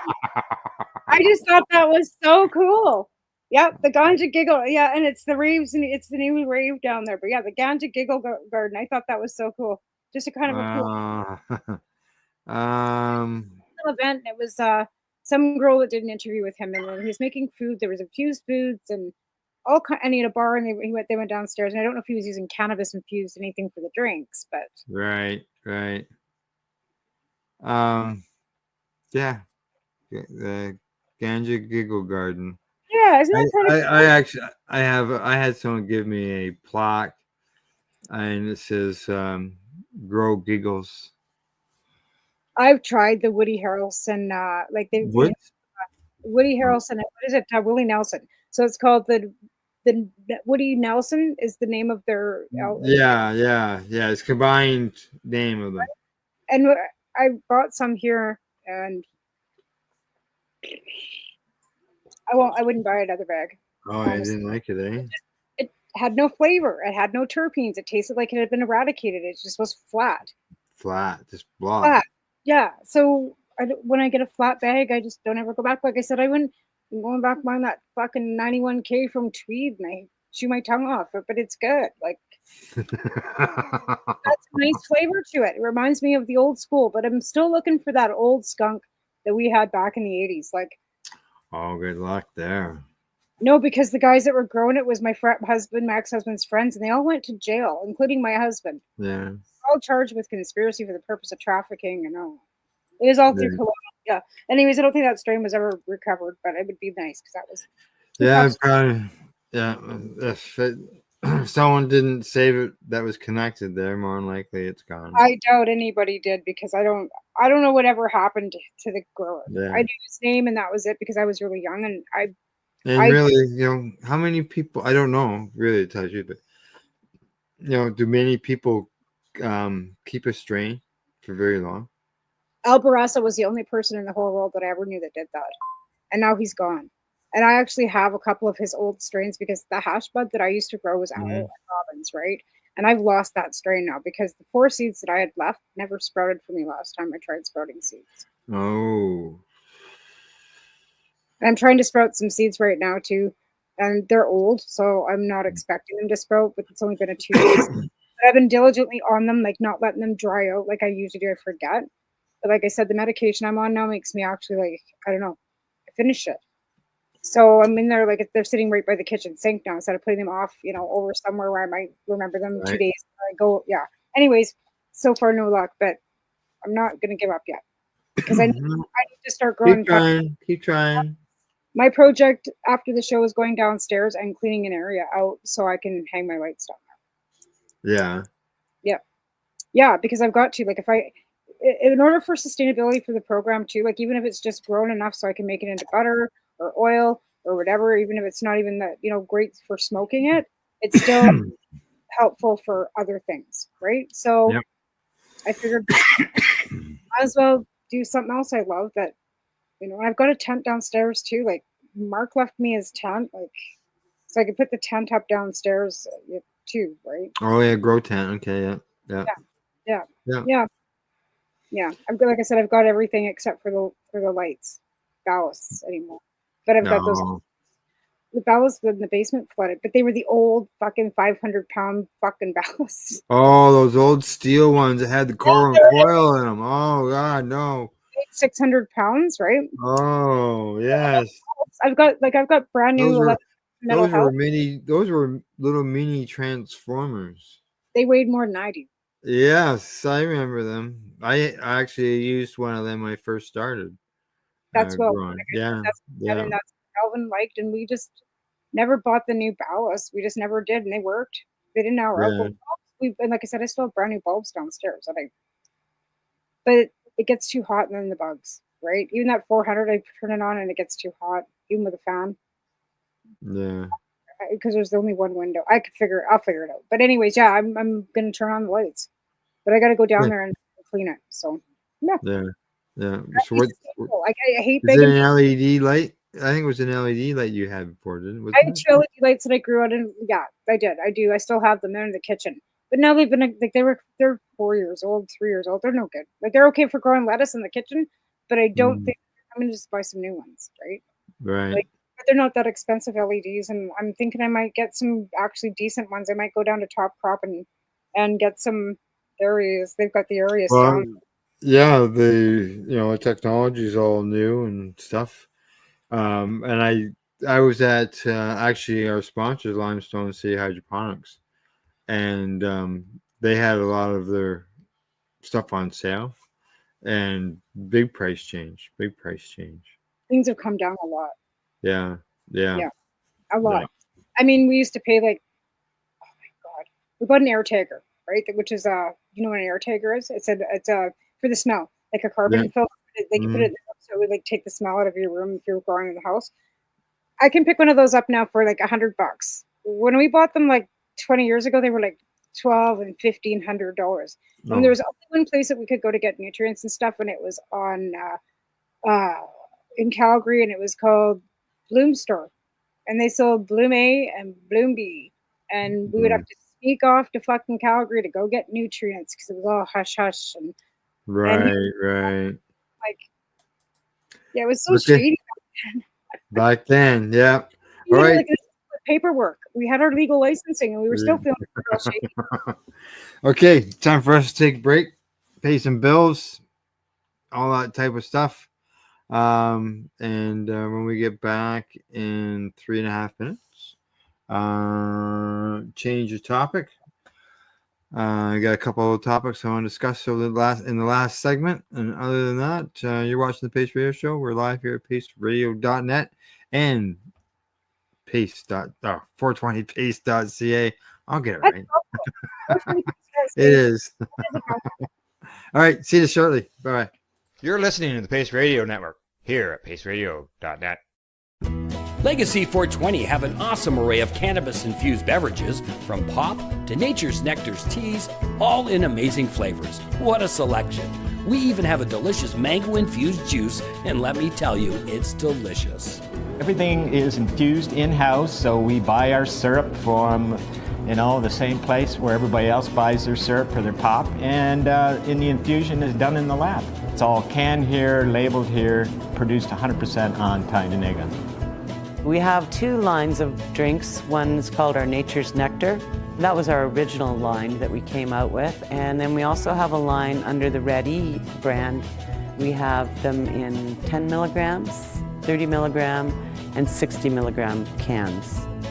What a great selection for a get-together with friends or after a long day. Remember, if you want to wet your whistle with on-site lab-tested products, come see your trusted partner. Legacy 420 out on your road.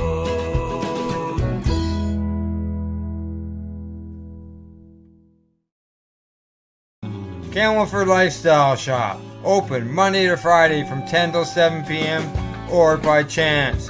Check out our flags, our t-shirts, plus our hats, and look of that supply of rolling papers, plus much more. We've got bongs and your favorite herbal vaporizers.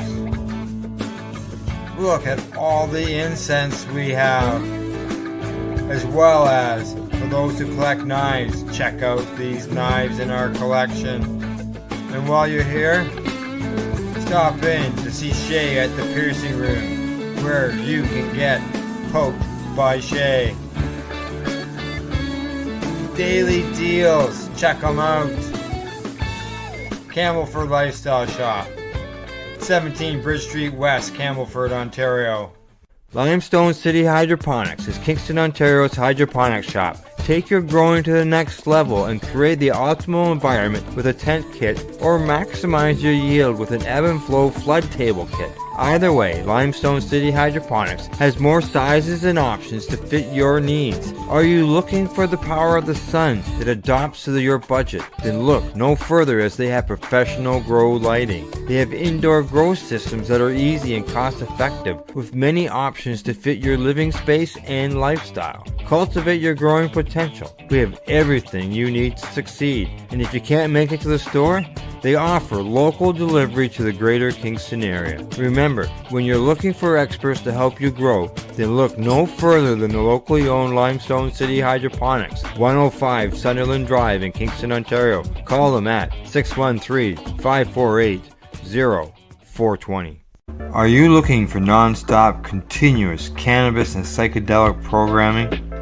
If you are, then turn your browsers to 420radio.ca or paceradio.net, where you will find the 420 Pace re-rolled Saturday. Everything gets started at 8 a.m. Eastern Saturday morning. You're listening to the Pace Radio Network here at paceradio.net. Hey, we're back and we're live and we're in the last segment of the show, and I can't believe we have not discussed this yet Uh-oh. because it was something that it surprised uh, you and me and many others when I received a link this week. Oh, And the Pace Radio Show has been picked one of the 25 Canadian cannabis podcasts to catch during 2025. number 8 to be exact. Number 8, exactly. That's where we came in. Yeah. I'm always shocked, though. What's that? I'm always shocked when something like that comes up. But again, I chalk that up to you because you're the one that, has done all the work and works to get all the stuff done and all the commercials and all the, you know what I mean? That's all you. Mm. Then, yeah, it's, it's. Yeah, it is. Like I said, I just. Well, I mean, hey, it's just like. I fell into it too. Like, let's be fair. Like, shit happened. And this was supposed to be temporary. And here it is 3.5 years later. And I'm still here hanging out. Yeah, right. Yeah. It's the same idea as with when I was running with TY and wanting to do that and getting the word and the information, the knowledge out there. And it's no different hearing video versus the written end of things. Back when I was writing, it was mainly on the advocacy end of things. This is patient advocacy, what we're doing. Right. And that's why I'm so determined to get to Toronto, because never mind the timeline, but this is a really sure there's been other events in the last since legalization and stuff too, but this is the second year of the event, right? So it's not like a one-off. And TY wasn't a one-off either. Marco did that 3 years, 4 years, and was it 3 years or 4 years? Yeah. Right. And then we had Champs, and then there was, what was the other one? Lift, and then you know what I mean? But those all kind of petered out too. So they had like 1 year, 2 years. And then you had that other event that was out in that you went to prior, not this one, because you went to this one last year too. There's another one you went to at the hotel. Yeah, we've growth up. That's what it was. But again, you've got those opportunities because you're in a bigger community. Grow up. Yeah. Is what it's called, yeah. But out here where I am, we don't have conventions like that. We don't have the opportunity. I'm not close to Vancouver. I think everybody thinks because I'm in BC that I'm, hop, skip. Yeah, exactly. I'm 12 hours from the coast, right? And in the wintertime, you don't drive to the coast. Yeah, like I always tell people, you're on this side of the mountains. No, I've got there's no mountains between me and them. I've got Alberta border and then the Rockies and then me, right? There's other mountain ranges and stuff, but I'm right along the Rocky Mountains along the Alberta border, right? So yeah, that's kind of, and then the Purcells and anyways, but there's nothing out here. There's nowhere for me to go do interviews. There's nowhere. So really, for me to have an opportunity to come out and do interviews and meet new people, and then get to know the industry, because that's one thing I couldn't convince one of my friends. I said, well, no interest in getting to know the industry.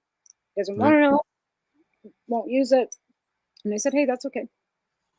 Now, as far as this 25 best Canadian cannabis podcasts goes, the Cannabis Health Radio podcast was rated number 1. I've seen our friend that's on the same network as us is also on there too.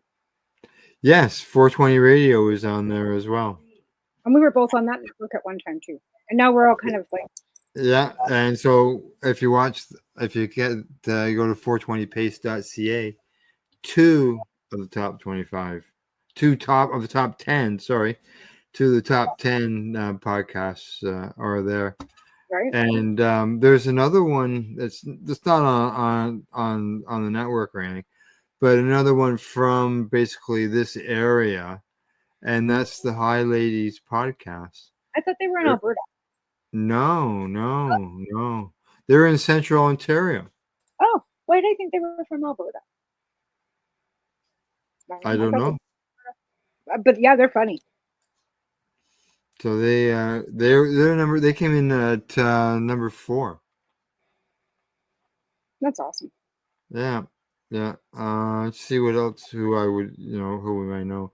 They had Cannabis 101 podcast. Are these all Canadian or are these international? These are all Canadian. These are Oh. all Canadian. There's 25 listed here, but they at the bottom it says I'm just looking at something I hadn't seen before. It says to unlock shows 24 to 156. Looks like you gotta pay. Oh. It says request 156 Canadian cannabis podcasts with email contacts in a spreadsheet. Because right below that is our names. I'm looking at my name right now. Co-host there, your name's there, co-host, and it says get email address. Oh. Well, we have well, we do have a Pace Radio email address. Yeah, we sure do. Pace Radio Show gmail.com. Yeah, because Yeah, exactly. And we have like Twitter and Instagram and YouTube and all the other social mediums. The only one that we don't have is TikTok, and that's because you can't say the word cannabis on TikTok. You can use the word. Even and Twitter, we can't even broadcast on anymore. Well, if you pay them, you can. Well, yeah, exactly. And I said no. Right? It's kind of like this verification. If you want a little blue check mark beside your name on Facebook or any of these outlets, all you pay for it. You don't have to verify anything other than like you're give me some money. Yeah. So you could be any it used to mean something, but things have changed. You used to have to send like your ID, and if you were a business, you had to have a business license and everything else. Now they don't give a shit. Yeah. Hey, you want a sponsorship? Pay. You want to advertise? Just pay. We can do sponsored. I could do sponsored ads for cannabis and coffee and pay $5 and have so many all over people's Facebook pages and annoy the fuck out of them. Mm-hmm. Why? Because that's annoying. I'm actually thought about pulling down my Facebook. Here's a study, being that we're advocating cannabis education. There's a study here. It says it links frequent recreational cannabis use to increase risk of dental issues, including severe tooth loss. That's because it's smoking. And smoking. The smoking of it, right? Because of the periodontal. Yeah. And that's very, I wouldn't say cannabis. If you smoke and smoke cannabis, then you're doubling down on your smoke. So maybe, but it wouldn't contribute just to cannabis. But then they'll blame everything on cannabis. It's always cannabis's fault.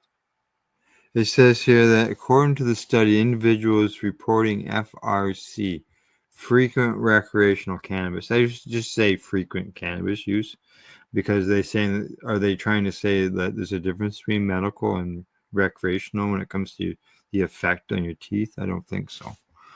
Like I said, Health Canada still doesn't recognize cannabis. Actually, I haven't looked. Right. But when when you took the Canna sale thing, right? Yeah. Yeah, right there's my diploma. Right? I didn't finish it. Right? I've got it, whatever. Anyways, but they make a distinct line between recreational and medical because they don't want the recreational talking about medical at all. They don't want you giving out advice, and especially in British Columbia. If you take whatever it's called here, serve it right or sell it right, it's called. They make a distinct line about medical. In fact, they got the stupidest thing. Like if you're working in a bar as a server and somebody goes outside and smokes a joint and then comes back in and smells like cannabis, you are not to serve them any more alcohol. Because they're considered impaired. Right? Yeah. Which I think is absolutely ridiculous. But yet don't show any impairment other than they smell. That's it. And that's exactly what they tell you. If they go outside and they smell like they've consumed cannabis, they don't call it cannabis, they call it marijuana. Yeah, BC don't use cannabis, they use the word marijuana. Now, as I was saying, this study here, the teeth issues, it says that those higher frequent users had a 17% higher probability of having untreated coronal caries. I'm not sure what they are. A 55% higher chance of untreated root surface, and a 41% greater likelihood of experiencing severe tooth loss compared to non-consumers. I've only lost one tooth. Well, my molars are gone. Well, not my molars, but my wisdom teeth are gone. I had them yanked out years ago. You know, I hadn't had a cavity in my head till I had a baby at 39. And then because I have so late to pull everything. I had cavities well before I even consumed cannabis. No, I had great dental cavities. I had one cavity, and that's when I was pregnant with Taven, it fell out, right? The filling, because it was the only one I had in my whole head. So I went to get it refilled, and that's when the dentist started pulling wisdom teeth out. And my gap went from being not as big to this, like you can eat corn through a picket fence. And yeah, like, and I've lost several teeth. It's got nothing to do with cannabis. It's got everything to do with me smoking cigarettes. I wondered about my medication. That too, methotrexate is in your teeth, and that's what the dentist told me. Even though my specialist tells me that he's a liar, my dentist tells me that my specialist is a liar. Wow. Anyways, I was just going to too, and here I was like, this is the Canadian Association of Addiction, CAH, and they got cannabis is a psychoactive drug that is used for recreation and medical purpose. Oh, is that what it says? The Center for Addiction and Health. Then it goes into, and it goes like this is like I've never seen this page before. What is this? And this is camh.ca. Oh yeah. I've never seen this before. Oh, have you? Yeah. They don't have too much positive on the cannabis end. But it gets right into like all the like honey oil, phoenix tears, shatter, edibles, candies, butter.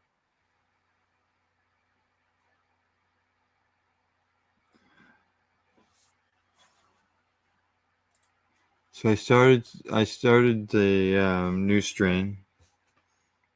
Threw some seeds in the soil. See what happens to them. In like inside, of course. Yeah. I'm getting ready. Well, I put them in the soil, and I'm hoping I have dreams of a plentiful harvest in the fall. Well, they look pretty crystally, like fuzzy from the pictures you were showing, like the picture that go with the seeds. They look pretty fuzzy. Oh, I just had. Yeah. Those are the pictures from the website. Oh yeah, that's what I mean. But if it looks like yeah, they did. Are you doing that outdoor? All outdoor? Well, they will be growing outdoor, but I got to start them indoor and figure out. I'm gonna sex them before I throw them out, eh? Of course, yeah. Right. Yeah. So, yes. but you said fuzzy, frosty. Yeah, frosty. How do you sex them? They are. How old before you trip them to sex them? Oh well, I'm gonna let them grow. I'm gonna let them grow, and then I will clone them, and then I'm gonna trip the clones. Right, that's how you do it. I knew you did it some other way, and then I'm not gonna grow them for a bunch and then trip them, and then No, because I've done that before too. Like, and then had to veg them back, and sometimes that. Yeah, exactly. You spend a lot of time growing them. Yeah. Right. So this is Lebanese hash plant and breath of green dragon. Ooh, I bet you that'll be fucking fantastic because that citrus and berries, 24 to 26% THC. First to the middle of October, somewhere in there, growing outside. So basically Thanksgiving here in Canada. Usually stocky little short suckers with big, beautiful green leaves. Well, I had this year I grew 2 strains from the same company, and they were probably like 8 feet tall. I know, they look like bonsais. They're beautiful. They were big. Like how many tops you have on that one plant? 30? Like it was Oh just like, yeah. like he's like, holy fuck, and he grew that outside. I said, yeah, but you have to understand, like it's in the dirt. It's not in a pot. Like it's got all that room. So when you see Yeah. it beautiful like that, it's because it's got like all that area to grow the roots, right? Like when you keep Yeah. them in a 5-gallon bucket, it ain't gonna get that big. Sorry, it doesn't. No, it's right. It depends on how big your roots can grow, and if you're got a small pot, then they're gonna get root pound and the whole bit in there, right? Remo used to grow in those great big green garbage bins, right? And he Mhm. had them on wheels, and he just rolled them around the room. I walked in there the first time, like I thought I was, my room was nice. And I went out there and saw his and went, oh my God, you're an amateur. Like he was just incredible. That was before licensed producers. He was already doing that. Like he was well ahead of his time. I'll tell you that. You're right. No, it's no, it's I've just recently got my license switched my license to outdoors because of being out in the country. I've always grown indoors, right? But Yeah. even when I grew indoors, I wasn't growing in massive pots. I was only growing in like 3-gallon pots. Yeah, we did 5 gallons, 5-gallon buckets because we didn't have the room for them to grow tall anyway, right? Well, either did I. I had to stand up between my floor joists. Yeah. Yeah. So every time you put a light in there and you got a pot that's Yeah. got dirt in it, Yeah. it only leaves like 3 feet Yeah, I know. And for a my plant, basement, right? yeah, my basement's a little taller than that. And I mean, the other one basement we did have, but we had a sunshine on, right? Is what like so we had so it would rotate the lights in the room. So I was Right. only ever running 4 lights, right? But because it would rotate, and I had some fluorescence and like glow lights on the sides and whatever, in a white room and carnation, and I was only ever budding out 30 plants anyway, right? Like we had 30, 30, and 30. We always had, Right. Yeah, I was 10. 10. Well, I only had 49 when I had my licensing. When Alvin got his, we had 100. So Yeah, well, I got I ripped, was always limited to size. right? And again, like I said, we never were able to grow that out ourselves. And we designated our license to someone. We gave a production site to someone, renewed it, and we never ever saw a fucking bag out of any of them. Oh. Not even a fucking bag. Oh. One guy, one fucking half a pound of fucking garbage. Never saw him again. Oh. Yep. That's not good. He walked into the store not that long ago, and he looks at me, and I looked at him, and I go, "Hey, Rick, how's it going?" He's like, Oh. "Don't, I didn't know I don't know." Like, and he owes us for whatever. It doesn't matter, but it's just the principle too. But how many people got ripped Well, off? yeah, there was some people who had success with designated growers, and there were some people who didn't. Yep. And now because there's no market there's nobody that wants to because it costs more money to grow it than it does to have it. So nobody's even doing it. Like that's how my friends. I don't. My friends out in Nova Scotia. Anybody talk about designated growers in a long time.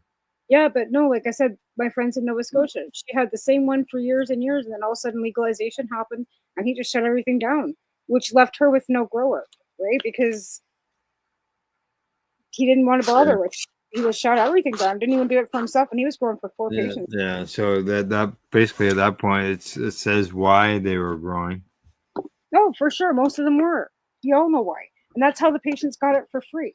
Like if your designated grower was charging you, there was a problem. And everybody's, well, I'm going to charge them like $1 a gram. Like, why would you do that? You've got their licensing. You can divert how much more away from that? You only have to give them a portion. And you've got how much left over, and you're putting that right. You know where it went. Well, technically, they're supposed to get it all. The They grower, are. the patient. They are, but they didn't. They would get their licensing, and that would be it, right? And, that's why they wanted to yank the program. Yeah, absolutely, because it was going to the illegal dispensaries. A lot of it, because that's what kept those people going.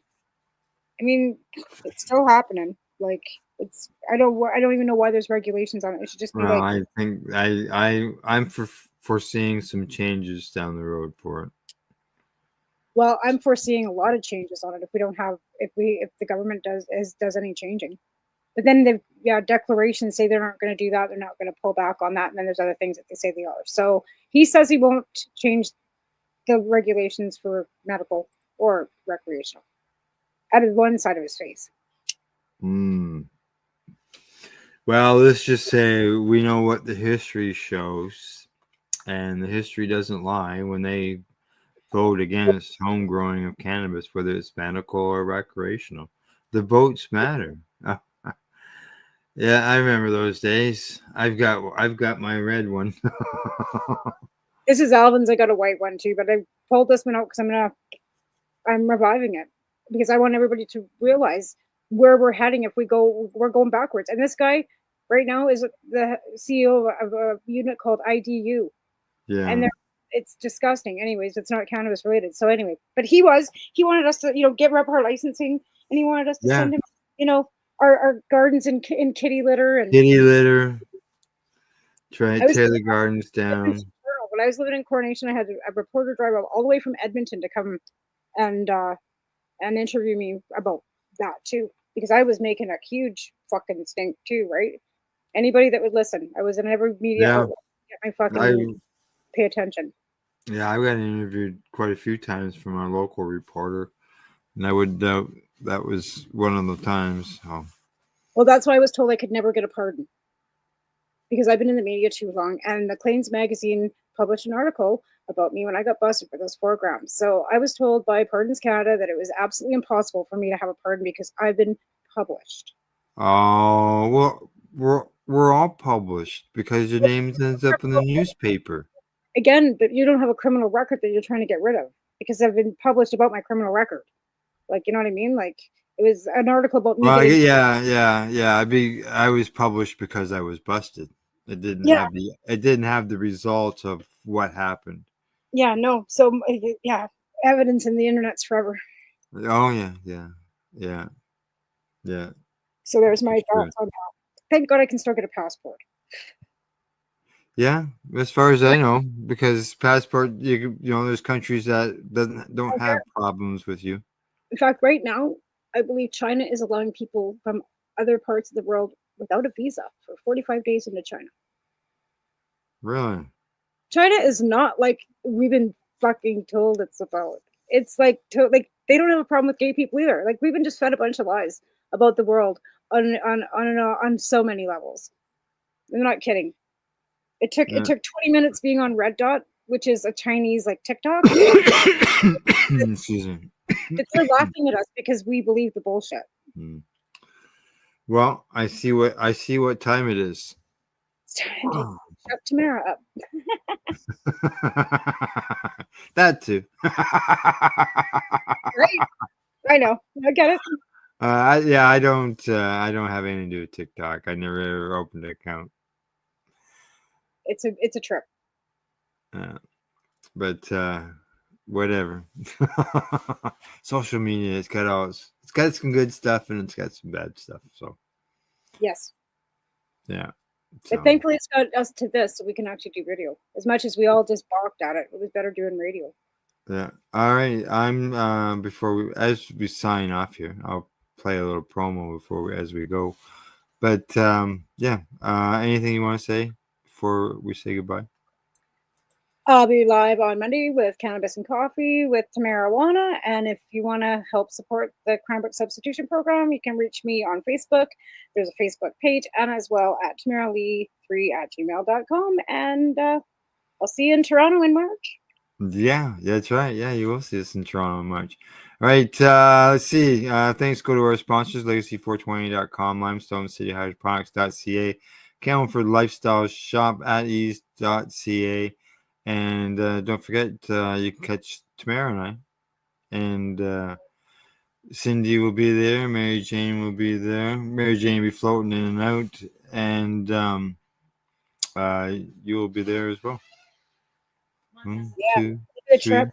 Sherry Ann Baker. You forgot. Sherry Ann Baker. I was going to say, I know there's one missing there. And we'll all be at the Can Expo and talking about the Can Expo. I'm going to run the promo. Other than that, time to say goodbye. Night. Bye-bye. See you next week. And don't forget, tomorrow morning, catch Psychedelics, Cannabis Educational News. And other than that, thank you and good night. I gotta find it. Where's the button? Where's the button? There it is, right there. There we go. Bye bye.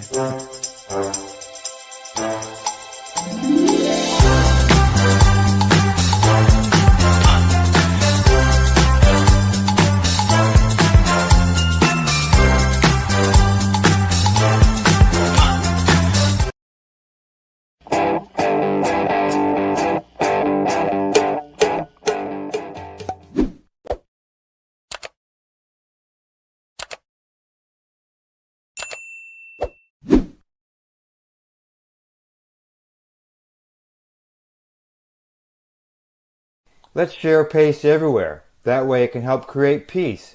People everywhere advocating cannabis education. You're listening to the Pace Radio Network here at paceradio.net.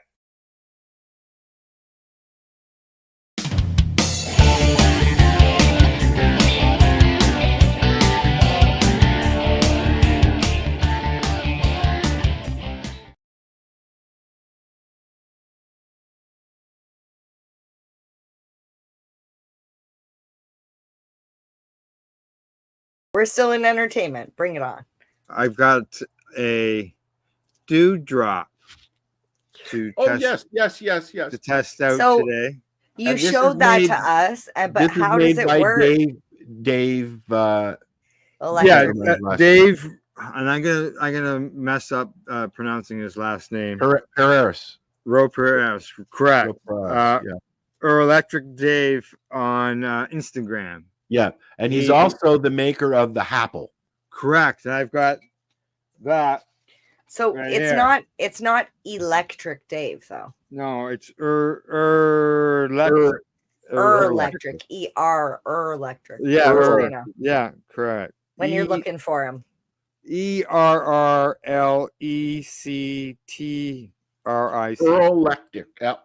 Electric. So there you go. This is his dewdrop. Here, hold on now. Here, hold on. There you go. This is the dewdrop. As you can see, it's nice and clean, and it's nice and clean because I have not used it yet. Okay. On the top of the stem, this is the piece where your hash will stick to. You light your hash, you stick it in here, and in the water. Yeah, I've put hash goes in the water. Yeah, no, it's no. There's a glass enclosure. Oh, okay, I see. All right, and then here, let's make you bigger. Nice. Oh. Wrong one. Oh. It's not going bigger than that. No. Okay, just go ahead, Al. Okay, it's probably So there you go. It's hand blown. Dave does them all. And we've seen Dave at many events. Yeah. And so he's very well known in the community. Correct. And an amazing blower. I've got some hash here. Now, what I have found, some hash will work really well, and some hash will melt. And when it melts, it makes it a little harder for it to burn because it's melting. So, well, yeah, because it's also dripping. Correct. Exactly. So I got leaves falling on me. Yeah, you know what? It's really weird here. It was green up until about 3 days ago, and now everything's starting to turn. Yeah. So I've got some hash burning here.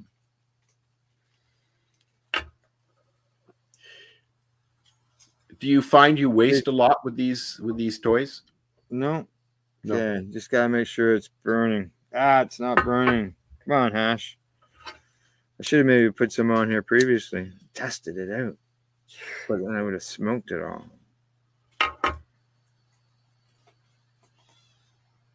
Yeah, I got her going. I haven't had any hash in a while. So I put it inside there. You can see it filling up with smoke.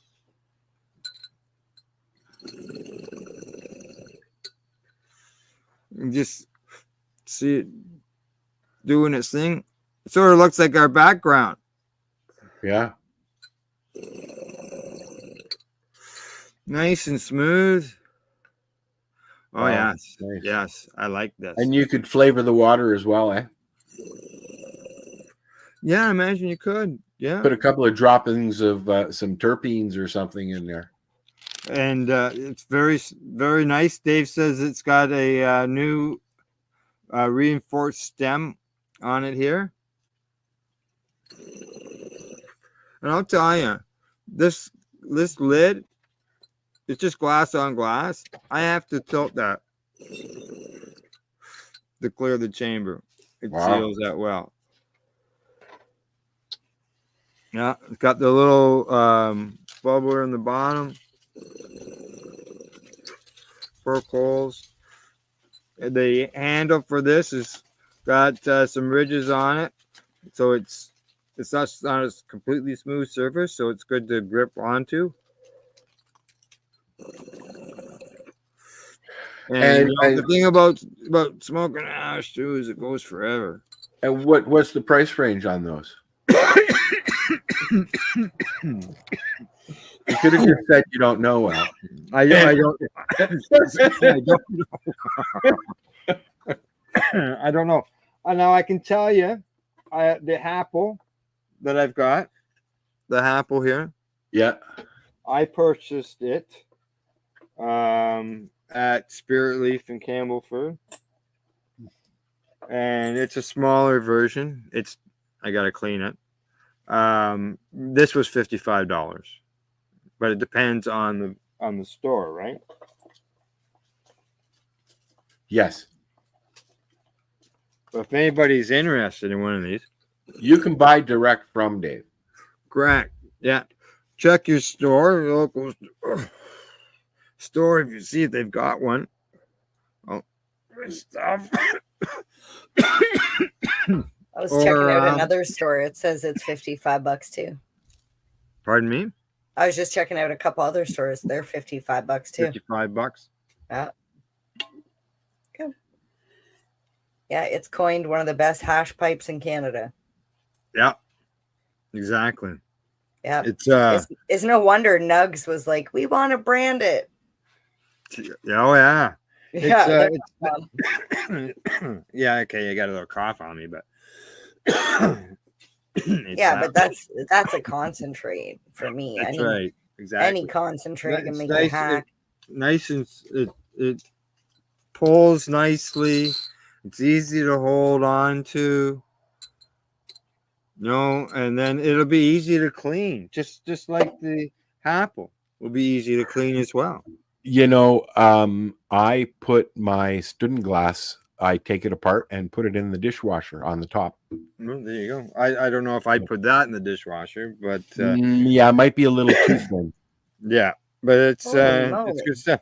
So you can check out Dave's Instagram at Electric Dave, ERRLECTERIC Dave. I should have probably pulled him up on Instagram. And here is his page right here. There we go. Electric Dave. Some of his posts of his stuff. Oh, look at that. He's put an e-nail on it. Oh, yeah. Yeah. Yeah, see, I was wondering if the top had a different feature because it looks wow. Different. That is cool. I might be able to do that. I might be able to do that. You know what? I enjoy I use the student glass more as a bong than I don't even have water in it at the moment. No, you just use it dry.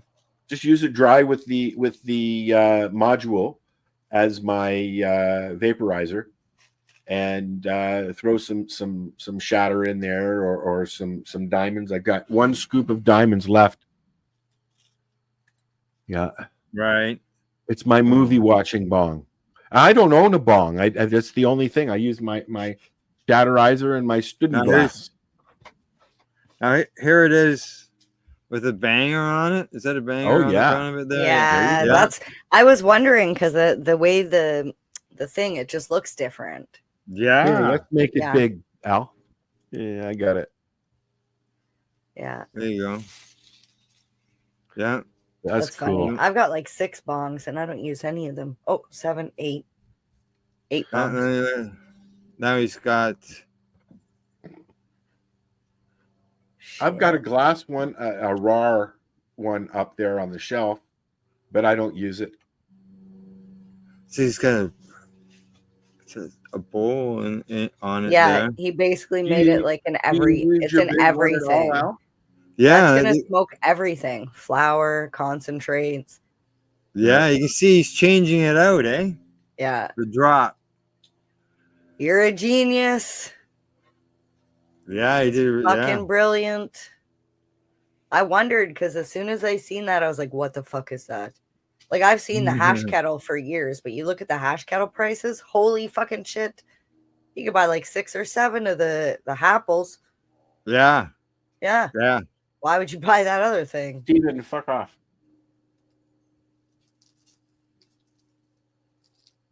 There he is. Okay, yeah. That's the e-nail.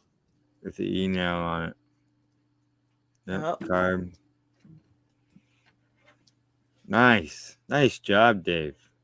Just beauty. Yeah. Very Check out his Instagram. Check out his products. No doubt about that. It looks like it's multifunctional. So that's the dewdrop. Yeah. Dewdrop. Yeah. How many dews does a dewdrop drop if a dewdrop could drop dew? I don't know. We'll have to ask Dave. You should post that in our chat. Post a link to his Instagram in the chat here in the comments. Yeah, Oh. but I think. Oh, hang on. Yeah. How much dew would a dewdrop drop if a dewdrop could drop dew? That's what I just said. Yeah. Yeah. Let's Yeah. just repeat to see if I could say. How seashells much by the hash seashore. how much hash could a Happle hash if a Happle hash could Happle hash? If a hash could happle, or if a happle could hash. Sound drunk. Yeah.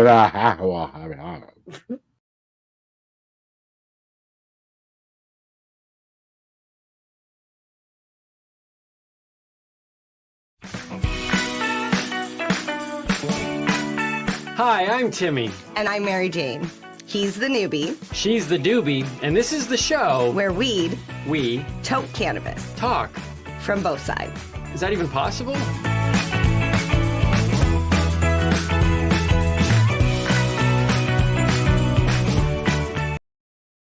You're listening to the Pace Radio Network here at paceradio.net. The views expressed by the individuals during this broadcast are their own opinions, and they may not be the same as those of their group or other organizations they may be involved with. All medical advice during our broadcast is not a medical opinion and should be checked with your medical physician.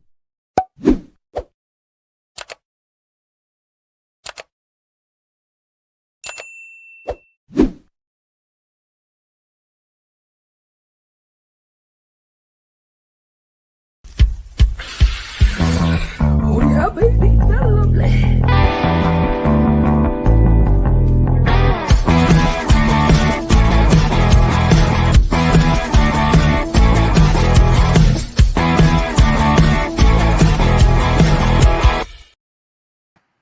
Good morning. It's January the 30th, and welcome to Psychedelics and Cannabis Educational News. I'm live here at paceradio.net and 420pace.ca.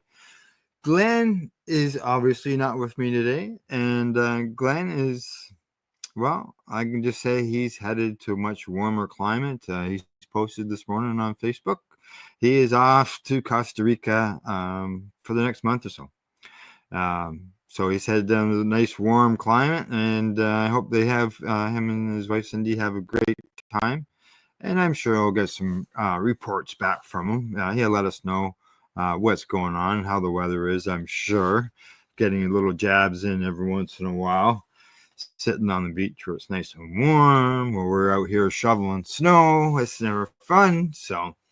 But at least today, hopefully, it won't be shoveling snow. It's a little bit overcast out there, a little bit of sun coming in too. So hopefully it turns out to be a nice day. And talking about nice days, I got news today. Let's see, I got right from here in Canada. I got U.S. news, stuff from Estonia, and let's see, some studies as well, and some psychedelic news. So here we go. I'll get started. First story up comes to me from StratCan. Headline there says province raids 2 unlicensed cannabis stores in Vancouver. That's right. This hit the news yesterday. 2 unlicensed cannabis stores in Vancouver were raided by the BC Community Safety Unit on January the 29th, according to store owner Dana Larson in a series of posts on social media. Larson operates the cannabis stores, the dispensary at 649 East Hastings, and the medicinal cannabis dispensary over at 1182 Thurl. Both of them are in Vancouver. Now, in a post on X, Larson says he plans to reopen today, January the 30th. The raid seized all of his products, 2 stores too, but no arrests were reported, and the Vancouver Police Department was not immediately available for any, provide any information. Dana posted some stuff on X and let us know that they had taken all his stuff, and his mushroom dispensaries were not touched. Just the cannabis ones were. BC's Community Safety Unit, which is the CSU, is the provincial agency charged with monitoring and enforcing the province's retail cannabis rules and regulations. CSU's investigators can conduct compliance and enforcement activities against unlicensed cannabis retailers and other illegal sellers across the province. The CSU can undertake various enforcement activities, including or against unlicensed cannabis retailers, including inspections, issuing tickets, obtaining warrants, conducting various seizures, and more. The CSU can also recommend the prosecution of offenses under the Cannabis Control and Licensing Act. But from what we've seen, all they do is seem to come in, take all the product, and then turn around, find out the value of the product that they took, and then take that amount, double it up, and that's the fine that they issue to the owner of the location. So there's never any charges going on. It just seems to come in, take people's stuff, fine them. Some people call it stealing, so who knows? In the past, they've issued significant fines to the owners of unlicensed cannabis stores based on the valuation of the product seized, just as I said. Now, as of December 29th of 2024, the CSU had conducted 367 education visits of unlicensed cannabis stores, resulting in the closing of 238 of them, with 115 total seizures. Most of those 367 education visits were in the Lower Mainland, while 109 were on Vancouver Island, 80 were in the interior, and 28 were in the northern BC. The total value of the cannabis seized by the CSU, $38.9 million. So basically $39 million. The majority was seized in 2021. The owners of an unlicensed cannabis store in BC recently lost their appeal of a $118,000 fine from the BC government following a raid by the CSU of their unlicensed store. Now, the Victoria Cannabis Buyers Club, everybody knows Ted Smith and the group that are there. They've been operating since the 1990s. They were issued a $3.2 million fine from the province back in 24. The province had previously proposed to fine the VBC and Ted Smith a combined $6.5 million for selling cannabis without a license, including $3.2 million directly to Ted himself. And unlicensed cannabis stores on Comox First Nation in Comox faced several enforcement sanctions from the CSU in 2024. Now, what you did not hear me say in all those numbers that were provided to the writer, for the writer to do this, no charges. All that $39 million worth of cannabis, but no charges. It just doesn't make sense. Hey, Gordo. Gordo says good afternoon to you. I don't know where you're located, Gordo, but good afternoon to you. It's still morning here in Canada. So, but thanks for stopping by. Really appreciate it. All righty. Gonna go on to the next story of the day here, and just let me get the right button lined up. Almost turned off the camera there. We don't want to be doing that, do we? All right, there we go. This is a bit of a follow-up. What's going on down in the U.S. when it comes to the rescheduling of cannabis? The headline from Marijuana Moment says congressional researchers say it's unknown if marijuana will be rescheduled under Trump, whose approach to cannabis remains to be seen. The article starts off with, it remains to be seen how President Donald Trump will navigate cannabis policy in his second term, and it's unknown whether the DEA will finalize the proposed rule to reschedule cannabis, according to congressional researchers. Now, in an analysis published last week that broadly overviews the Federal Controlled Substances Act, and the Congressional Research Service discussed a number of cannabis-specific issues for lawmakers to consider as the 119th Congress gets underway. Now, the report says, recent years saw developments in cannabis laws and policies, including a growing divergence between federal and state marijuana laws. 2022 presidential grant of clemency for federal and DC cannabis possession offenses and 2024 DEA rulemaking proceedings proposed to reschedule cannabis under the CSA. What's uncertain, however, is what's next to come under Trump's second term, a question top of mind for advocates and stakeholders.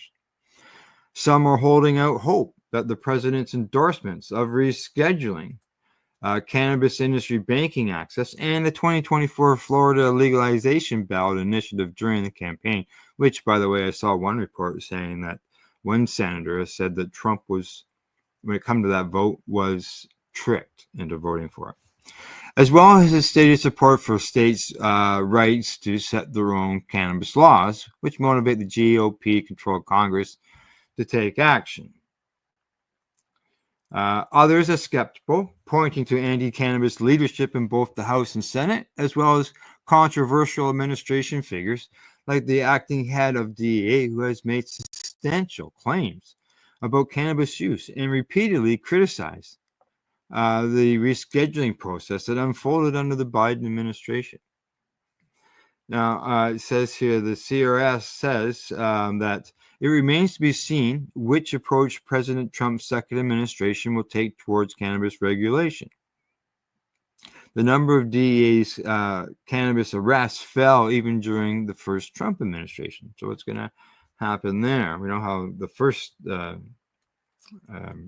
things went there with Sessions, didn't go well. So the researchers also said it is unknown whether DOJ will finalize the proposal, and if so, what controls the agency would impose on cannabis. Get Bob up there. To that point, although Justice Department started moving forward on the proposal to reclassify cannabis as Schedule III drug under the CSA, it is ultimately up to the DEA to finalize that rule, and administrative hearings on the issue have been delayed amid legal challenges. Now, in recent years, the DOJ has pursued cannabis prosecutions in the context of large-scale trafficking operations or gang-related activity. The Biden administration, DOJ, did not issue further guidance on cannabis policy, but Attorney General Merrick Garland indicated that the agency would not prioritize prosecuting individuals for personal use of marijuana.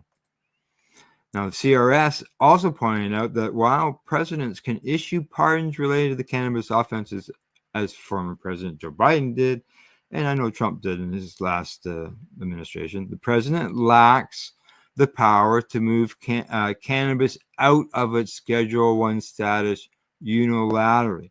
So he can't sign an executive order to change it by the looks of it. Perhaps the most straightforward way to change the substance legal status on the CSA is for Congress to pass legislation, according to the report. They said if Congress wishes to change the legal status of cannabis, they could do so before or after the DOJ makes any final scheduling concern. Well, Congress, let's get her done. As CRS has noted in past analysis, reclassifying cannabis as a Schedule 3 drug without other legal changes would not bring the state legal, medical, or recreational cannabis industry into compliance with federal controlled pop-up. It wants to keep popping up there. Separately, Trump's pick of Attorney General, former federal Attorney General Pam Bondi, is declining to say how she plans to navigate key marijuana policy issues, including the ongoing rescheduling.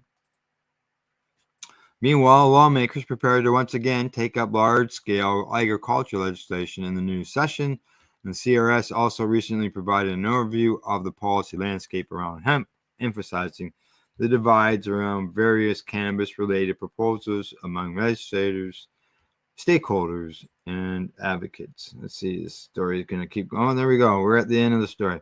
So yeah, we don't know what's going to happen. It's obviously something that I'm keeping a track on here for the news, is what is going to happen. Is cannabis going to stay federally illegal and just remain as a state thing, which I've said in the past I have some concerns with, being that people would still be prosecuted for cannabis in states for a joint, whereas other states, people will be running businesses and operating as a legal product that can be sold. And it's an uneven distribution of the law across the country, and it should be done federally. It allows so much. It'd be so much more benefit. And just so you know, last point on this, there is another news article out there. It refers to Matt Gaetz and his cannabis, and he says that the Republicans are on the wrong side of the cannabis issue. So even the Republicans, if somebody as Trump felt should have been the Attorney General, has said that the Republicans are on the wrong side of the cannabis issue, and let's just hope that things change. So, all righty. Let's move on to the next story. This one is coming to me from someplace where I've never been to. News Erie, I guess is what it's called. And the headline, what's what happens when you double click on something? It just doesn't show up when it's supposed to. So I got to start all over again. Sorry, folks. That just happens. So here we go. Headline says Estonian psychiatrists want to update use of psychedelics in mental health care. There we go. Another country that wants to bring psychedelics into the fold. A group of Estonian psychiatrists and civic activists believe that allowing the therapeutic use of currently prohibited psychedelic substances could help alleviate the country's ongoing mental health crisis. Now, according to a representative from the Estonian Medicines Agency, the scientific study of psychedelics is legal in Estonia. However, due to their novelty, it is necessary to carefully evaluate the balance between the risks and benefits. Psychedelics likely evoke associations for many readers, like illicit narcotics and their misuse, whether it be hippies of the 1960s who used LSD, electronic dance music enthusiasts consuming MDMA, or mushroom foragers in Venezuela seeking psilocybin. Those complex compounds are just a few examples of psychoactive substances that induce altered states of consciousness characterized by changes in perception, thinking, mood, and cognition. It is also precisely these effects that lead many doctors and researchers to see therapeutic potential in them. As the use of psychedelics has a long history, so does their scientific study. The first wave of research into the potential of psychedelic substances for mental health treatment emerged in the 1950s, 75 years ago, folks, in the 60s. This momentum was halted by the administration of the U.S. President Richard Nixon, which viewed the use of psychedelics as a root cause of any anti-Vietnam War sentiment and societal divides, and this era also marked the beginning of a broader war on drugs in the United States. Now, a second wave of research began in the 1990s and continues today. For instance, MDMA has now reached phase 3 of clinical trials for the treatment of PTSD. At this stage, a larger group of patients, participants in studies, and drugs' effectiveness is compared against existing treatments or placebos. Similarly, the U.S. Food and Drug Administration recently advanced LSD. Who would have ever thought that? For the treatment of generalized anxiety disorder and psilocybin, which shows promising results in combating depression.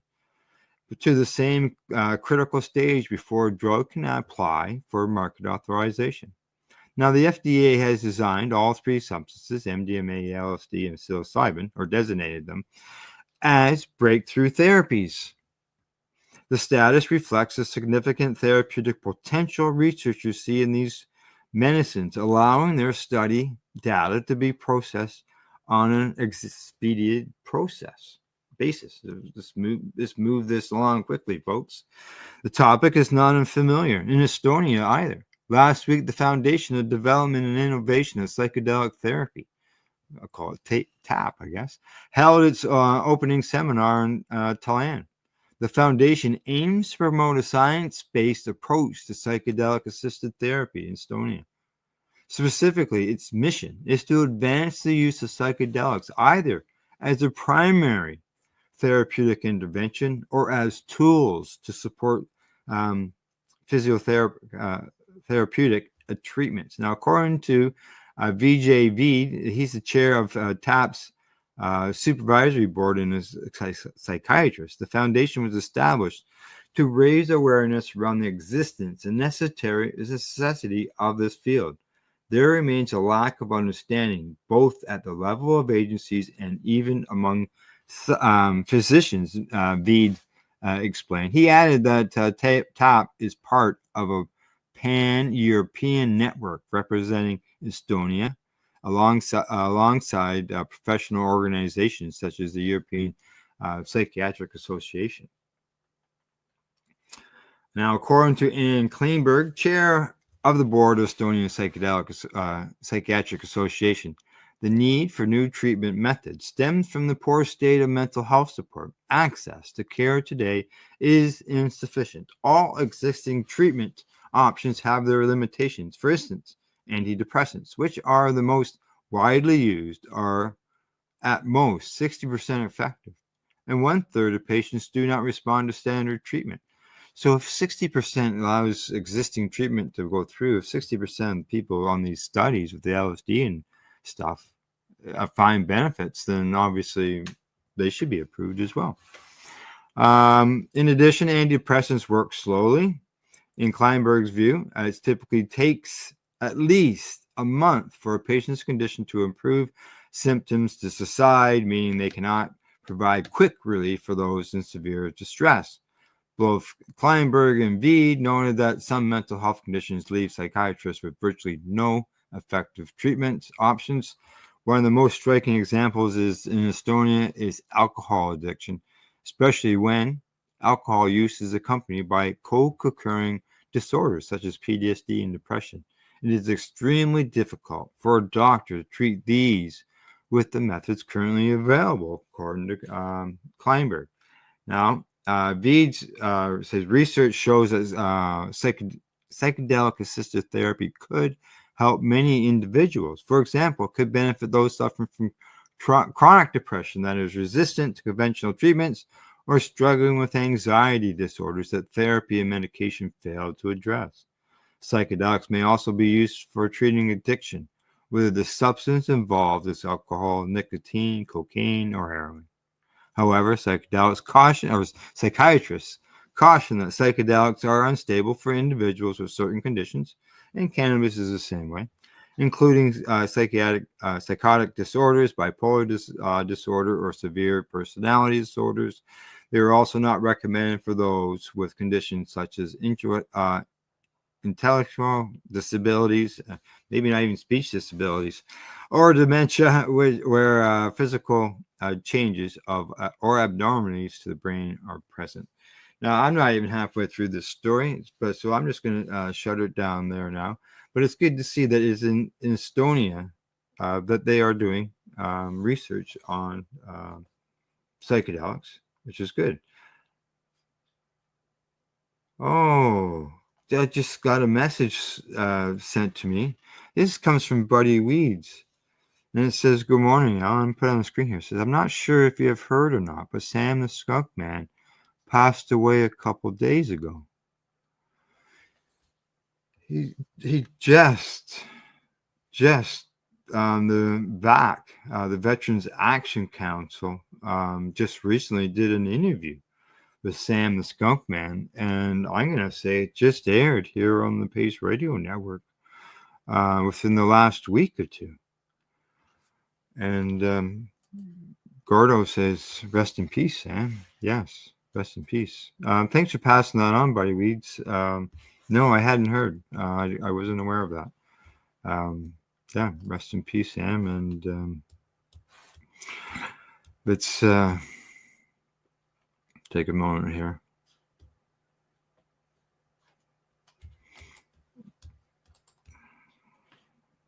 Yeah, it's never good. All right, people, I'm going to move on with the news, and I'll take a look during break. This is my last story before the break, so I'll take a quick look and see if I can find anything on that, and we'll go from there. All right, here we go. Last story, as I said before break. This is not just alcohol sales drop and anxiety medication prescription plummet in states with legal cannabis programs, and this comes to me from cannabis.net. Story says, the legalization of cannabis has sparked a significant shift in the landscape of mental health treatment, particularly concerning anxiety disorders. Recent studies have indicated a notable decrease in prescriptions for the anti-anxiety medications, especially I'm just going to call it benzos because I can't pronounce those, in states where cannabis has been legalized. The phenomenon raises important questions about the implications of pharmaceutical companies that have long dominated the market for anxiety treatments. In this article, we have explored the connections between legal cannabis and the decline in anxiety medication prescriptions, delve into the broader implications for the pharmaceutical industry, and consider that this means for patients and healthcare providers. Well, I'm reading this and I think back, when I was younger, I couldn't speak in public, and I have a speech impediment, and that's probably partially why. And here I am today speaking to you guys, and so maybe cannabis helps there with my anxiety of speaking to people publicly. Anxiety disorders are among the most common mental health issues affecting millions of individuals worldwide. According to the World Health Organization, anxiety disorders affect approximately 264 million people globally. These disorders encompass a range of conditions, including generalized anxiety disorder, which is GAD, social anxiety disorder, panic depression, and specific phobias. Symptoms can vary widely, but often include excessive worry, restlessness, fatigue, difficulty concentrating, and physical symptoms such as increased heart rate and sweating. Historically, treatment options for anxiety disorders have included psychotherapy and pharmacotherapy.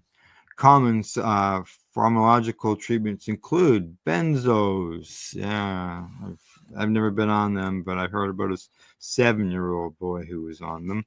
Medications, such as Valium, Ativan, and Xanax are frequently prescribed for short-term relief of acute anxiety symptoms. While effective, these medications carry risks of dependency and withdrawal symptoms.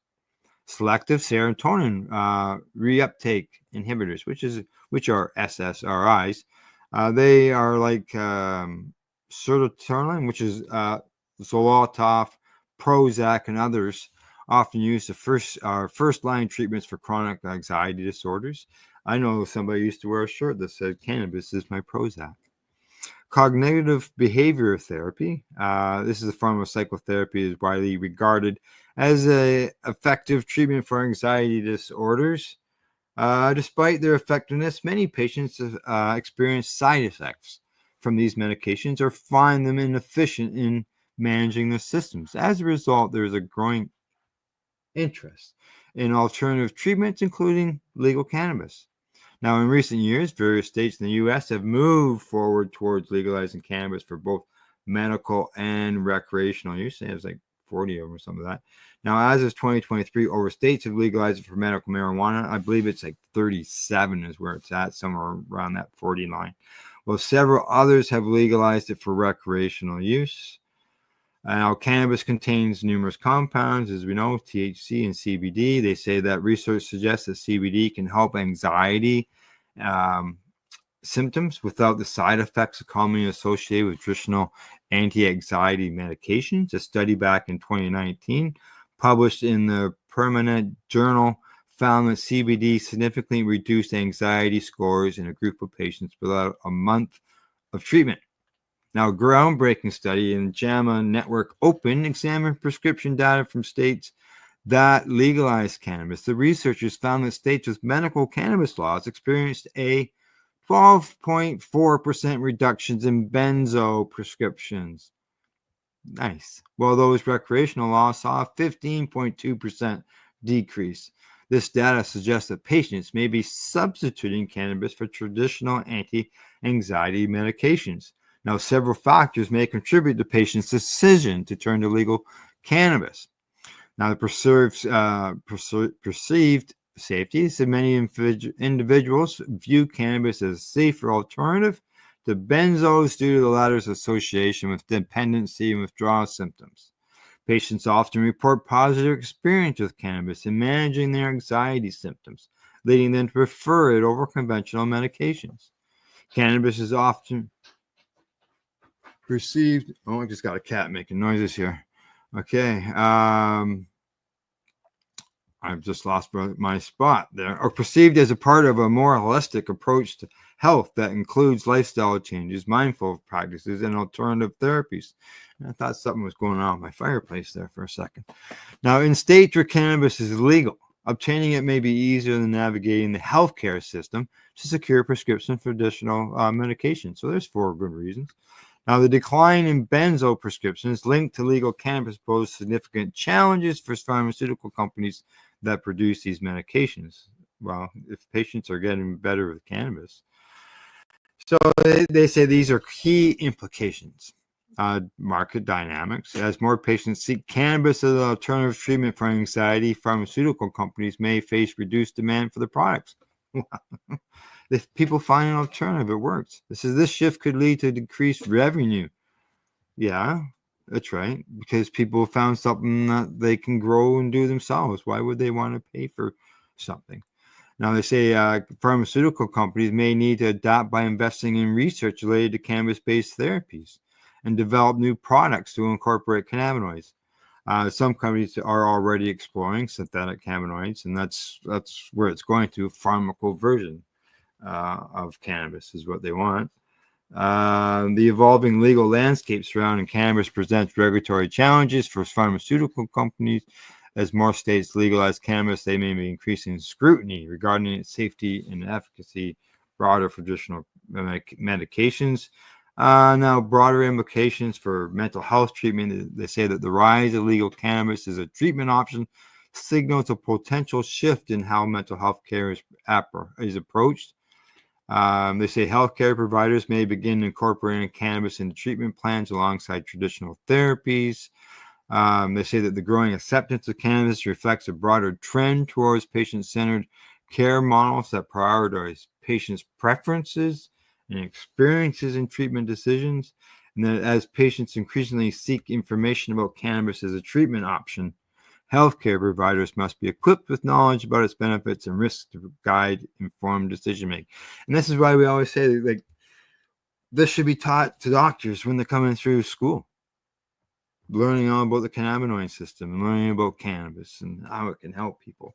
And then they don't have, that lack of knowledge for the doctors. Now, they say potential risks and considerations. The cannabis industry is less regulated than pharmaceuticals, leading to concerns about legal product quality, dosing accuracy, and potential contaminants. Responses to cannabis can vary widely among individuals, due to factors such as genetics, tolerance levels, and underlying health conditions. While many individuals can use cannabis responsibly, there is potential for misuse or over-reliance on it as a coping mechanism. Well, I know I'm not a stat when it comes to opiates. Now, they say the conclusion, the link between legal cannabis and decreased prescriptions for anti-anxiety medication marks a significant development in mental health treatment paradigms as more patients turn to cannabis as an alternative therapy. Pharmaceutical companies must adapt to the changing landscape by reevaluating those strategies, investing in research related to cannabinoid-based treatments. I know that there's some out there right now that are available that people can buy, and people aren't finding the fact. As one researcher said in one of the documentaries, he says, "I've never had a patient say to me that I prefer the pharmaceutical version of cannabis over the whole plant medicine." So I got another message here from Buddy Weeds. Buddy Weeds says that sad days for the cannabis community. Yes. Yeah, that's right. Okay, I'm going to take a break. I see I'm running a little long there, and I'm going to run off for about, 3 or 4 minutes at the most. And first I'm going to run a little promo, and then we'll get into the commercial.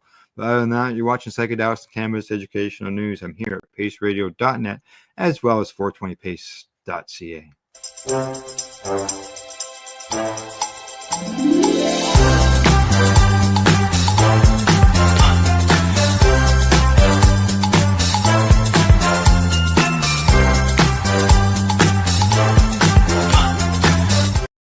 You're listening to the Pace Radio Network here at paceradio.net. Legacy 420 have an awesome array of cannabis-infused beverages, from pop to Nature's Nectar's teas, all in amazing flavors. What a selection! We even have a delicious mango-infused juice, and let me tell you, it's delicious. Everything is infused in-house, so we buy our syrup from, the same place where everybody else buys their syrup for their pop, and the infusion is done in the lab. It's all canned here, labeled here, produced 100% on Tyndonega. We have 2 lines of drinks. One is called our Nature's Nectar. That was our original line that we came out with. And then we also have a line under the Ready brand. We have them in 10 milligrams, 30 milligram, and 60 milligram cans. What a great selection for a get-together with friends or after a long day. Remember, if you want to wet your whistle with on-site lab-tested products, come see your trusted partner. Legacy 420 out on your road.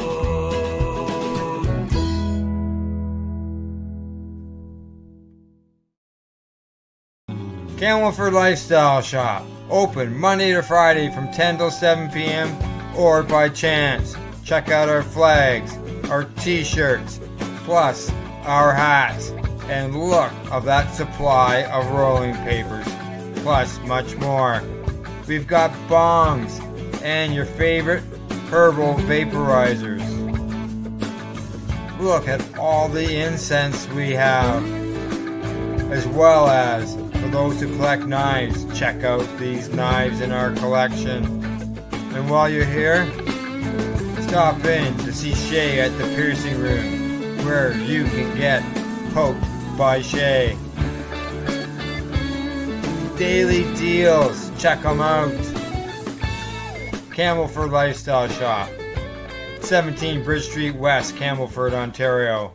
Limestone City Hydroponics is Kingston, Ontario's hydroponics shop. Take your growing to the next level and create the optimal environment with a tent kit, or maximize your yield with an ebb and flow flood table kit. Either way, Limestone City Hydroponics has more sizes and options to fit your needs. Are you looking for the power of the sun that adapts to your budget? Then look no further, as they have professional grow lighting. They have indoor grow systems that are easy and cost effective, with many options to fit your living space and lifestyle. Cultivate your growing potential. We have everything you need to succeed. And if you can't make it to the store, they offer local delivery to the greater Kingston area. Remember, when you're looking for experts to help you grow, then look no further than the locally owned Limestone City Hydroponics, 105 Sunderland Drive in Kingston, Ontario. Call them at 613-548-0420.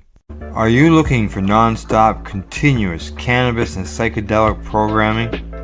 If you are, then turn your browsers to 420radio.ca or paceradio.net, where you will find the 420 Pace re-rolled Saturday. Everything gets started at 8 a.m. Eastern Saturday morning. You're listening to the Pace Radio Network here at paceradio.net. All right, you're watching Psychedelics and Cannabis Education News, and because of Buddy Weeds, I went looking during the break to get a story on what he told us, the passing of Sam the Skunk Man. Legendary cannabis breeder David Watson, a.k.a. Sam the Skunk Man, has died. This story comes to me from the Cannabis Business Times. It was the first one that showed up on my feed when I went looking there during the break. I'm sure there'll be more than one of them, but here we go. David Paul Watson, known in the cannabis community as Sam the Skunk Man, for his breeding expertise, including developing world-renowned cultivar Skunk Number 1, died on January the 27th. Watson and his wife of 54 years, Diane, were en route to spending a month with friend Todd McCormick, a longtime cannabis activist and fellow breeder, who announced the death Tuesday morning on social media. His passion for cannabis and contributions to the cannabis community are legendary, McCormick wrote. He was my friend, my teacher, and one of the nicest people I've ever met in my life. Please light one up and smoke one for the Skunk Man, because some of his work is most likely in the cannabis you're burning today. Watson departed this world as a husband, as a father of 2 daughters, and as a grandfather.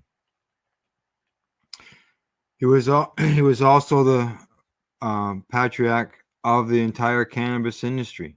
Fellow breeder Ryan Lee of Chimera Genetics told Cannabis Business Times Lee spent Tuesday with Diana helping to make family arrangements in the wake of Watson's death. Lee says that, I called David the cannabis silverback because he was kind of the big gorilla in the whole pack, and I don't think he meant it in an aggressive way, but he has always liked to make it be known that he has been there and done it first. And in reality, he had always been there and done it first. People are still doing things and replicating work that he did 20 years ago. Triploids and polyploid cannabis and all this kind of stuff. So he really was the founding father of the industry, of the entire industry, both the seed industry and the medical industry. Watson's knowledge and passion for the cannabis plant, wanting to know everything and everyone associated with this advancement, placed him as a central atom of the present-day cannabis story, Lee said. Although this unmatched thirst, Watson became a mentor to many and a friend to even more. The news of his death has been met with condolences throughout the industry. He was larger than life, Marcus Bubbleman Richardson, who's known Watson for more than 25 years, said Tuesday on social media. I will never forget the email he sent me to introduce himself to me, Richardson says, or wrote. I knew immediately who it was, and I was blown away he was contacting me. Little did I know what he would develop, that we would develop a friendship and mutual respect for one another, He was truly a father figure to me, and I will never forget him. Now my thoughts are with Diane, his wife and best friend for over 50 years. I loved you, brother. I will never, ever forget you. Richardson added, You made me a better hash maker. Of that there is no doubt. I will carry the lessons and learnings you shared with me for the rest of my life. And I look forward to the day where I see you again to smash endless dabs out of a fat roar bong. Bless you, Sam. We love you. As American cannabis breeder, Watson is also credited for developing haze and among other popular cultivars. In addition, Watson is known for contributing to horticultural research on pests and plant diseases, alongside Robert Clark, a writer, photographer, ethnobotanist, plant breeder, and textile collector. Watson co-wrote, along with Clark and John McPartland, the book Hemp Disease and Pests. Watson and Clark began working together in the 1970s, and each contributed published work on cannabis cultivation and breeding that helped lay a foundation of expertise for the cannabis community. In 1979, Blotter magazine published an article Watson wrote under the pen name Silgaji. It's Jingles spelled backwards. Okay. That was titled Sun, Soil, Seeds, and Soul. Just part of what it takes to grow righteous, potent, sticky California cannabis. Jingles was another alias for Watson, with the genesis for that nickname going back to the 1960s, Lee said. David was quite a hippied out dude in the late 60s and 70s, and he had these little bells on his shoes and pants, so everywhere he walked he jingled, Lee says, and that actually became his name. His hippie nickname was Jingles. In the article from 1979, Watson discussed growing cultivars adopted to California's climate, as well as those with traits associated with democratic regions from around the world. Also, he provided key knowledge of best cultivation practices and detailed breeding techniques in the article. For 10,000 years, and until fairly recently, most cannabis improvements have been by selection and acclimatization. That is, by choosing of the best plant, he wrote in the article. And I know I do that myself. Now, at the least, this has been done by selection of the plant closest to the traits desired and a rejection of all the others. In the 1970s and early 80s, Watson and Clark ran breeding projects in the U.S., meeting with fellow horticultural authorities, Mel Frank and Ed Rosenthal, while yielding seeds and breeding parents that were selected to make lines that are around today, according to the Beard Bros media. Specifically, Watson work is connected to one of the earliest cannabis seed companies to gain notoriety in the U.S., Sacred Seed Collective. This company was instrumental in developing the early cannabis hybrids that helped transform American homegrown cannabis from a ditchweed laughingstock to the India of the world, according to High Desert Relief.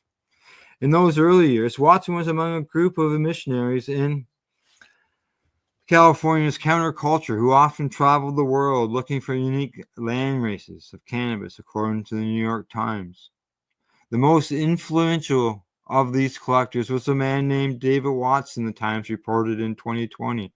In the early 70s, Mr. Watson sold his possessions and began hitchhiking from Morocco to India, befriending local pot growers along the way.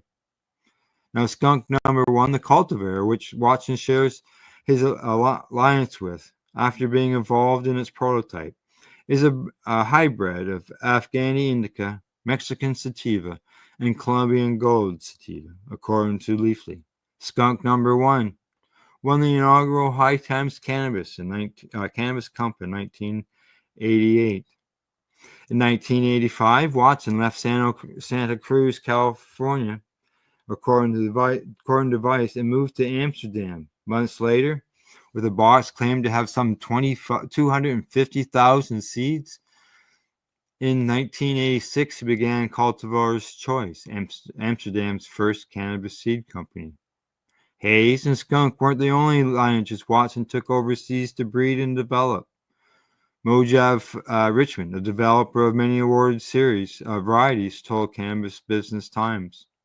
Watson brought skunk number 1, Haze, California Orange, Early Girl, and Afghan number 1, and Durban Poison, which both came from Mel Frank. Richmond confirmed. These varieties invigorated the Dutch cannabis scene, and an infinite number of hybrid resulting from the following years. And I know I've grown some of those: Durban Poison, Early Girl, and the skunk number 1. After meeting with the missionaries in Amsterdam, skunk number 1 became a staple in seed banks throughout the Netherlands capital, as the Dutch remained at the forefront of global cannabis scene throughout the 1990s. Watson went on to found Harno Farm BV, a medical cannabis corporation, in 1992 in Amsterdam, working with Clark to create a genetic library with seeds from around the globe to breed hybrids with desirable traits according to the high desert relief. The company was licensed by the Dutch Ministry of Health for 3 years to conduct scientific research on cannabis. Watson had the ability to navigate the legal system and obtain licenses in foreign countries where the nationals of that country weren't able to jump through those same hoops, which created jealousy in Holland, Lee says. So there are a lot of resentment and distrust among David, which we will be able to find online in some form of people thinking that he was his DEA or CEA agent. Well, you know, some people say we all have our lovers and haters. Lee goes on to say that there was all this silly stuff that was said about him. Of course, none of which was true. But they created this alternative persona for David that was based on this idea that he was an informant. And all this nonsensical stuff has no basis in reality. And the funny part was that they just misunderstood. Now, at Horta Farm, Watson established a research team led by Dr. Anante Demar, which was the first to use silver thiophosphate as a breeding method to self-cannabis plants and create single cannabinoid cultivars, according to Vancouver-based Segra International Corp., which Watson joined as an advisory board member in 2018. And that spray that is, they use that for feminized seeds. By the late 1990s, Horta Farm successfully bred single cannabinoid cultivars. That led to a partnership with Dr. Jeffrey Guy, founder and chairman of GW Pharmaceuticals. Through a licensing agreement, Horta Farm provided its genetics to GW Pharma, along with organic cultivation and integrated pest management expertise. Through this partnership, GW Pharma produced 2 cannabinoid-based pharmaceutical medicines approved for the U.S., Salvetex and Epidiolex. Salvetex is a mouth spray, and Epidiolex is used to treat seizures in young children, including Lennox-Gastaut syndrome and Dravet's.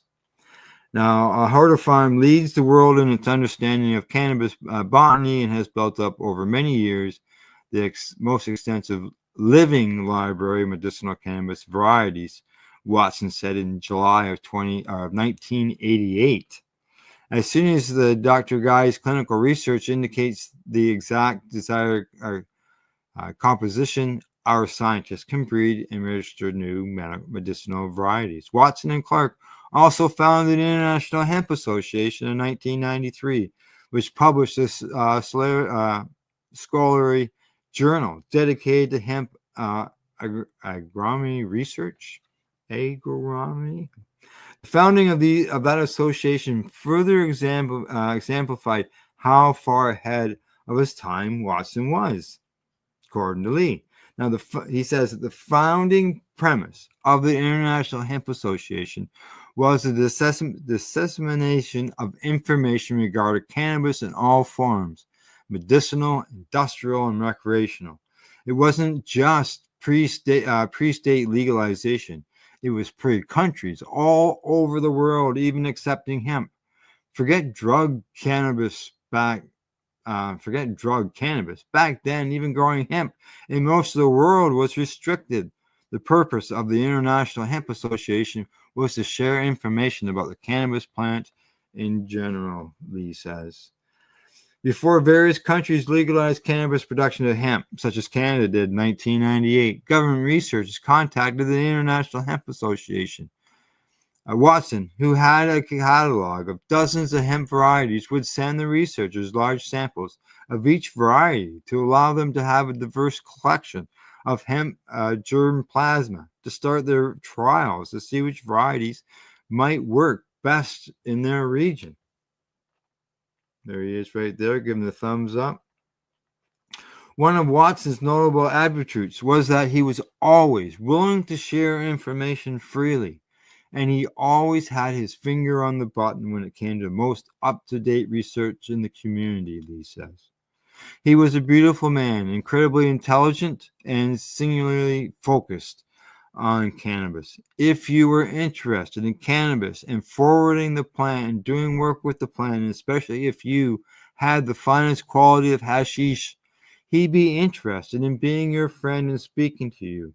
If you didn't have anything to do with cannabis and you weren't interested in cannabis, he wanted literally nothing to do with you. Cannabis or nothing, folks.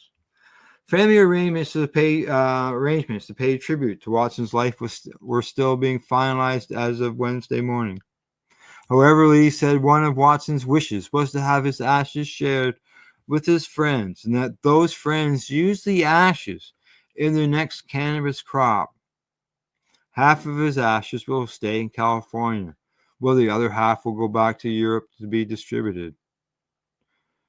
Lee says, to me, David is cannabis. In that act of his ashes, he is going to become cannabis. So there you go. I didn't know how long that story would be or much about it. As I said, I grabbed through the break, and it had all kinds of history and everything of what David did. Now, I got a bunch of comments here, about 6 comments during that, so I'm just going to show them here. According to Gordo, he says tribute to Sam the Legend is on Hash Church this Sunday, so tune in, people. Buddy Weed says thoughts and prayers for his family. We were lucky to have him in our time on this earth. Such a blessing to cannabis and people's lives that it changed. Gordo says 100% spot on, Buddy Weeds, and they share hi back to each other, Gordo and Buddy Weeds. It's good to see them communicating in the chat. And Buddy Weeds says, well read, Al. Thank you, Buddy Weeds. I had a bunch of other stories that I was going to cover today, and when I saw Buddy Weeds post that, I thought I have to get on that and we look for that story. So thanks for letting me know, Buddy Weeds. I'm going to do one more story and then end the news, and we'll go from there. All right. So here we go. Last story of the day. And this one comes to me from CBC News, and a bit of a chuckle here. I'm not sure on a chuckle or what, but headline says, expel student. Okay, student's been expelled. Sues the BC Montessori school principal over cannabis gummy debacle. I say funny because the student is suing the school, which is, you don't normally, hear that going on. But yeah, I read this story earlier. So here we go. It was supposed to be a 3-night trip for students of a BC private school to zip line, camp, and explore Vancouver Island's rugged mountain wilderness. but it was cut short for 3 students who were caught eating cannabis gummies, according to a lawsuit filed by one of the students. The principal of Westmount Montessori School and the organization that runs it are facing a defamation lawsuit after the student, who was 12 at the time, was expelled, allegedly called a drug trafficker, and exposed for the incident in a mass email sent to the parents of every student in his class, says the lawsuit. They're not, just so you know, they're not going to maim the student. He's now 15, and his parents, they want to protect his identity. The events have caused him and his family's embarrassment, contempt, and ridicule, according to the lawsuit. None of the allegations have been tested in court. Principal Magnus Hanton and Western Communities Montessori Society deny the allegations and say none of the comments constitute defamation. Westmount is a preschool to grade 12 school in Greater Victoria, areas that teaches students through the Montessori method, a 20th century Italian educational approach that focuses on self-directed activities, hands-on learning outside the classroom. Now, the society and Hanton, who's been Westmount's principal for more than a decade, declined to provide comment on the case due to the ongoing litigation, but noted in a statement that there are always 2 sides to every story. And there is. I understand that. Now, in 2021, while on campus waiting to travel to a provincial park, the teen's classmate offered him and another student a cannabis edible, claiming it was a THC gummy, according to a lawsuit. All 3 students ate at least 1 gummy.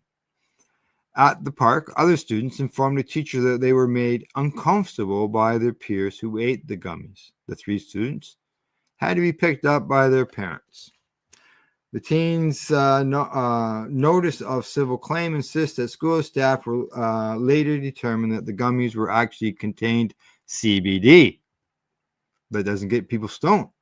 The teen didn't display any psychoactive behaviors after eating the gummies, according to the notice of civil claim. But Hanton and the school deny that the gummies were confirmed to have CBD. Both CBD and THC come from the plant, as we know. Okay. And shortly after they were sent home, Hanton sent a mass email to parents notifying them that marijuana gummies were brought to school, according to the notice of civil claim. While there was no harm intended, we want to impress upon students and families how dangerous and serious this was. In the contents of the opioid crisis, students experimenting with and sharing drugs could have fatal consequences. This behavior ranges from uncomfortable to terrifying for some of the students involved. Hanton expelled the teen, who's now taking legal action, but not the other 2 students, including the one who brought and shared the gummies. Okay, so this kid got expelled, but he wasn't the one who brought them or shared them.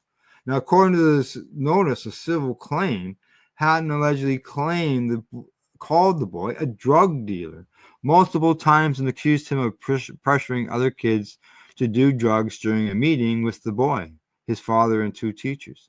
Hatton denies saying any of those things during the meeting. He says the boy was expelled because of his past record of making inappropriate comments to younger students, and was previously told that he would be expelled if he was involved in another incident, according to the response to the lawsuit. So if he wasn't suspended because of the cannabis, then why the mass email calling him a drug dealer if he was expelled for making inappropriate comments? Now, Hatton also sent another email to parents after the expulsion. It says, "We've had the opportunity to meet with the families and the 3 students involved and gain some clarity about our steps forward.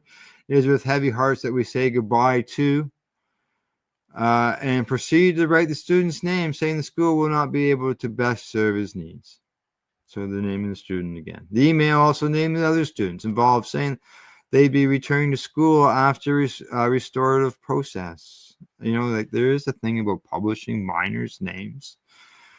The teen is seeking a where we go. The teen is seeking a swath of damages for breach of privacy, loss of reputation, and mental suffering. He alleges that the emails led people to believe that he was solely and primarily responsible for the gummy incident. And in his response to the lawsuit, Hatton argued his email didn't explain why the student was leaving the school and was not defamatory. The response also says Hatton had a moral and ethical interest in notifying parents. Yeah, but you don't need to go naming people, so on and so forth. You just have to say that there's an incident at the school and go from there. So now the expelled student's lawyers alleges in court documents that Hatton decided to expel him after receiving several complaints from parents who were concerned about him attending school with their children. This would come after he exposed them, and he wasn't even the guy who brought them. The lawyer alleges the principal was influenced by the parents because they make donations to the school and sit on the society's board. Hatton and the society deny this claim. Well, I guess you could find that out, I would think. It must be somewhere available. Besides the donation, Westmount parents pay as much as $18,000 a year for the kids to attend the school. The judge has ordered the society to hand over the parents' donation records, despite the organization arguing in court that the donations were irrelevant to the lawsuit and that this case is not one about unfair treatment on the basis of social economic class. Well, it could be for, as they say, they were enticed the money, right? Now, there's a 10-day trial for the suit is scheduled to start in late November. So that's going to be another 10 months from now, and hopefully down the road I'll catch that and we'll be able to get an update on that. And Buddy Weeds, thanks, buddy. Have a great day as well. And Gordo says, blessed to have shared the time. Thank you, Gordo, for tuning in. We do the news twice a week here, Monday morning and Thursday mornings, 10 o'clock here at the Pace Radio Network and at 420pace.ca. I did have some other stories in a cover, but I've already gone long now. But New Brunswick is looking for some new private cannabis stores. They sent out request, and they're having some problems with some cannabis over in the Dutch coffee shops. They're finding some bacteria and pesticides in it. And the last story that I didn't cover was that a company, Optimal Health, they produces the largest ever batch of MDMA capsules. And yeah, much love to you too. Scotland. Oh, from Scotland. Hey, just so you know, we're from Scotland as well. Got that in the background. That's both my grandparents on both sides. So, and my sister, she knows Gaelic. So unfortunately, I can't. I don't speak Gaelic, so I can't do it. So, all righty. Other than that, people, there's some great. I've had a good time today. Lots of comments coming in, and some news that I wasn't aware of that came to us from Buddy Weeds, a listener of the program. Really appreciate it. All right, guys. Now that's it from the Legacy420.com news desk. That's the news today. I hope you found it educational and informative. Thanks to Legacy420.com, Camelford Lifestyle Shop, as well as AtEase.ca and Limestone City Hydroponics.ca. And to you, our viewers, thanks for tuning in. And don't forget, I've been saying this for 15 years, people, since 2008. So is that 15? It's been more than 15 years, 17 years, 17 years now. It's time to educate, medicate, and do not encourage. You're listening to the Pace Radio Network here at paceradio.net. The opinions of the individuals during this broadcast are their own and may not be the opinions of their group or other organizations they may be involved with. All medical advice during our broadcast is not a medical opinion and should be checked with your medical physician. When you have a pain that's reached its peak, Legacy for 20 is so unique. If organic cannabis is what you seek, here's your trusted partner 7 days a week. Suppository salves, vapes and drops, topicals, edibles, infused pop. Just when life seems like it ain't easy, at Legacy 420 enjoy a pop freezy. Lab tested products make them the GOAT. Legacy 420 out on your road. Legacy 420 in Tyndonega Mohawk territory. Indigenous organic cannabis at its finest. Enjoy the buzz of legalization with Campbellford Lifestyle Shop. From lights to plant nutrients, books, consumption accessories, and more, we've got all your basics to grow or consume cannabis. Visit our info center or take a look at our piercing services and body jewelry, now available in-store through Campbellford Lifestyle Shop, 17 Bridge Street West, Campbellford. Limestone City Hydroponics is Kingston, Ontario's hydroponics shop. Take your growing to the next level and create the optimal environment with a tent kit, or maximize your yield with an ebb and flow flood table kit. Either way, Limestone City Hydroponics has more sizes and options to fit your needs. Are you looking for the power of the sun that adapts to your budget? Then look no further, as they have professional grow lighting. They have indoor grow systems that are easy and cost effective, with many options to fit your living space and lifestyle. Cultivate your growing potential. We have everything you need to succeed. And if you can't make it to the store, they offer local delivery to the greater Kingston area. Remember, when you're looking for experts to help you grow, then look no further than the locally owned Limestone City Hydroponics, 105 Sunderland Drive in Kingston, Ontario. Call them at 613-548-0420. We are people advocating cannabis education here at paceradio.net.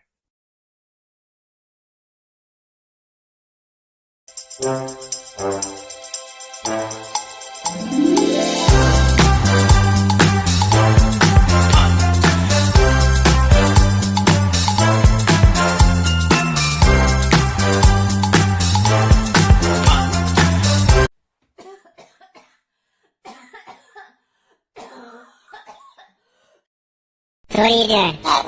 Nothing. Why not? Trying to get on this Lifestyle Radio website. Sounds like a cool website. Yeah, it's alright. Oh, wait, I might have it. You might have it. You're listening to Lifestyle Radio. The opinions expressed during this show are those of the individual participants and do not necessarily reflect the opinions of their associated organizations or Lifestyle Radio. You like music, you like weed, well, we gonna be good friends indeed. This is how much I like more than smoking trees. They'll make you dance the do-si-do and teach you how the chiva grows. Smoke a bowl on the 420 radio show. On Lifestyle Radio. You didn't mute it. You didn't take the mute off quick enough. Some of us might have been singing, dude. I was singing too, but you know, you can unmute your mic and then we will hear you. No, it won't. Yes. Yes, it lets me. You want to try it again? Let's try it again. Try it again. Mute me. So what are you doing? Nothing. Nothing? Why not? Trying to get on this Lifestyle Radio website. Sounds Can you like hear a me cool now? website. Yeah, it's alright. Oh, wait, I might have it. You might have it. You're listening to Lifestyle Radio. Well, let's sing. Let's sing, everybody. Let's sing. So what are you doing? Nothing. Nothing? Why not? Trying to get on this Lifestyle Radio website. Sounds like a cool website. Yeah, it's alright. Okay, enough of that. Yeah, I didn't want to sing. I don't want to sing it again. I'm gonna run it through a transcriber and print out the words so that we have them, and then I can put them on the thing and we can play bouncing ball. So you mean after like what 10 or 12 years now, you don't know the words of the song? No. Jim never gave me the words. He just gave me it here. So how that happened was we needed a theme song.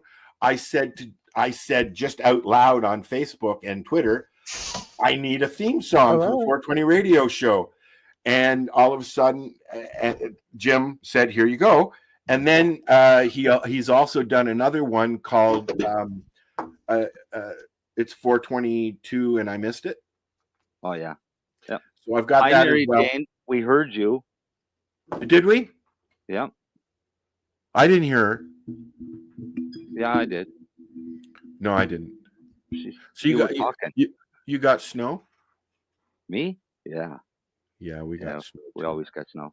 Anyways, for everybody listening, welcome to the 420 radio show. Sorry for ignoring you. We're not ignoring anybody. My car's still frozen. Is it really? Yeah. I got to deal with it. We're going to try and start it tomorrow and do a dump run. Oh, yeah? Hey, buddy. puffity puffy. Okay, I'm gonna let you do that, bud, so that there's none of this shit going on. Okay. Sure. There you go.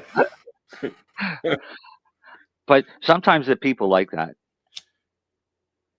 So, my question to anybody who's watching: did you watch the concert? I know that Marcel did not, and he said, "What concert? What's it for?" Blah blah blah blah blah.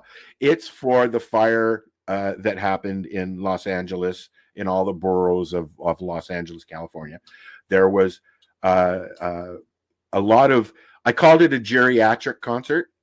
Rod Stewart, Stephen Stills, Graham Nash, Joan Jett, the Black Crowes. I mixed bands together there. Yeah, Anyways, I enjoyed it. Stevie Nicks, I was awesome, but I'm sorry to say that Lady Gaga ruined it for me.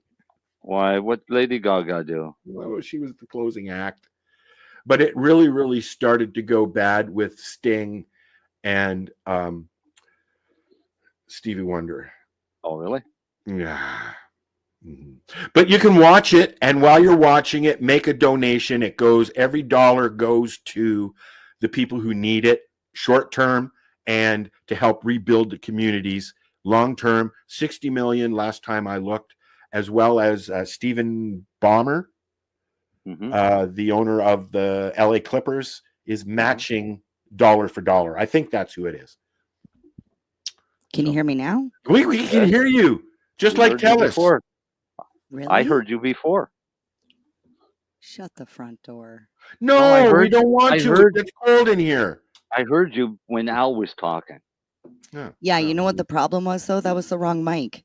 That was the webcam mic. And I'm like, mother of all that is good and holy, just help me to get this to work. So this microphone made your camera go off? No, I just didn't want you to see me doing this. You could see she was getting frustrated. No, because I kept doing this because I had to see my tech, and then I had to look up here, and I'm like, oh, I just look like a gopher. But it's funnier. It is funnier. But now I didn't get to eat my dinner. You know what'd be really funny? Me either. If Timmy had strings above you and he was going like this. Yes, you didn't have, what's for dinner? And if you say McDonald's, I'm gonna boot you out of here. I don't eat salad. McDonald's. Thank you. Nothing. And chicken parm and pasta. Yo, okay, Mr. KFC. No, I'm nothing. I don't have anything. I don't have anything either. Although I went shopping today. $76 worth of groceries for the week for moi, one person. It all fit in one bag. And it did. All of it. I used to go shopping for $20 a week. When I moved back down to the city, it cost me $20 to get from Toronto to the farm, which was an hour and a half drive. Okay. It cost me $40 to go 45 minutes down to Marathon and back. It costs $80 for a tank of gas to go up to Thunder Bay and back. It's fucking brutal. It is.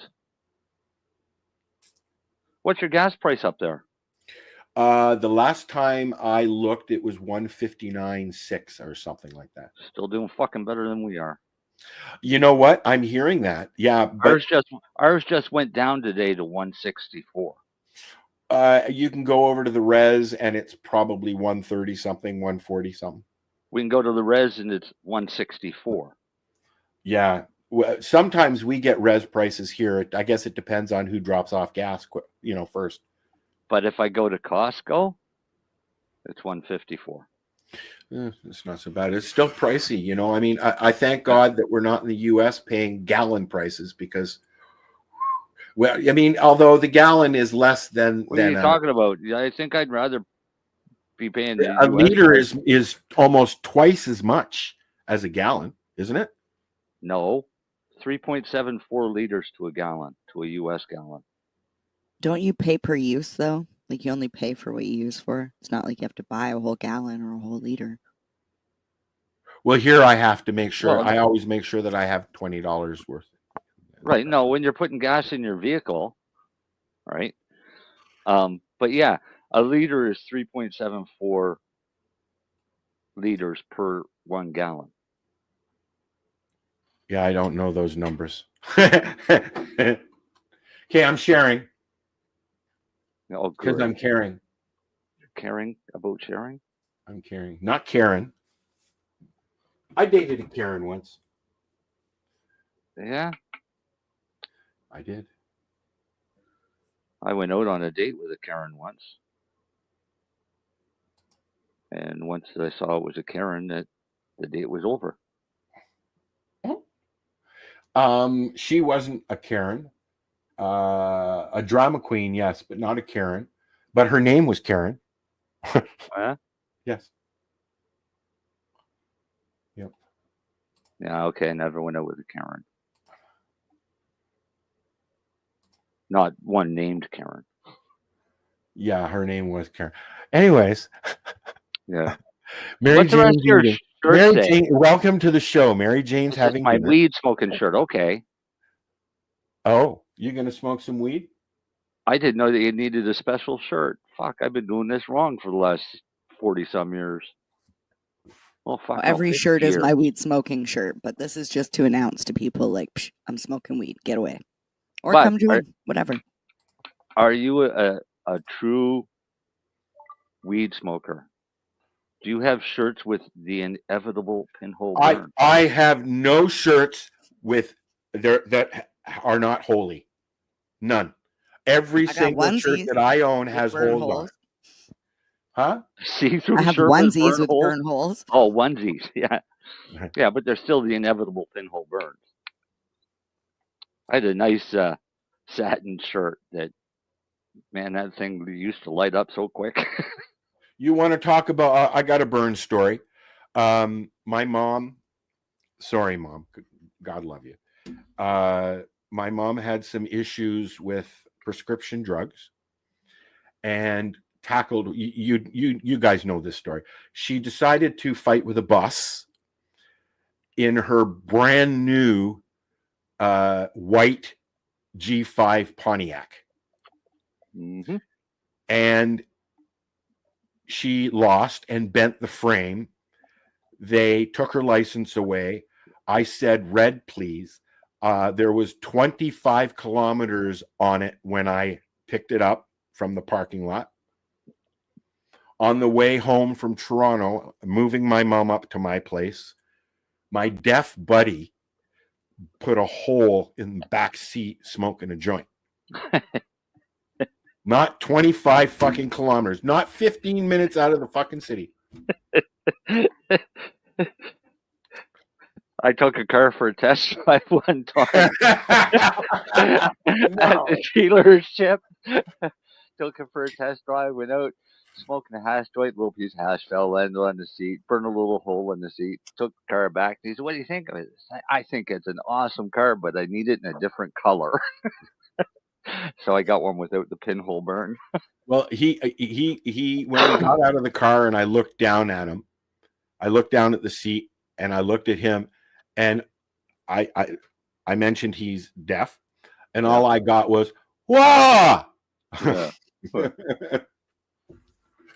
Good evening, Dee from Nova Scotia. She's Who? all snowed in. Dee. Oh, We all snowed in too. So what's everybody smoking? What are you smoking, Marcel? I am smoking my normal oil. I really wish you'd turn your camera on, buddy. Yeah, but that won't happen. Well, we'll talk about that. Well, no, I don't have a location that is suitable. We'll leave it as that. Turn your desk. There's nowhere to turn. I'm fucking surrounded. I'm sitting in a closet, dude. Come on. I'm surrounded, dude. No, I'm smoking oil Temple Ball and drinking a double ice creamed red eye ice cap. I would like to try some Temple Ball. I've never tried it. I picked up a bag. You'll find this interesting, Mary Jane. I don't know if you've ever heard of these guys. These guys are the Big Bag O Buds. And what it is you get a half ounce of a sativa and a half ounce of an indica. And it was $120 Canadian. And I'm not crazy about them individually, but I really like them mixed. Okay, so the red one, which is ICC, okay, it's a cross of wedding cake and gelato number 33. And it's I'm not even going to get into the milligrams because they're bullshit. And the other one is ultra sour, which is ultra sour and lemon margie number 166. And I'm liking them when they're together, right? Yeah. He's smoking Granddaddy Purple, and Buddy's doing dry sift. And I also got some Vortex old fashioned hash, which I'm gonna roll. I'm still smoking my super lemon haze. I like that. And then I picked this up from the store the other day. It's called Macchiato Gold. Yeah. It's from Jay's. And there was, how many are in Diamond. there? 5? There's 3 diamond infused pre-rolls in here. And how much? $22. That's not bad. Are they 0.5s or are they 1s? 0.5s. Yeah, that's what you see. That's where I have an issue. $35 for a gram and a half. It's $22. Oh, you said 22. I thought you said 32. No, 22. It's the way that I got these. I was multiplying. Gummies. I tried some cola gummies. Headache in a bag. Yeah, I had some cola gummies that were not distillate that I got from the Can you read that? No. Glens. These are the full spectrum trichome. Yeah, I believe that. Excuse me. Yeah. Yeah. I just bought one the other day that was a live resin from them. So if it's a full spectrum, then it should tell you what the percentage of terpenes is, right? God. Mine do. New glasses. On your edibles? On the edibles it did, yeah. I don't have it anymore. I ate it. That was a few days ago.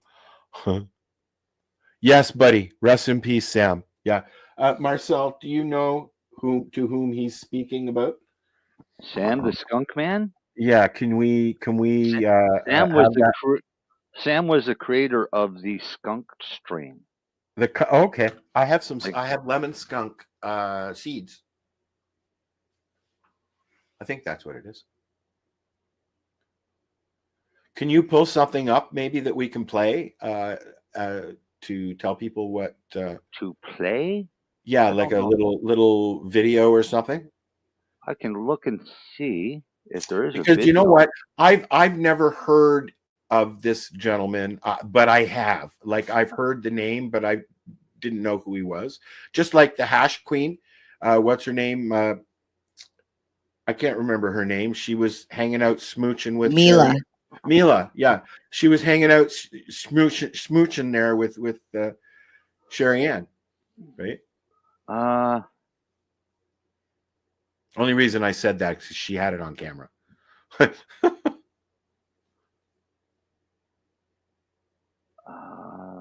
We should invite her on the show, Mila. Yeah.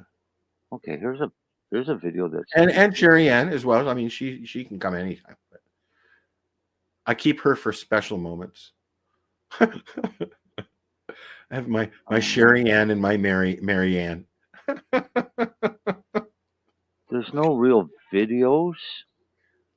Is there not an about or a profile or an interview, even like a short interview? Oh yeah, there's all kinds of those. So find a minute, maybe a 2-minute interview that will play in the center of the show. Good luck. Well, what's the lengths? An hour. Oh. Well, how about we'll put a link into our chat here, and people can check it out. So give me that link and put it into the comments, and then people can check it out on their own. We don't have to load the video and get in trouble with Facebook. I'm being proactive, you see. I have a video of him. Well, it's not of him, it's of his voice. Okay. And it's the origin story of how he bred skunk number 1. And how long is it? A minute. Bring it in. And post it in the comments too, bud. Yeah. And I'm going to roll another Scooby Dooby. Okay. A minute long, we shouldn't get caught. I'm getting sick of this. Every time I go to roll a joint and I want to put some hash in it, I roll out my snake and then I roll my joint and I smoke it without the hash. I ripped the goddamn thing apart to put the hash in because I forgot. Oh, look, she has a pretty little microphone stand. Can you bring that with you to Can Expo, please? Thank you. Can you bring your... Because I'm like, where's my list? Are you going to bring your sound system to Can Expo? No. Why? Because they have their own sound system there. I'm kidding. Silly. All right. Sativa or indica? Sativa, it's early. All right. I had a hell of a time opening this bag. Marcel, is this the video? I will tell you, Al, open it like a bag of chips. You know what? I just discovered that if you pull this fucking tab and go like this, it opens right up. Yeah, but if you take any of these bags... 20 minutes I tried to open this earlier. But watch, any of these bags, Yeah. take it underneath and just pull open, and you can pop open. Look, it just pops it right open. And I bet you that was a day's worth of training to get your canicel. No, they actually didn't tell us that at all. No. But yeah. Cancel? Is that what it's called? Cancel? Can sell. You can sell. I just noticed that my speaker's about to fall off my monitor. Mm. I have my speaker. I have a bar speaker nestled above 2 monitors. All right, let's watch this and find out who the skunk man is, and then we'll be back in 1 minute. Yeah. Dude, now that we've heard the Static Tech origin story, what about the how I bred skunk number 1 origin story? Well, I think it's been in print many times, but I basically had an Afghan, which I hit times a Colombian, and I was doing this with many Afghan times sativa hybrids. What I was trying to do was, at the time, my company, Sacred Seeds, which we were selling seeds, Okay. I really wanted to sell seeds which were open pollinated. So I didn't want to sell people varieties where they would have to come back to me and get seeds every year. I wanted seeds which they could just make the seeds themselves with the seeds I sold them. I was thinking I was selling them to individuals, and that's it. There's your minute. Thank you. Well, okay, so now, we lost him this week. Dave Watson. Yep. Here, let's put that up there.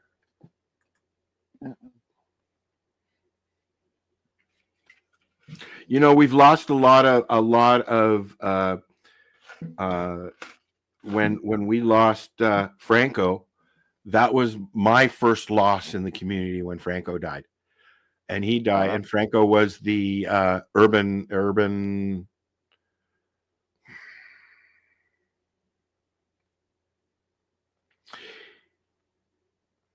What did they call Franco? Strain hunter. Strain hunter. Thank you. And he used to go off into the desert and into the woods and into the what do you call it, the jungles of the world, looking for different strains and stuff like that. And he got very sick with I don't want to say because I'm not sure, but he got very sick and he and Arjan used to travel all over. Did he? Yeah. We had greenhouse seeds, right? Yeah, we've had them on the show many times leading up to that. And my first real loss was Mark Emery. I was sad over that one. He's still alive, right? Not to me. You played into that very well, Mary Jane. Yeah, I'll never forget that day. That was a sad realization. I have, I think I've done up a dozen or so memorial plaques for different activists that we've lost from Nova Scotia over the years, because we display them at Harvest Fest. We've lost a lot of people. people. We display them at any of the mum events, but we've lost a lot of people in the worldwide community. But there's still a lot of people. Rick Simpson's still alive, although I don't think he's doing very well. I see him post every now and then. I saw something the other day that said "Stay tuned," but that's usually what I see at the end of his posts. So, and I feel like the cannabis space is one of the most difficult spaces I've ever worked in, because you're dealing with a lot of egos and personalities. Well, no, I feel like you're dealing with a lot of sick people. If they're medically, yes. They're either, like we're either using it for medicine for our body health or our brain health. And if that's the case, we're either dealing with some people that are not all the time. You know what? I'm glad you brought that up, because I spent a week in bed because I had no meds, and I was sick as well, but I had no meds, and so it's hard. It's not just hard. What people don't realize is I don't take prescription drugs unless it's diabetes related, and I don't use any other pain medication other than cannabis. I've given up my. Not covered. Yes, it's not. I've given up my antidepressants and my ADHD medicines, and I choose to use psilocybin instead for that stuff. But people don't realize. So when I have no medicine, I'm not just a junkie sitting in a corner. I'm a sick guy in bed because I can't walk. My feet swell up, my head hurts, my body hurts, so anybody who is chosen to use cannabis as a medicine, oh, he's just old and sick, no. You're like, I am getting older, and I'm dealing with sickness, and cannabis helps me. Correct. Yeah. My thing is that if we're using cannabis, and when you don't have it, what happens? I die. Exactly, Marcel. I always look at it like this. If you use it for your physical health, like your body, then chances are we're going to lose a lot of advocates and, people along the way because we're sick. Mm-hmm. We lost Tracy Curley and she had diabetes. Mm-hmm. Mm-hmm. Mm-hmm. Do you know what I mean? Like there's so many names we could drop. But yeah, Sandra Petit as well. Well, somebody like myself, I use it for mental as well as physical. Me as well. Yes. So it's kind of both. But you're dealing with me, who's got a little bit of not able to handle everything the way other people can handle. Right. But you also got to realize that anybody that's using it for physical is using it for mental as well, because pain is mentally demanding. True. Right. So anybody with chronic pain has a mental issue. Yeah. Because are you calling me mental? You're fucking right. Mentally stressed, most likely. Mentally stressed, you mentally start adapting to cope with it. All right. So by that adapting, I mean sick people are the greatest actors in the world. Yeah, pretend like nothing's wrong. Exactly. And guys tend to do a better job at it than women do. But no, that's also why they don't go to the doctors. And baby doesn't come from nowhere. Were you going to post this thing you got here, bud? Oh, it's just an example of the plaques that we do for our members here. Oh, okay. Oh, I remember Corey. Yeah. So we lost Corey last year. Yes, I met him when I was there, and he's been on the show, I think, more than once. Yeah. So we do it. Did you read it, or are you reading it? I don't want to take it off if you're reading it. No, I'm not. No, I'm loading something for our break. I want to run something. We're gonna start doing breaks every half an hour again. So I may need a reminder now and then. Well, it's half an hour now. I know. That's why I'm loading stuff. Hello. Is it loaded? So let's do that. We're gonna run a couple of things here, and then we'll be back. Are you looking for non-stop, continuous cannabis and psychedelic programming? If you are, then turn your browsers to 420radio.ca or paceradio.net, where you will find the 420 Pace re-rolled Saturday. Everything gets started at 8 a.m. Eastern Saturday morning.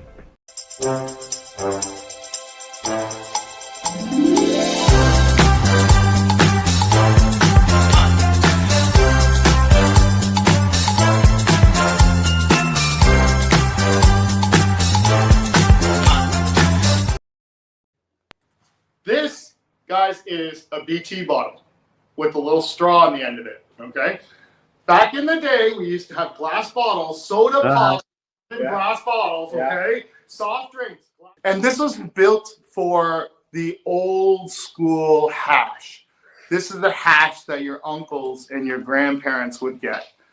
And this is the stuff that we would all treasure whenever we could get it, because we thought it was the best stuff, because it's the constant. It was our form of concentrate. Correct. Right? When we were young, right? Yes. This is To answer your question now.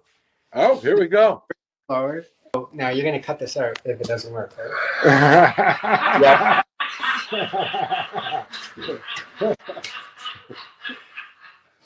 You just cut it out now. These are the 3 tools I use to form and shape the happiness.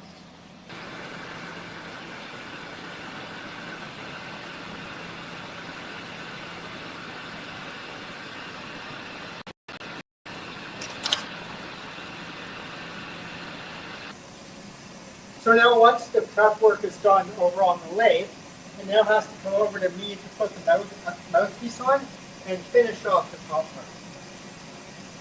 So first up, I just need to clean up and close off the top that's left over.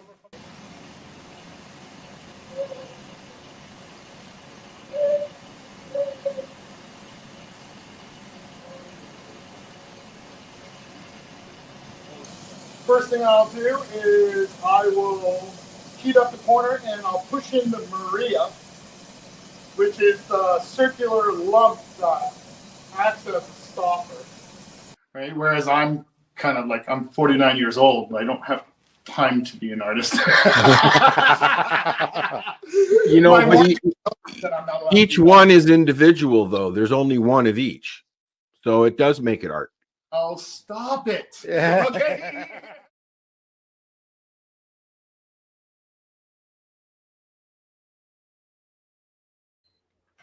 Hello. Hello. Hello. Hi, how are you? I didn't mean to run that one. I was going to do that a little later, but it ran on itself. That was still cute. I didn't know what. You know what? I have a dewdrop, as you've seen. I've had it on here already, and it's in the other room, or I'd show it to you. And the only difference really is it's got water. Mary Jane has a Happle, I have the Apple, yeah. I'm jelly. I want the dewdrop. Okay? You can want to switch.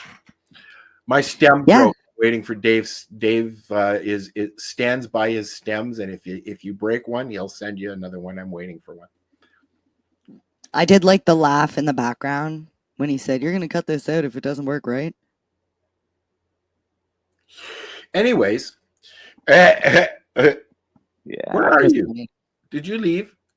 Who? I'm in the kitchen making a tea. You're making munchies. I'm making a tea. Okay. The commercial wasn't long enough. I thought you were gonna play a different one. A longer one. 3, 2, 1. It's good.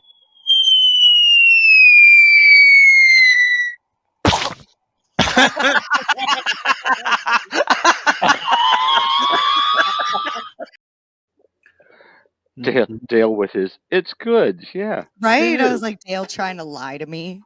Like, what the hell? Telling me it's good. Freak you, Dale. Yeah, Dale's here.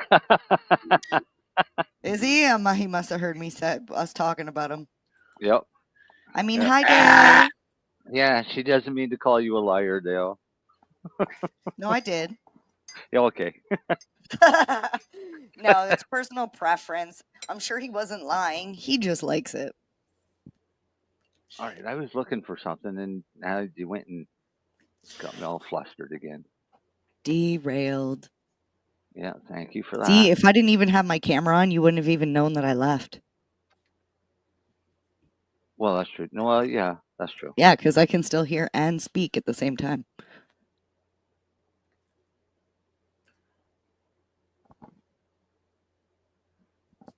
Where'd Al go? I'm right here. He's frozen. I am right here. I'm just I think I may have overdone it on the hash a little bit. On the hashish. Do we have anything to talk about tonight? No, today we're just hanging out. What is chilling? Buddy saying? No, you know what?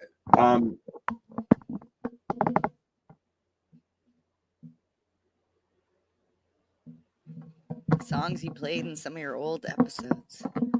Oh, thanks, buddy.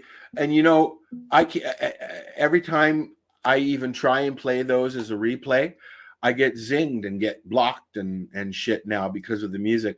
I miss playing music. I used to run the station. 420 Radio used to run 24/7. It was an actual radio station. And then everybody started shutting me off because I was playing music. So then I tried to pay royalties, and still everybody kept shutting me off. So I stopped paying royalties and stopped playing music, unfortunately. Not allowed to. The only thing I can play is Facebook approved music. Although that's changing. You say it again? The only time that we won't get zinged now is if it's Facebook approved. They have a sound area of Facebook where you can go and get copyright approved by Facebook music that you can use in any broadcasts, podcast, Including YouTube? Well, you see, this is the We're thing. only on Facebook, Instagram, and thing, TikTok. Marcel. When you like, I was going to Mixcloud and paying royalties at Mixcloud, but I'm only paying royalties to be able to be viewed and listened to on Mixcloud. Right. So my stream goes anywhere else, I'm not paying those royalties. It seems like a fucking scam for me. Okay. It does. And because I'm playing, I supposedly paying royalties for any music I want to play, and then I play it, and Facebook fucking threatens me, and YouTube threatens me, and you know, it's not worth it anymore. So the long and the short is, I miss playing music. I listen to music all the time. You probably enjoy my playlists. A lot of people used to. Yeah. I'm a dead DJ. Yeah, me too. Been thrown We out had, to the pasture. what year was that? That was probably 2001 to 2003. It's not the internet's not the same. When I started doing this, I started playing with Shoutcast Radio, which ran We started through. with Real Player Well, Radio. let me finish. I started playing with Shoutcast and started broadcasting through Winamp. So if you had Winamp, you could hear the broadcast. And then I started broadcasting on all the different players, Replayer, Media Player. And back then you had to have a separate server for each one. And you ran it yourself because there was no firewalls or anything back then. So unfortunately, just like my website back in the 90s, the introduction of NAT and firewalls stopped a lot of play on the internet. Yeah. Yeah. That was I've been doing this a long time, as you know. Well, Yeah, I identify as a KJ. A kid Not a jockey? No. Care to try again? Oh, no. No. I think Marcel might get it. What's Say it my again? business? It's a KJ. Should be the JJ. He's gonna the JJ. I heard that, Marcel. Sorry, I was busy. I pick up on things like that. Like when a cat jumps on a female's lap, I'm gonna say, "Hey, she's playing with her pussy." It's just who I am.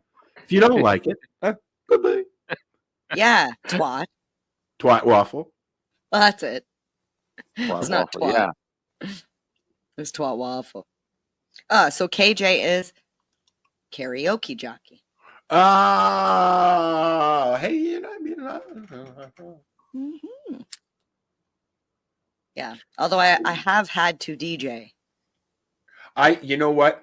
I have been brain surfing and remembering a lot of things. The mushrooms have helped my memory come back from being a kid. I used to play the music at camp, in school. I used to record all the video shows on Much Music and have my own. I had my own music video library, and then and then we went digital, and I started burning my own playlists, and then You've been doing this forever. Oh, it seems so. I used to, as a kid, I went to Camp Wabicon and on Lake Temagami, and I did all the lighting and the sound and photography for all the theater shows that we put on in the barn, right? And I did the spotlight. So yeah, I've been doing it since I was 10. I used to watch the bell guy come and play with the phone, and then when he left, I'd take the phone apart and hook it into the stereo so that I could hear it over the stereo. And then my mom would get a call from the office because it stopped working, and she was told that if it continued, she was going to start getting billed for it. Did you do things like that, Marcel? Sorry, I was reading. Marcel was doing it like 10 when he was young, because I was 10? lip syncing and performing. The same thing every other guy was. Probably not. At 10? I was walking back in the woods miles behind my house fishing. Did you went? You're the same. I grew up living in the woods, so. Yeah, I grew up in the city. And you still probably spend a lot of time outside. We spent all the time I do, outside. not we as much walked now. to school. There was no buses. We walked to school in a We never had snowstorm. Uphill both ways. Yeah. No, but I can never remember ever having a snow day.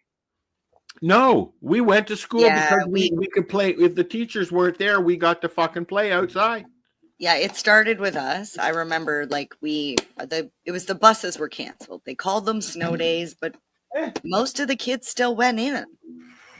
Yeah, because most Snow of us days just walk. meant, well, that was it. But now it's kind of like if you don't take the bus, you like if you walk normally, it's okay. You don't have to come in.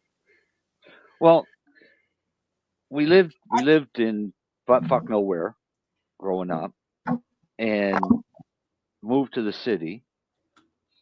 The school, I could almost see it from our house or our apartment building. And that was elementary school. And then when I went to junior high, I had to take a bus. The problem was it wasn't a school bus. You had to take the city bus, take it all Yeah, the way and I got downtown, lost. get a transfer I'll to be get right. on another bus to take it all the way back. So to be to school at 8 o'clock, you'd have to get on the bus at like 7. Yeah. Well, I could leave my house at 7:30 and walk there and be there before 8.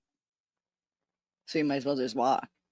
Exactly. The only problem was it was uphill and it was a steep friggin' hill. Then you had to cross a highway. Oh.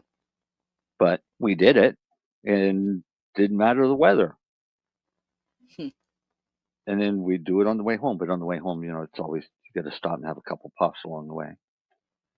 Well, I feel like it should tell you something about the school system. Oh yeah. When they can call so many snow days, and they already have 2 weeks for Christmas holidays. You've already got a week for March break, and Yeah, it's fun. but like, how much filler time do they actually have in schools?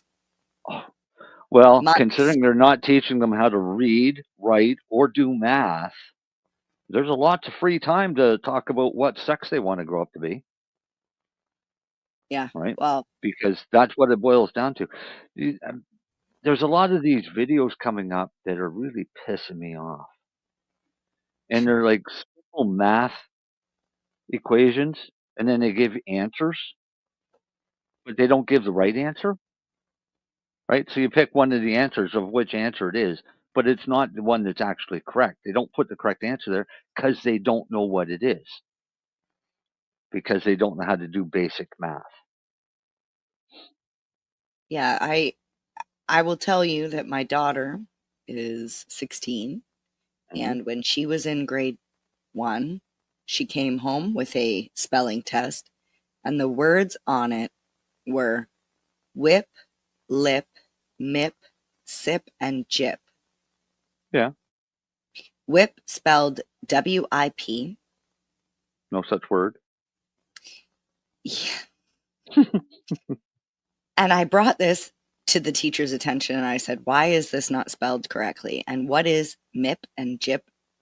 Why, like, she said, we're practicing on the ip sound. We're not worried about the beginning.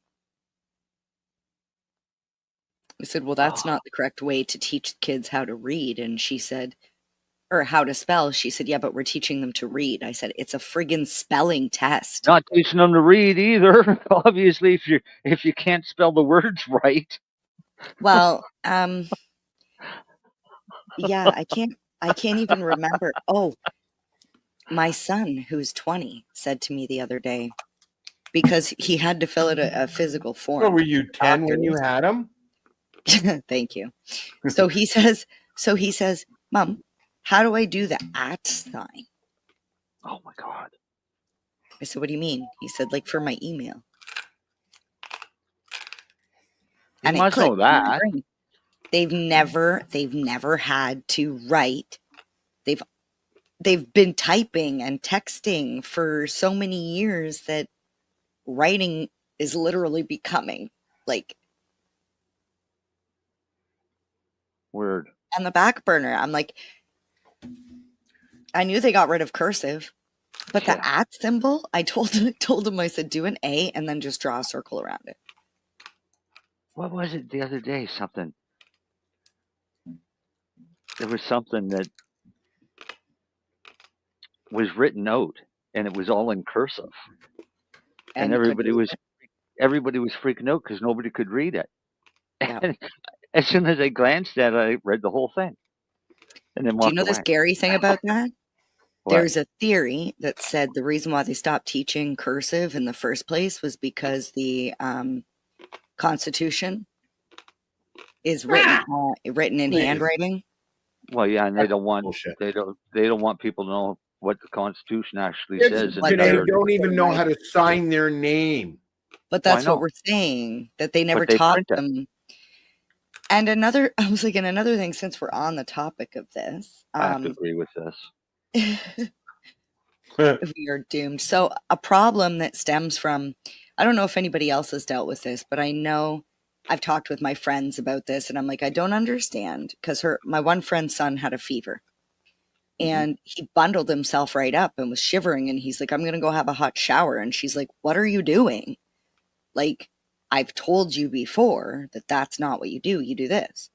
And it seems like no matter how many times we tell these kids, I say kids under 20, it's like it doesn't sink in. It just sort of stays like surface level.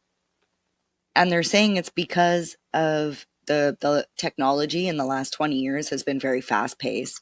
It's been a lot of like the TikTok mentality where it's like, give me something new in the next 30 seconds, where it doesn't actually sink in. They're not left quiet long enough that their brains don't work the way ours do.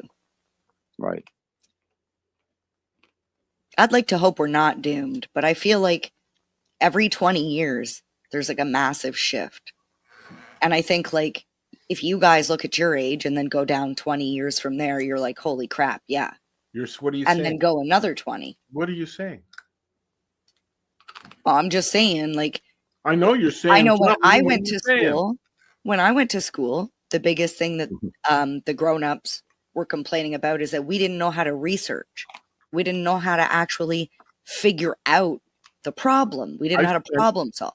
I spent half my day in the library looking at those little cards. I like the filing system.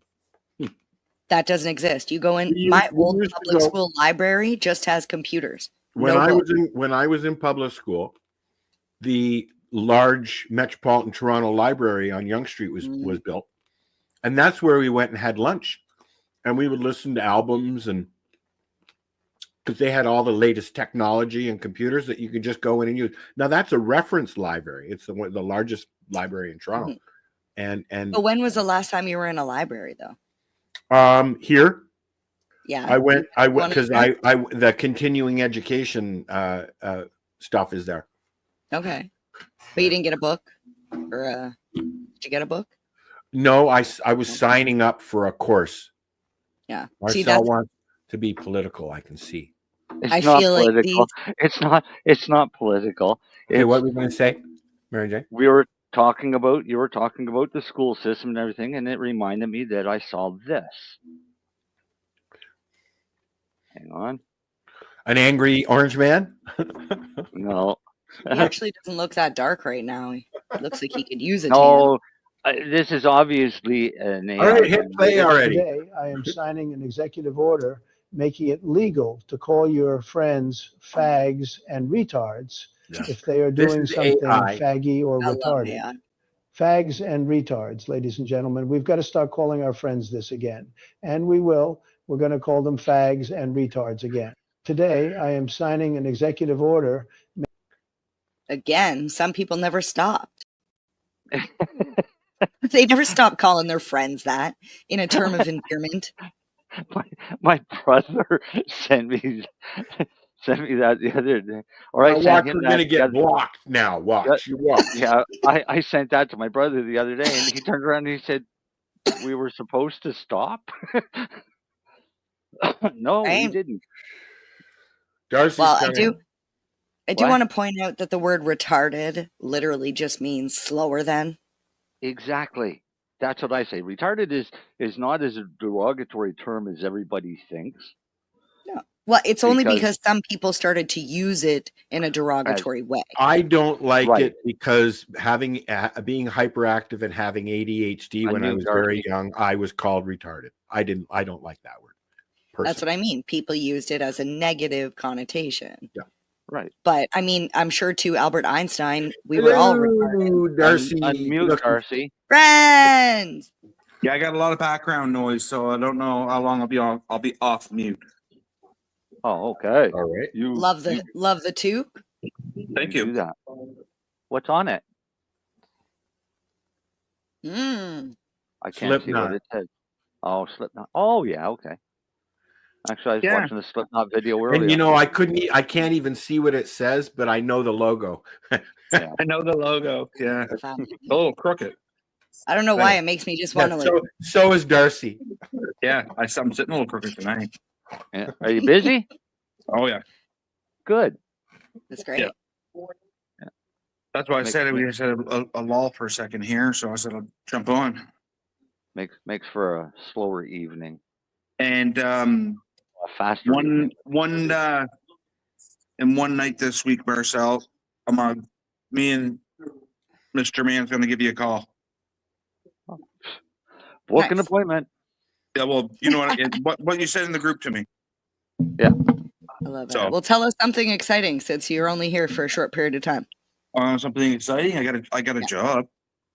Yeah, well, that's exciting, but not really because you're kind of not here. But as you can see behind me. Yes.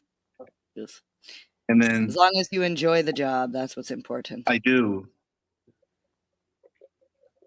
Oh, look, goodies.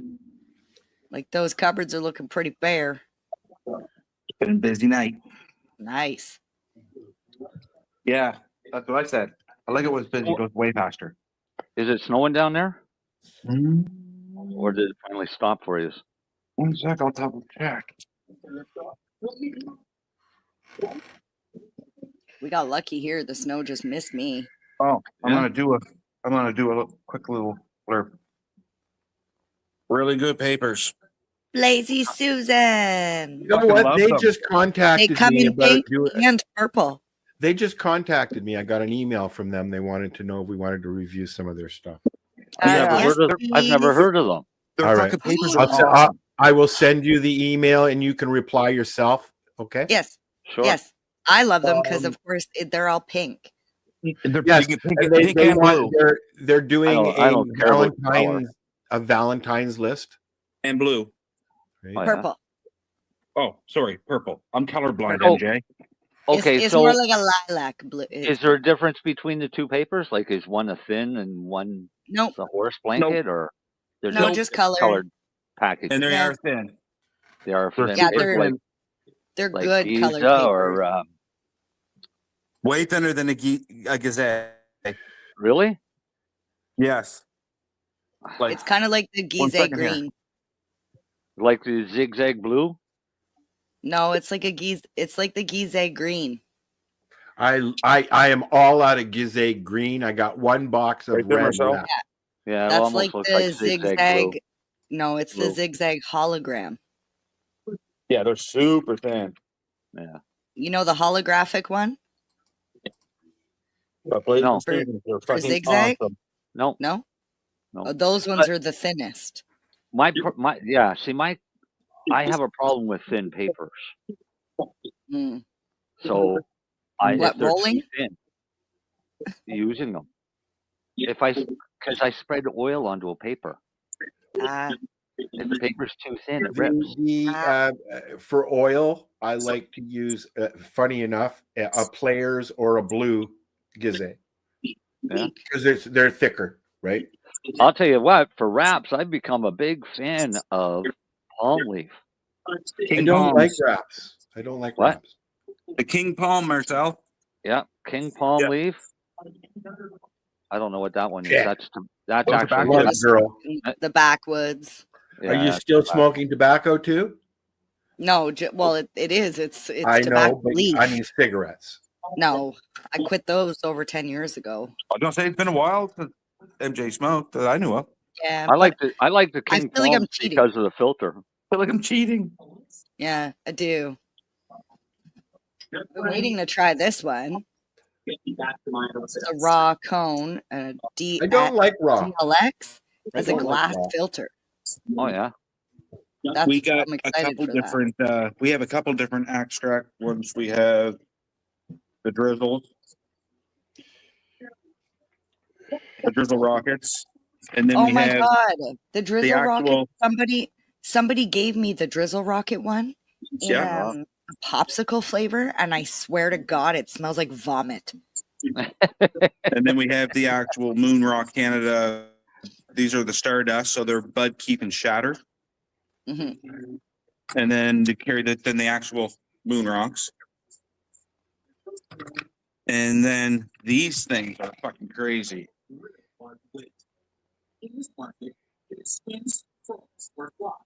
Oh, are those the ones that look like white powder?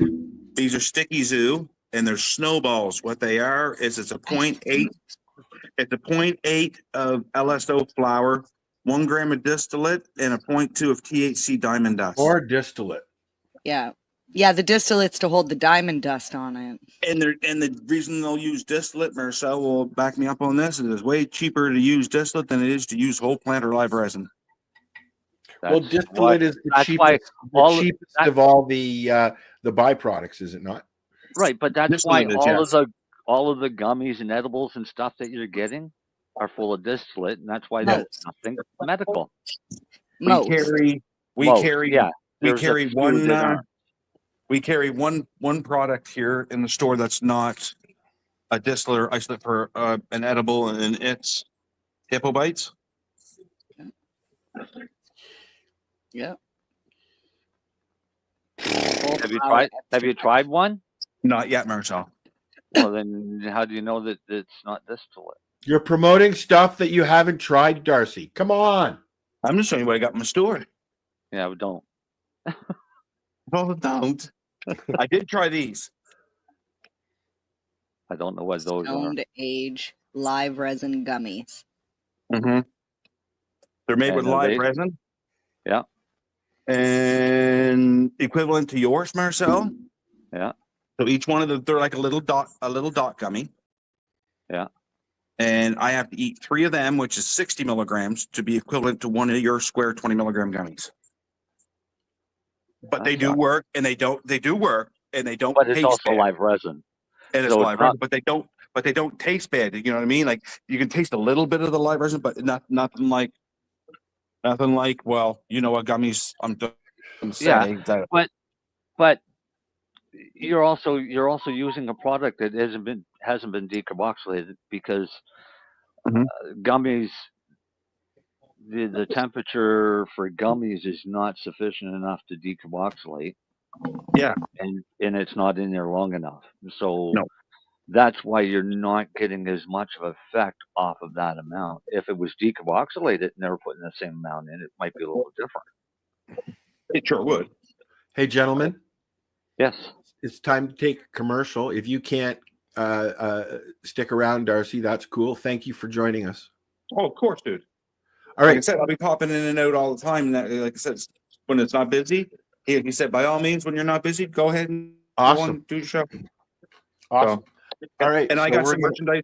I got some merch for you, MJ. I got to send to you. Cool. I just need your size. So send me in the group. Send me your size, and same for you, MJ. Cool. And I'll get stuff right up to you. Awesome. So we're going to take a little break and have some fake news. We get fake news? No, we don't.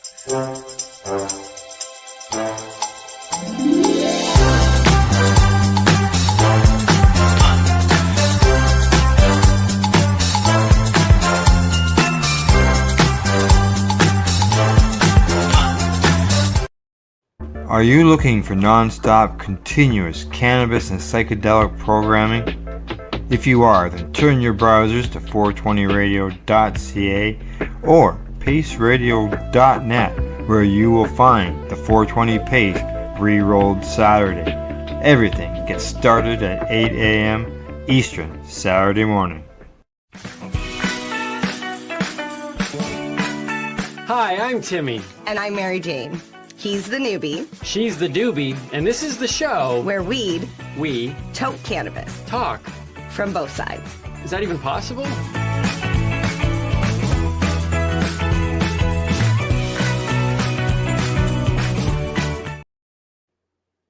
Hello. Look, she's right there in her weed shirt.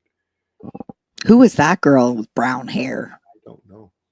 You were Um, blonde when I met you, I think. what was I just looking No, I at? think it was red. Was it red? I think it was red. It was a It was like color. fire engine red at one point. That's Marcel, actually why you're not doing your job. What was my job? Buddy I'm not, Weeds. I'm not even there. Buddy I Weeds like also Ziggy like Blues. Ziggy. Oh. Yeah, I I like like the Ziggy Blues. holographic ones. If I'm going Ziggy's, I'm going holographic. Well, I see. I buy my blue zigzags by the box. So what is Where do you it? get them from? A store or online? From a store. Yeah, I get mine online. I have a wholesale store that I go to Oh. that supplies other stores, so I can go Well, and get them there. But that's Zigzag where I has a get them pack by the that's box. like this. Like that their pack actually looks like this. Oh, I thought you were going to tell me that was the size of the pack. That's a really ugly roller skate, by the way. Oh, frig you. This is so cute. What are you talking about? Al didn't even see it, or he'd have been blinded. What? Ow, look at my roller skates. I've seen her roller skates. She was. It's a good pearl finish. I mean, that looks cool. Well, I'm going to be in those at Can Expo. So I'm thankful it's only 2 days this time, not 3. Yeah. Oh, you roller skate around, do you? She's Yeah, our rolling camera girl. Oh. I'm excited because it's the Queen Victoria building and it's literally all one level, all nice concrete floors. Concrete. Mm-hmm. Yeah. It's nice and smooth. There are cracks, but though. There are cracks, so you it got to be will careful. hurt. Yeah. Oh, no. Gotta watch And those then, cracks. but then the booths are going to put out their carpets and their runners and things like No, that. most places like that, all the carpets and stuff stay in behind. Really? Yeah. Because here, when they do a show, they carpet the walkways too. No. Depends on the building. At the Queen Victoria building, the floors are so nice you don't need It them. also depends on the time of year. If you go to a show, you go to a show in the winter, you're going to have rugs. When you go to a show in March, you're not going to have rugs, unless of course it's raining. Then yes, they'll put rugs in. Mm-hmm. So. Either way. Yeah, we'll well, do it. this is Nova Scotia. We can't predict when we're getting rain. So Here you can't either, but that's down in probably- the city you can.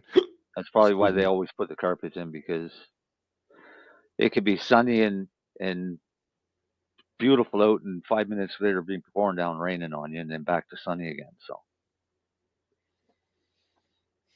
welcome to the coast. Welcome to my nightmare. Yeah.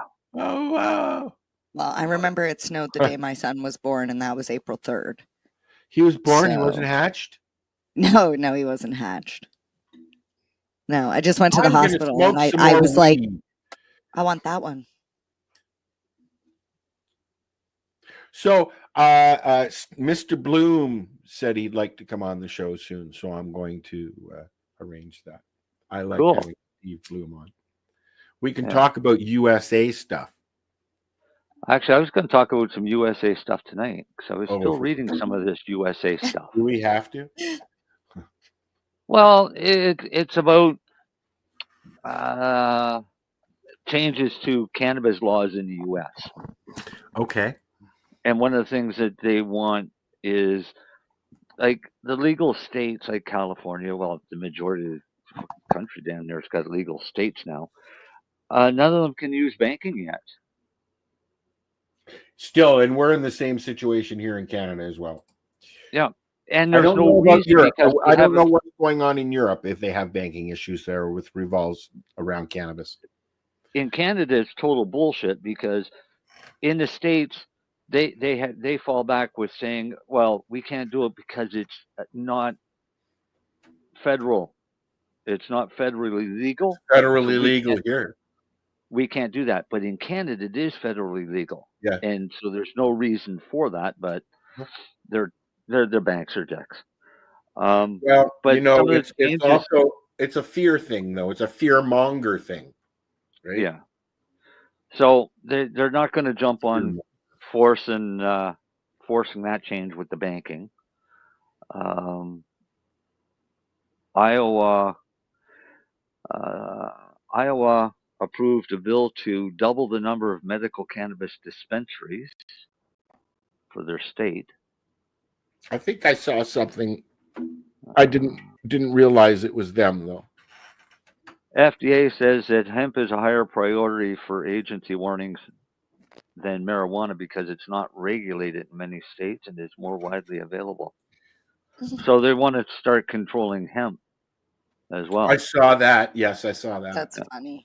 Some of the lawmakers are working on reintroducing cannabis banking legislature. All right, so each state, New York, their just budget request includes new funding to support enforcement efforts against unlicensed cannabis businesses. Do they enforce the unlicensed cannabis businesses like they do here? Yeah, they raid them. But more so than here? Probably, and fines. They're probably about the same. You got to find them first. Yeah. So they're not hard to find here. They're kind of out in the open. South Dakota. Look at Cafe in Toronto. They're still there, quite prominently. Like it's a cafe. You go in and it's a cafe, and then you walk into the back. And what can they do?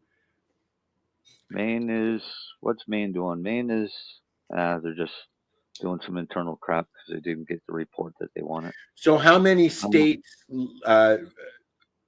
had cannabis related changes? Well, none yet. Really? Well, because that was a federal election. It wasn't a state election. Oh, yes. Remember, in the states, each state has their own. Ask you a question. What's the orange guy saying about weed? Has he said anything? No, not really. Other than the fact that they're not going to jump on changing the banking system. Oh. So he hasn't come out right and said yes or no of anything yet in regards to cannabis.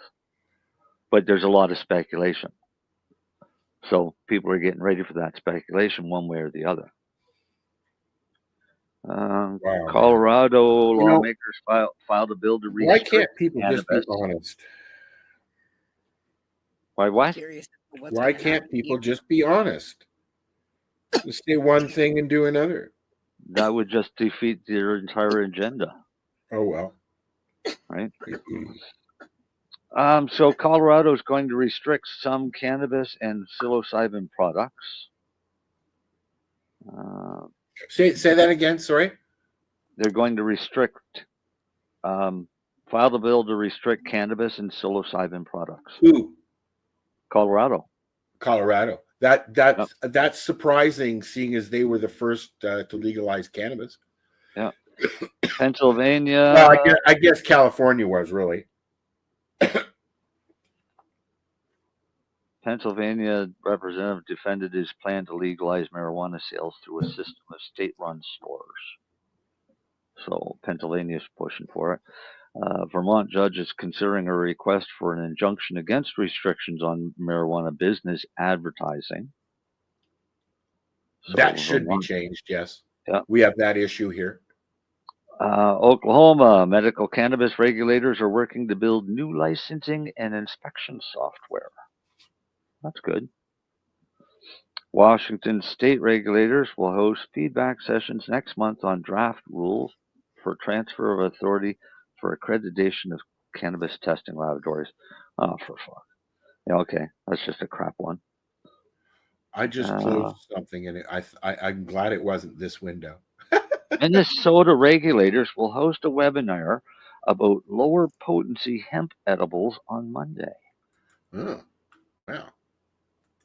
I'd like to get in on that. I'd like to hear that.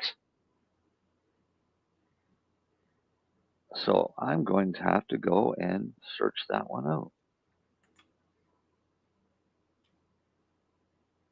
I'm kind of curious. That's all I got for American news. Sorry. That's it. Al, do you know more information about what happened on the West Coast with the raids? No, all I've seen are, probably what you've seen.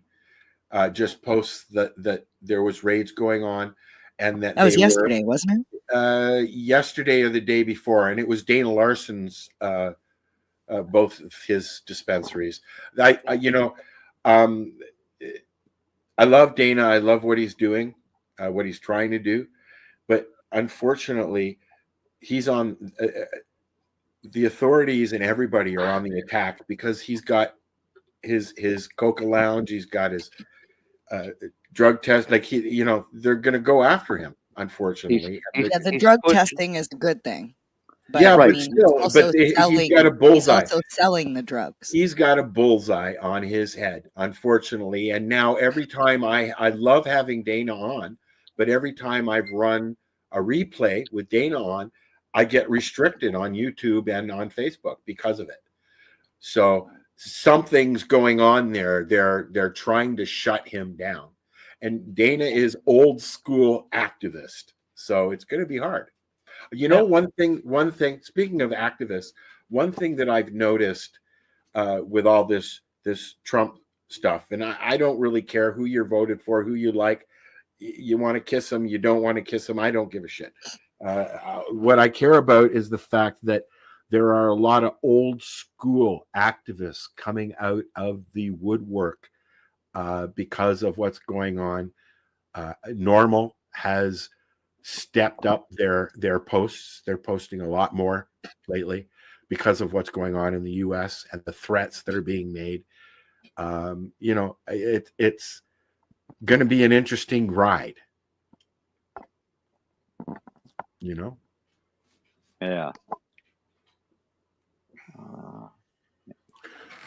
Rosa, please lay down. You're clicking. We're going to have an interesting ride in like a couple months.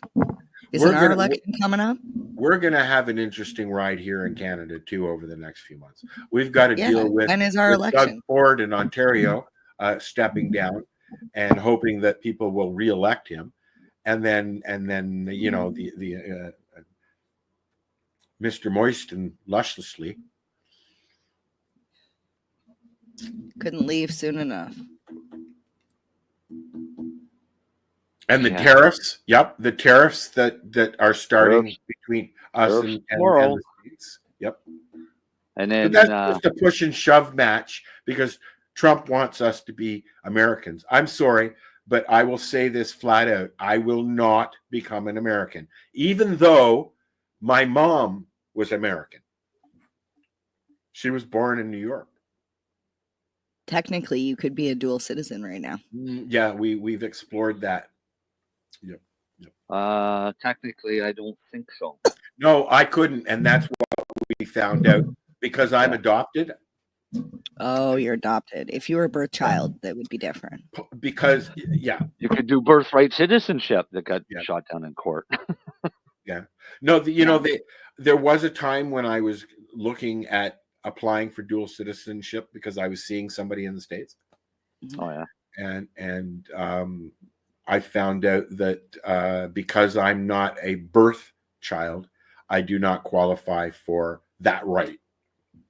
Yeah. Well, that makes sense because that's how they get around, or they can prove that people aren't just adopting people just to make them American citizens. I guess. I don't know. Yeah. That's how Timmy's a dual citizen because his mom's American. I know a lot of people who are not full-bred Canadian.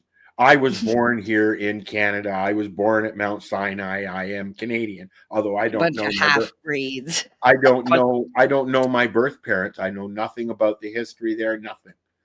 So here's my question: in the case of Timmy, is he eligible to vote in both countries? Oh, that's a good question. I think you have to live. It's whatever country you pay 6 months or something like that, isn't it? No, it's whatever country you pay taxes and you can vote in. Yeah, I think it's whichever country you live 51% of the time. That's where you have to. Yeah, and if you're living there, you're paying taxes there. There you can vote. Yeah. Yeah. But if you don't live there, like if you're a Canadian citizen, Yeah. I did actually hear a fun fact. If you live in Puerto Rico, 51% of the time, it's 0% tax, but you don't get to vote. Buddy's got the right idea. That's funny. Yeah, let's go back to the original borders. Yeah, see, that just proves I know very little about all of this, and I'm not educated enough to make a judgment call on any of it. I mean, Yeah, us Canadians can't even figure out our own shit up here. You want to talk to me about weed? You want to talk to me about music? You want to talk to me about the stars and the oceans and the water and rocks? I'll great, talk about bring it. rocks. We can talk about rocks, but stuff Yeah. your Politics. Stuff your politics. No I don't thanks. know it. I don't know it, and I'm not ashamed to say that I focus my attention elsewhere because politics, much like news, can be very negative. Well, I used to watch around the time of the planes crashing into the buildings. I was a absolute CNN junkie. That was what was on the TV at night, during the day, when I just wanted noise. Okay. And I had to stop because I found myself getting very depressed with the news that was going on. And mainstream media is not what it used to be, obviously. And they actually, some journalists have been accused of manufacturing the news. A journalist will tell you flat out, when there's a plane that goes down over a river, that's a good news day. That's a journalism's way of looking at it. Mm-hmm. And but people's mindset has changed. Journalism is not what it used to be anymore. There are no journalists anymore, Al. They're all reporters. No, I'm a journalist. They're literally reporting what they're told to report. They're not actually going and finding the true story. That's why mainstream media is not becoming the popular. It's things like podcasts and things like this where people can actually talk about, I hate to use the phrase, their truth, but talk about things that are not necessarily like the agenda of what they want you to talk about today. Like I asked you, what are we talking about today? You're like, we're just hanging out. Who knows what we're going to talk Sometimes about? I like the conversation that comes up when we're just hanging out. I mean, if we have specific things to talk about, which sometimes we do, or guests, then that's what we do. And yeah. Yeah. Yeah, but then we have discussions where we have flat earth discussions or global warming discussions or things like you wouldn't hear any of that elsewhere. Do you want a global warming discussion? Well, mainstream, I mean. You do hear it elsewhere. Yeah, what do you want to say? What? About global warming, that it's not true, that it's actually just a natural phenomenon? It is. Yeah. We've had that combo. It's been going on for millions of years. Why would it stop? Right? But isn't it really eventually we go into an ice age again? Yeah. Yeah. It goes through cycles of hot and cold, hot and cold, hot and cold. Right? Like menopause. Very much so. Yeah. Gets old and cranky and pisses everybody off, then starts freezing to death and pisses everybody off even more. Right? But what's interesting right now that's happening that they're having a hard time comprehending, because this has happened before. Magnetic north is a liquid mass. That is it's moving at a rapid rate. And it's increased at a very rapid rate. Right? It's leaving Canada, isn't it? It's shifting. Right. Well, yeah, but so at one point, the North and South Pole aren't where they were. Mm-mm. Or weren't where they are. Right? At one point, they were at the equator, or what we call the equator, which would just make another equator. So because this planet flops around. Supposedly, this This disc? planet flops around because it's a supposedly a spherical object floating in a suspended orbit around a spherical ball of fire. So for the flat earthers, they still haven't told me how when it's dark here, it's light in Australia. But once you figure that one out, then maybe we can discuss it further. But until then, the problem is with a liquid north that's moving rapidly and them not knowing where it's going to go is going to create a lot of geographical shifting because your poles move, your planet moves. Planets that are made up of bunches of slabs don't like being shifted. So when it shifts, everything else shifts. So it's going to be cool if we're around long enough. If we're still here. Did you hear about the new the new meteor that's whirling towards the Earth? Oh yeah, it's got a 1% chance of hitting us. No, it's more than that. No, it is. It's 1%. That's what they posted. It's a 1% chance that it could hit us in 2032. All right. Yeah, I just read it tonight. I kind of laughed. I hadn't read anything. I had just heard about it. Well, have you seen all of these TikToks or Instagram videos or whatever that are popping out? Which nothing happened with that other than promotion. That's just what's all it was. That was a bad press promotion. Wait, videos about what? Wait, no. What was a bad promotion? TikTok? Yeah. You know who owns TikTok? They were going to cancel it? Zuckerberg bought it. Yeah. I was pretty quick. But that's not been confirmed. Didn't I send you the link? Didn't I send you guys the screenshot that if you go into the was it in the back end in the rules and like under the privacy agreements, when you go all the way down to the bottom under license or user license or whatever, it says Facebook, Meta, and I took a screenshot, sent it to you guys. And the day before TikTok was banned, Meta opened a TikTok account. Right.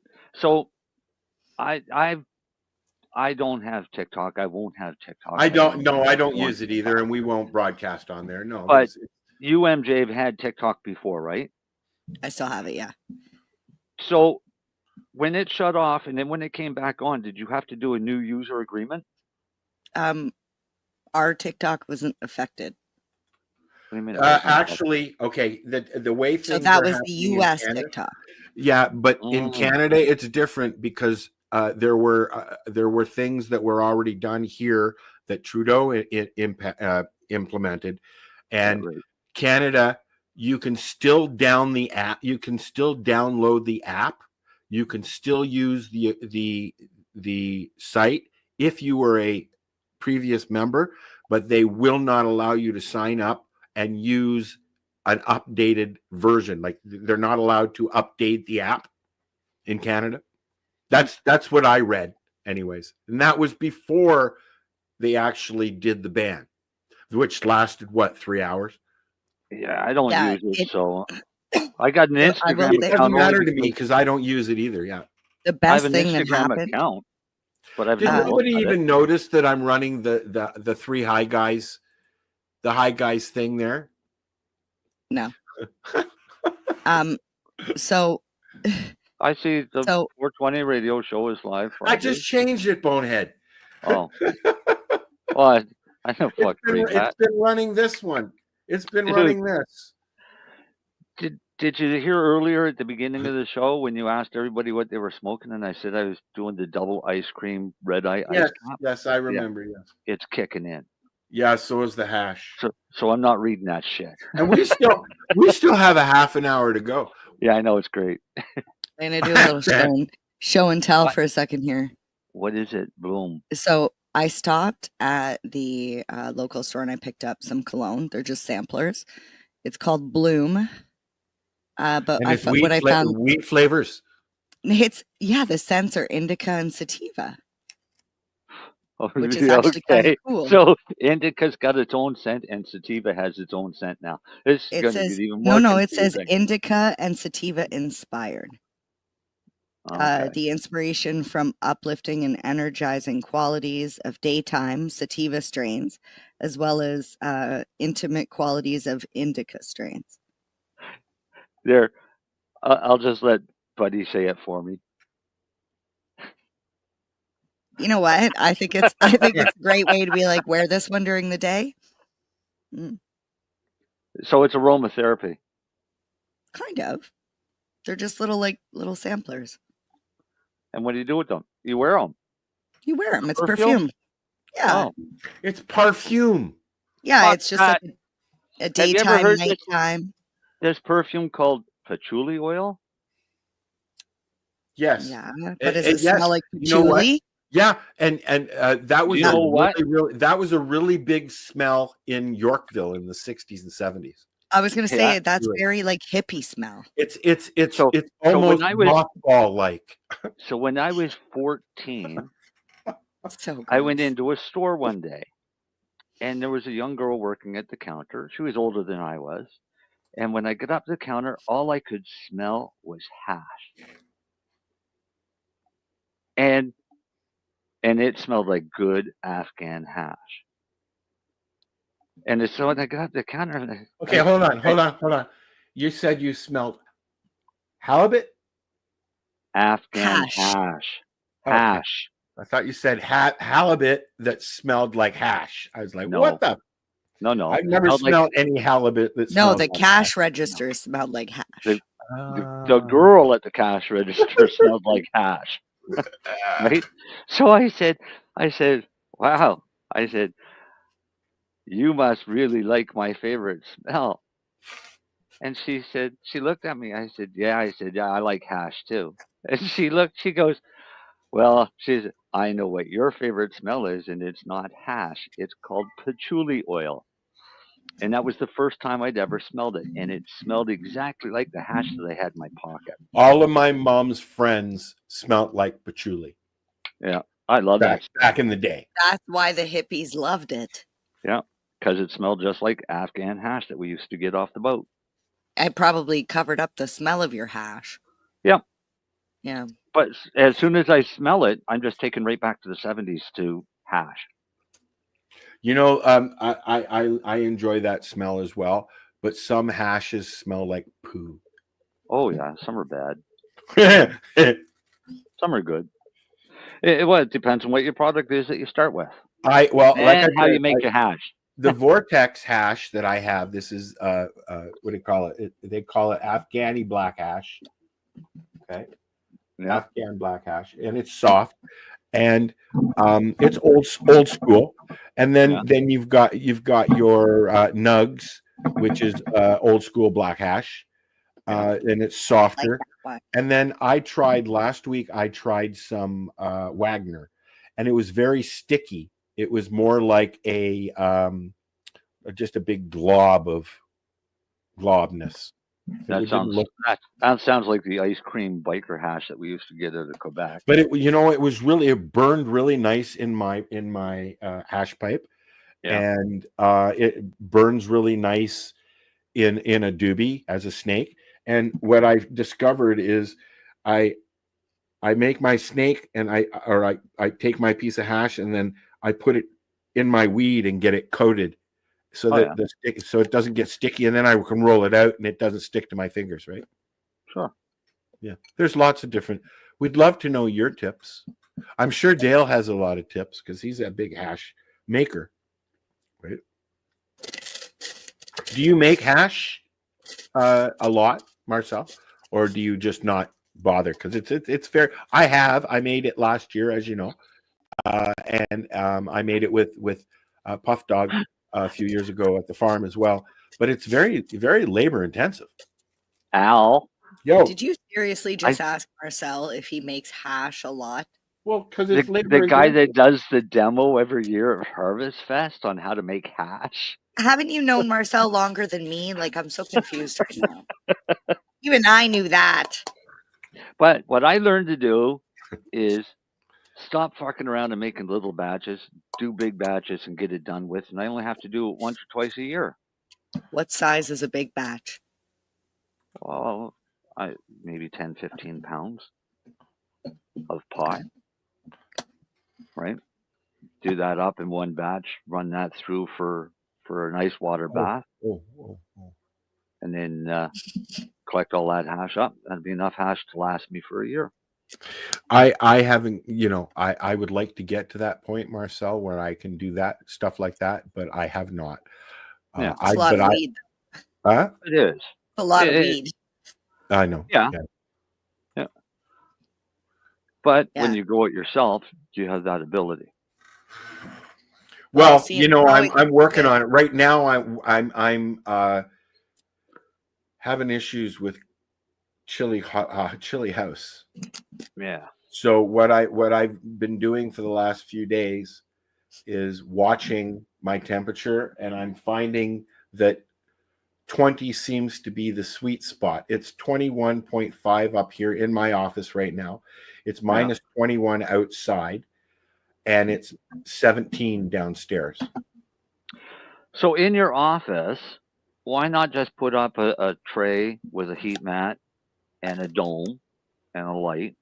Because it's do your seedlings in that room, or does that room get cold when you walk out? Yeah. Yeah. So I'm moving some shelves around this weekend, and I'm going to put a shelf because I want house plants anyways, and my plants are it's ruining my teak. The water is ruining my teak from the plants. So I'm going to put it's like you get it at the hardware store. It's that metal mesh stuff, and I'm going to put it under the window, and then I'll have a place to start my plants. I'm going to start my plants for spring, as well as how much draft is coming around that window? Not much, and the heat mat will be there. Yeah. Well, the heat mat and the light. The heat mat, it'll be in a dome, and it's above the heat register with the light on. Yeah. So we'll see what happens. That's I'm thinking, even though also because in the afternoon the sun beats in that window until it goes down, and it gets quite warm. So it's in the afternoon, it's nice and warm, and it I'm hoping it'll be okay. And if not, I'll have to wait a little longer. I don't think that it's going to go over 90 degrees in that dome, so I think you'll be fine. Well, what I'm going to do, I'm going to take one of the thermostats that I have for my thing from outside, because I know how cold it is out there, and I'm going to stick it in the dome with the mat on to see the temperature in there, and then I'll report back next week on that one. That'll also give your humidity too, won't it? Yes, I'm hoping. It gives you your. I'm trying to start some stuff so that I have viable stuff ready to go out, buddy. But I'm having a hard time cracking seed because the house is so unevenly heated. So we're gonna try and figure it out. And if I have to wait another month, I will. I refuse to waste any more money. I spent $175 on seeds last year, plus some that were sent to me, and nothing took because of the weather here. So that was one of the hardest parts about growing indoors, was when it went from like summer to winter, because then the temperatures change, but then it gets drier in the house because the heat comes on. It's 96% humidity here. It's never lower than 60 that I've seen. And mine would get down to like 20 in the winter. It's high humidity here almost all the time. Well, I'm on a hill. I'm above the water. Like I can see the lake, and I get a lot of. There's so much it's a human petri, this house. There's a lot of moisture, unfortunately. Maybe you need a dehumidifier, because it really probably only yes. What, you know 50, 60%? Dehumidifiers, humidifiers, air conditioners will run you about $200-300 a month here. Oh yeah, right? for hydro. Just the power consumption, and Yeah. I'm You got Hydro on, One, don't you? I'm on Hydro One, and I have an electric furnace. I'm already Hydro getting, One is a criminal organization. yeah, whatever. I said it. Yeah. Yeah, I've because already you have no other choice too. I've already gotten my $500 bill. Yeah. And next month it'll be $6, and then the next month it'll be $7, and then it'll drop down to $250. I think the only thing worse than Hydro One is having to pay for propane fuel for heat. Well, I only have hydro stuff here. I don't have wood. I don't have propane. So those bills aren't, an equation. They're not in the equation, which is fine, because if I had, I'd be buying, $2,000 worth of wood every year if I was burning wood. And wood is difficult to deal with too. Like bringing it in the house. Also propane is very expensive right now. A 420 round thing there that would sit beside the house costs $1,000 to fill. I don't have $1,000 in a shot to fill. I'll pay my bill. I'll get through it. Yeah, that was one of the hardest things, like realizations when I first moved to the country, because I moved from the city and I was just getting a regular like hydro bill, and then I moved out there and I got the hydro, and then I got like all of a sudden they came and they filled up my propane tank in October or September, and it was like you said, it was like a $1,200 bill that they put in the mailbox, and I was like, what? When do I have to pay this? And they're like, well, you have to pay it right away. And then it only lasted for like 6 weeks, and then they had to come and fill it again. It depends on equipment. There's in Ontario, there's a rebate and bursary program that will help you for a price update your appliances in your house, your furnace, your washer dryer, so that they are energy compliant, and they do run a lot cheaper. Okay. Yeah. But then you end up with a fucking appliance mortgage for the rest of your life, because you've just gotten $10,000 worth of new appliances. Yeah. Right. So, I mean, they get you. They fuck you with the cell phone. I missed that line.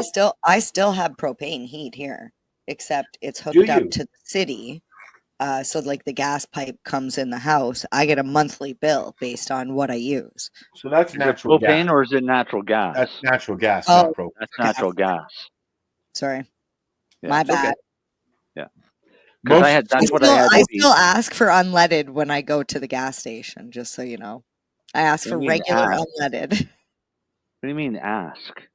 She doesn't go to the drive-thru. I go to the full service. You got full service? Yes. Yeah.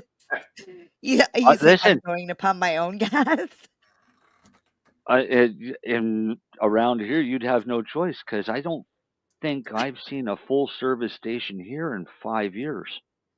Anywhere in Nova Scotia or New Brunswick. You know what? In Ontario, there are many gas stations that offer a row that is full service. Oh yeah, that's true. All Canadian. Even at the reservation in Alderville, at the gas station in Alderville, they have that as well. They have a tenant there that will come out in this one aisle and serve you your gas, and the price is a little bit more. Yeah, they used to do that here, and the price was a little bit more. Hell, they used to run out of the fucking gas station with a window squeegee in their hand, going, "What can I get you, sir?" And now you got to pay for it. No, Al, you're not listening. What we had was full service stations. When I was in high school, every station was full service. Yes. Then we started going to, you can pump your own on these pumps, and it costs you a little bit less, but these pumps are full service. Now, there's no such thing as a full service line. Yeah, they do that. They still have full service in Ontario. Several gas stations, especially downtown in Yorkville. There's a gas station there that will send a valet out and wash your car, and so. Well, I went to Walmart today. Did you? And I was heading to Walmart, and it was rather busy, and I only had a couple things. And when I was going up to go to the checkouts, one of the workers there said the self checkouts are open. She said just use the self checkout. That's all they have at the Walmart in I Thunder said Bay. It's all self checkout. If it was only self checkouts, I'd never shop there. And I But they have gone completely. They have tenants there that watch what you're doing, and they won't let you leave the area. But it's one cashier for 20 registers. Yep. Yeah. No, that doesn't work. No. So there's always a lineup. All I said was, is there a discount applied? Nope. And she said no, and I said, then why would I do that? I went and got I mine. don't mind using self-serve when I want to use it, not when I'm forced to. I don't use it at all. Sometimes it's quicker. If there's one available and I'm standing in a line of 50 people, I'm going to go. Because if it's open, okay, fine. I'm in and out. But what it's doing, I think, is it's perpetuating this cycle of these young people not talking to anybody. Yes, exactly. Not having to look somebody in the eyeballs and say, thank you very much. Have a good day. Like, we need to still communicate with people. This is getting nuts. If you're working on the cash register, I'm talking to you, and I'm gonna make you talk back. Right? I was the cashier that got everybody's life story. Yeah. Because that's why she's not a cashier anymore. Oh, you should have seen me as a waitress. Oh God. No, but these younger generations are basically introverting themselves, right? By and we're not helping wanting to engage in reality. And that's developing fears and stuff. Like a lot of them don't want to go or they're afraid. Yep. You're going to end up having a whole bunch of agoraphobic invalids sitting in the house. Hello. Afraid of their own shadows. Yep, that's me. Yeah. You're afraid of your own shadow? Sometimes. I'm more afraid of bears sneaking up on me at night. Yours is more of a physical disability than anything for you to get out and about.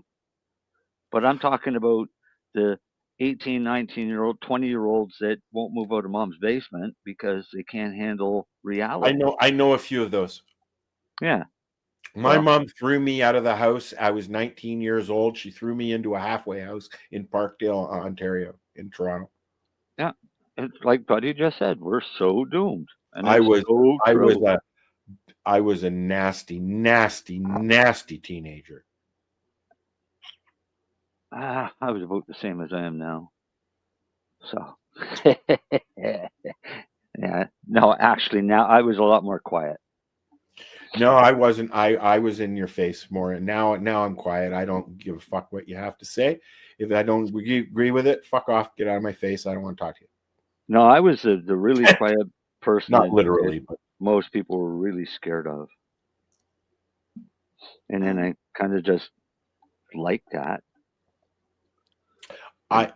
People want to be afraid of it. Nobody has to be afraid of me. Anybody can come up and talk to me.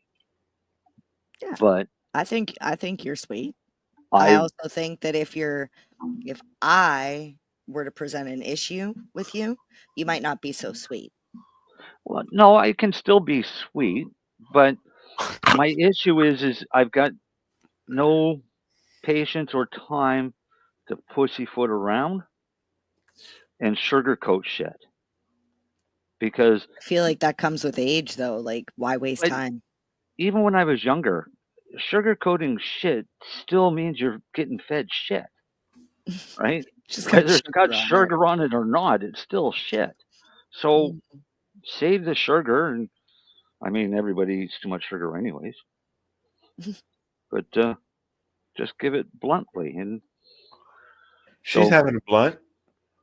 Do you smoke blunts in the house? Who? Yeah.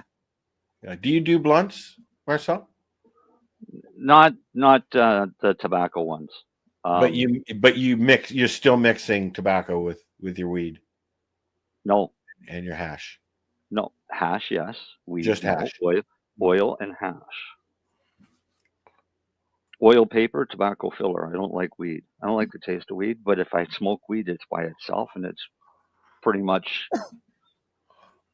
much just to sample it to see if it's, smokable. But for me, no weed smokable, because I've smoked so much of it that I don't like the taste of pot. I love the taste and the I love smell. the taste of hash, and I love the taste of good edibles. And he likes the taste of tobacco. And I don't mind the taste of tobacco, and for the health benefits of tobacco, I just saw a short video. I think was on YouTube. It may have been a reel or something. And what they're saying now is that there's no actual concrete evidence that tobacco causes cancer. I've said that for years. The majority of the people that end up getting lung cancer from smoking got it after they quit smoking. Not while they were smoking, after they quit.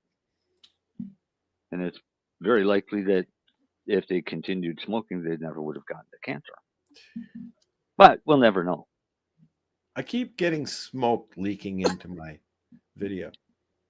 I see Must that. be in front of the camera.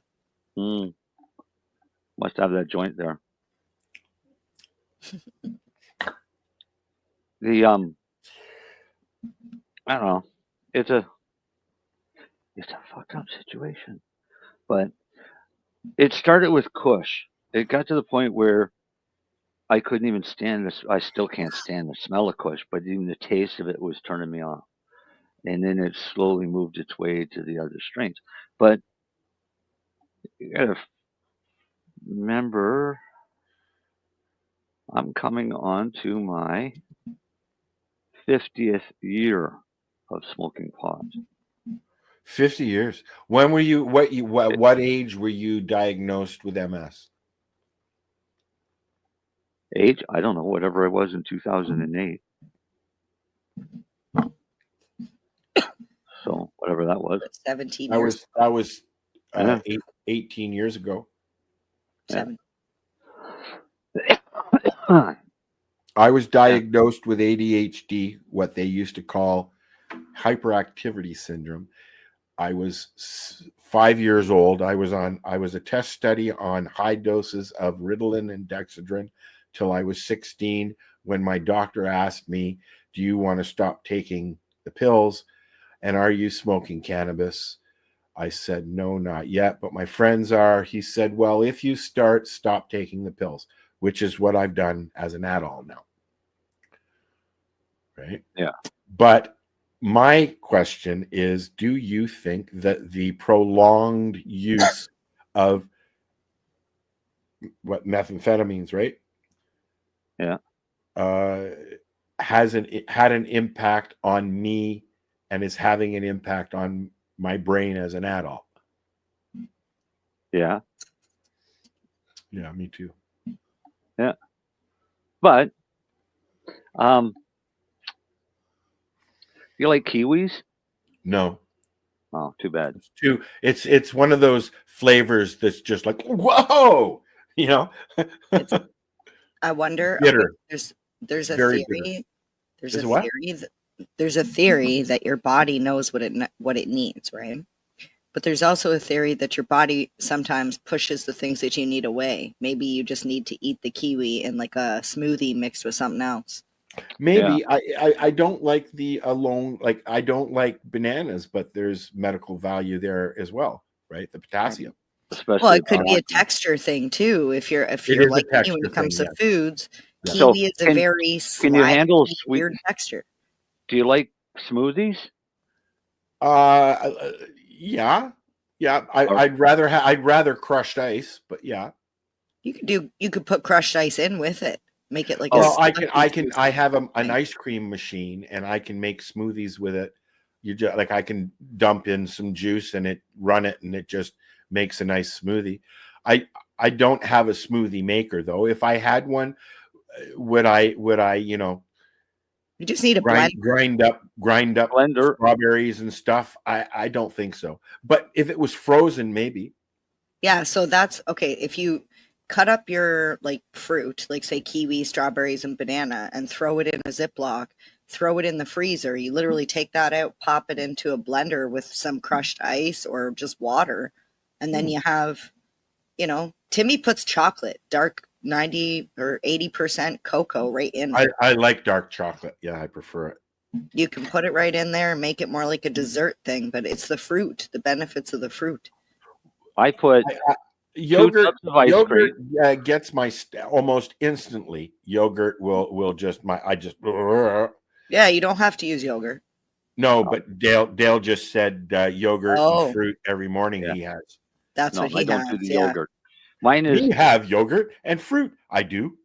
Mine is two tubs of ice cream, 2 tablespoons of instant coffee a day, tablespoon of espresso, half a cup of hot water, and you half mix a it up. cup of cream, and Yeah, I couldn't take the cream, but if it was just 4 ground up golf ball size like chunks of ice. fruit.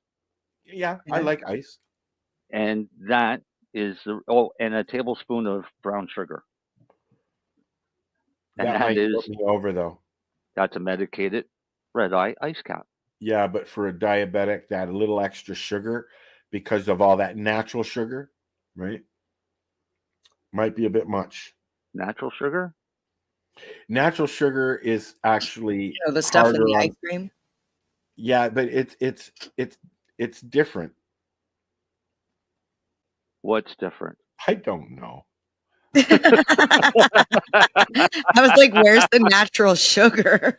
Trying The to change the brown subject, damn sugar it. is better for you than white sugar. Is it? But you know the only difference between white sugar and brown sugar is molasses. Yes. I So know you're that. getting white sugar as well. How is that better for you? Because of the molasses? It starts as brown sugar. Molasses. Come on, let's It all say starts it. as a brown sugar. Molasses. Anyways, it's almost time to stop. here. Molasses. Thank God. What's my name? My name's Bob Molasses. Nice to meet you.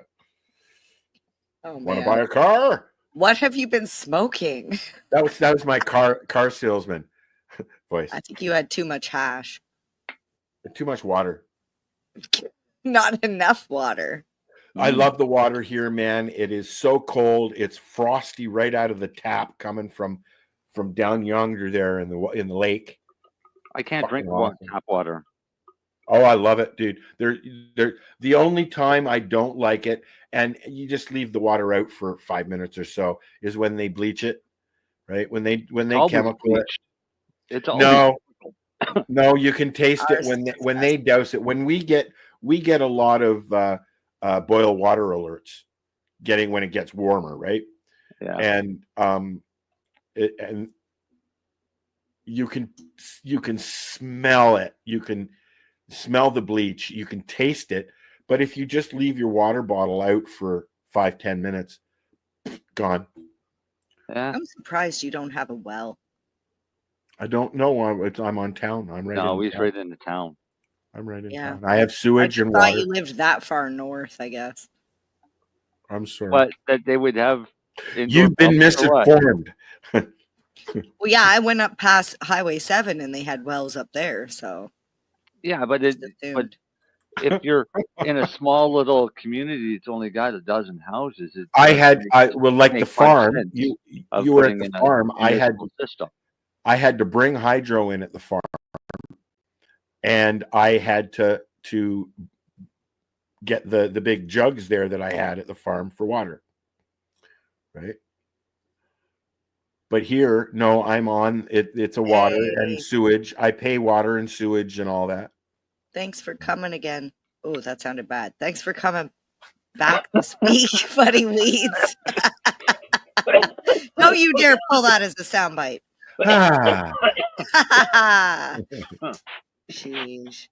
I walked into that one too, didn't I? Thanks for giving us an Thank you. Come again. Yeah. Thank you for coming. Oh, you made him blush. All right. Say goodnight, guys. Good night. Night. Just cough my way out.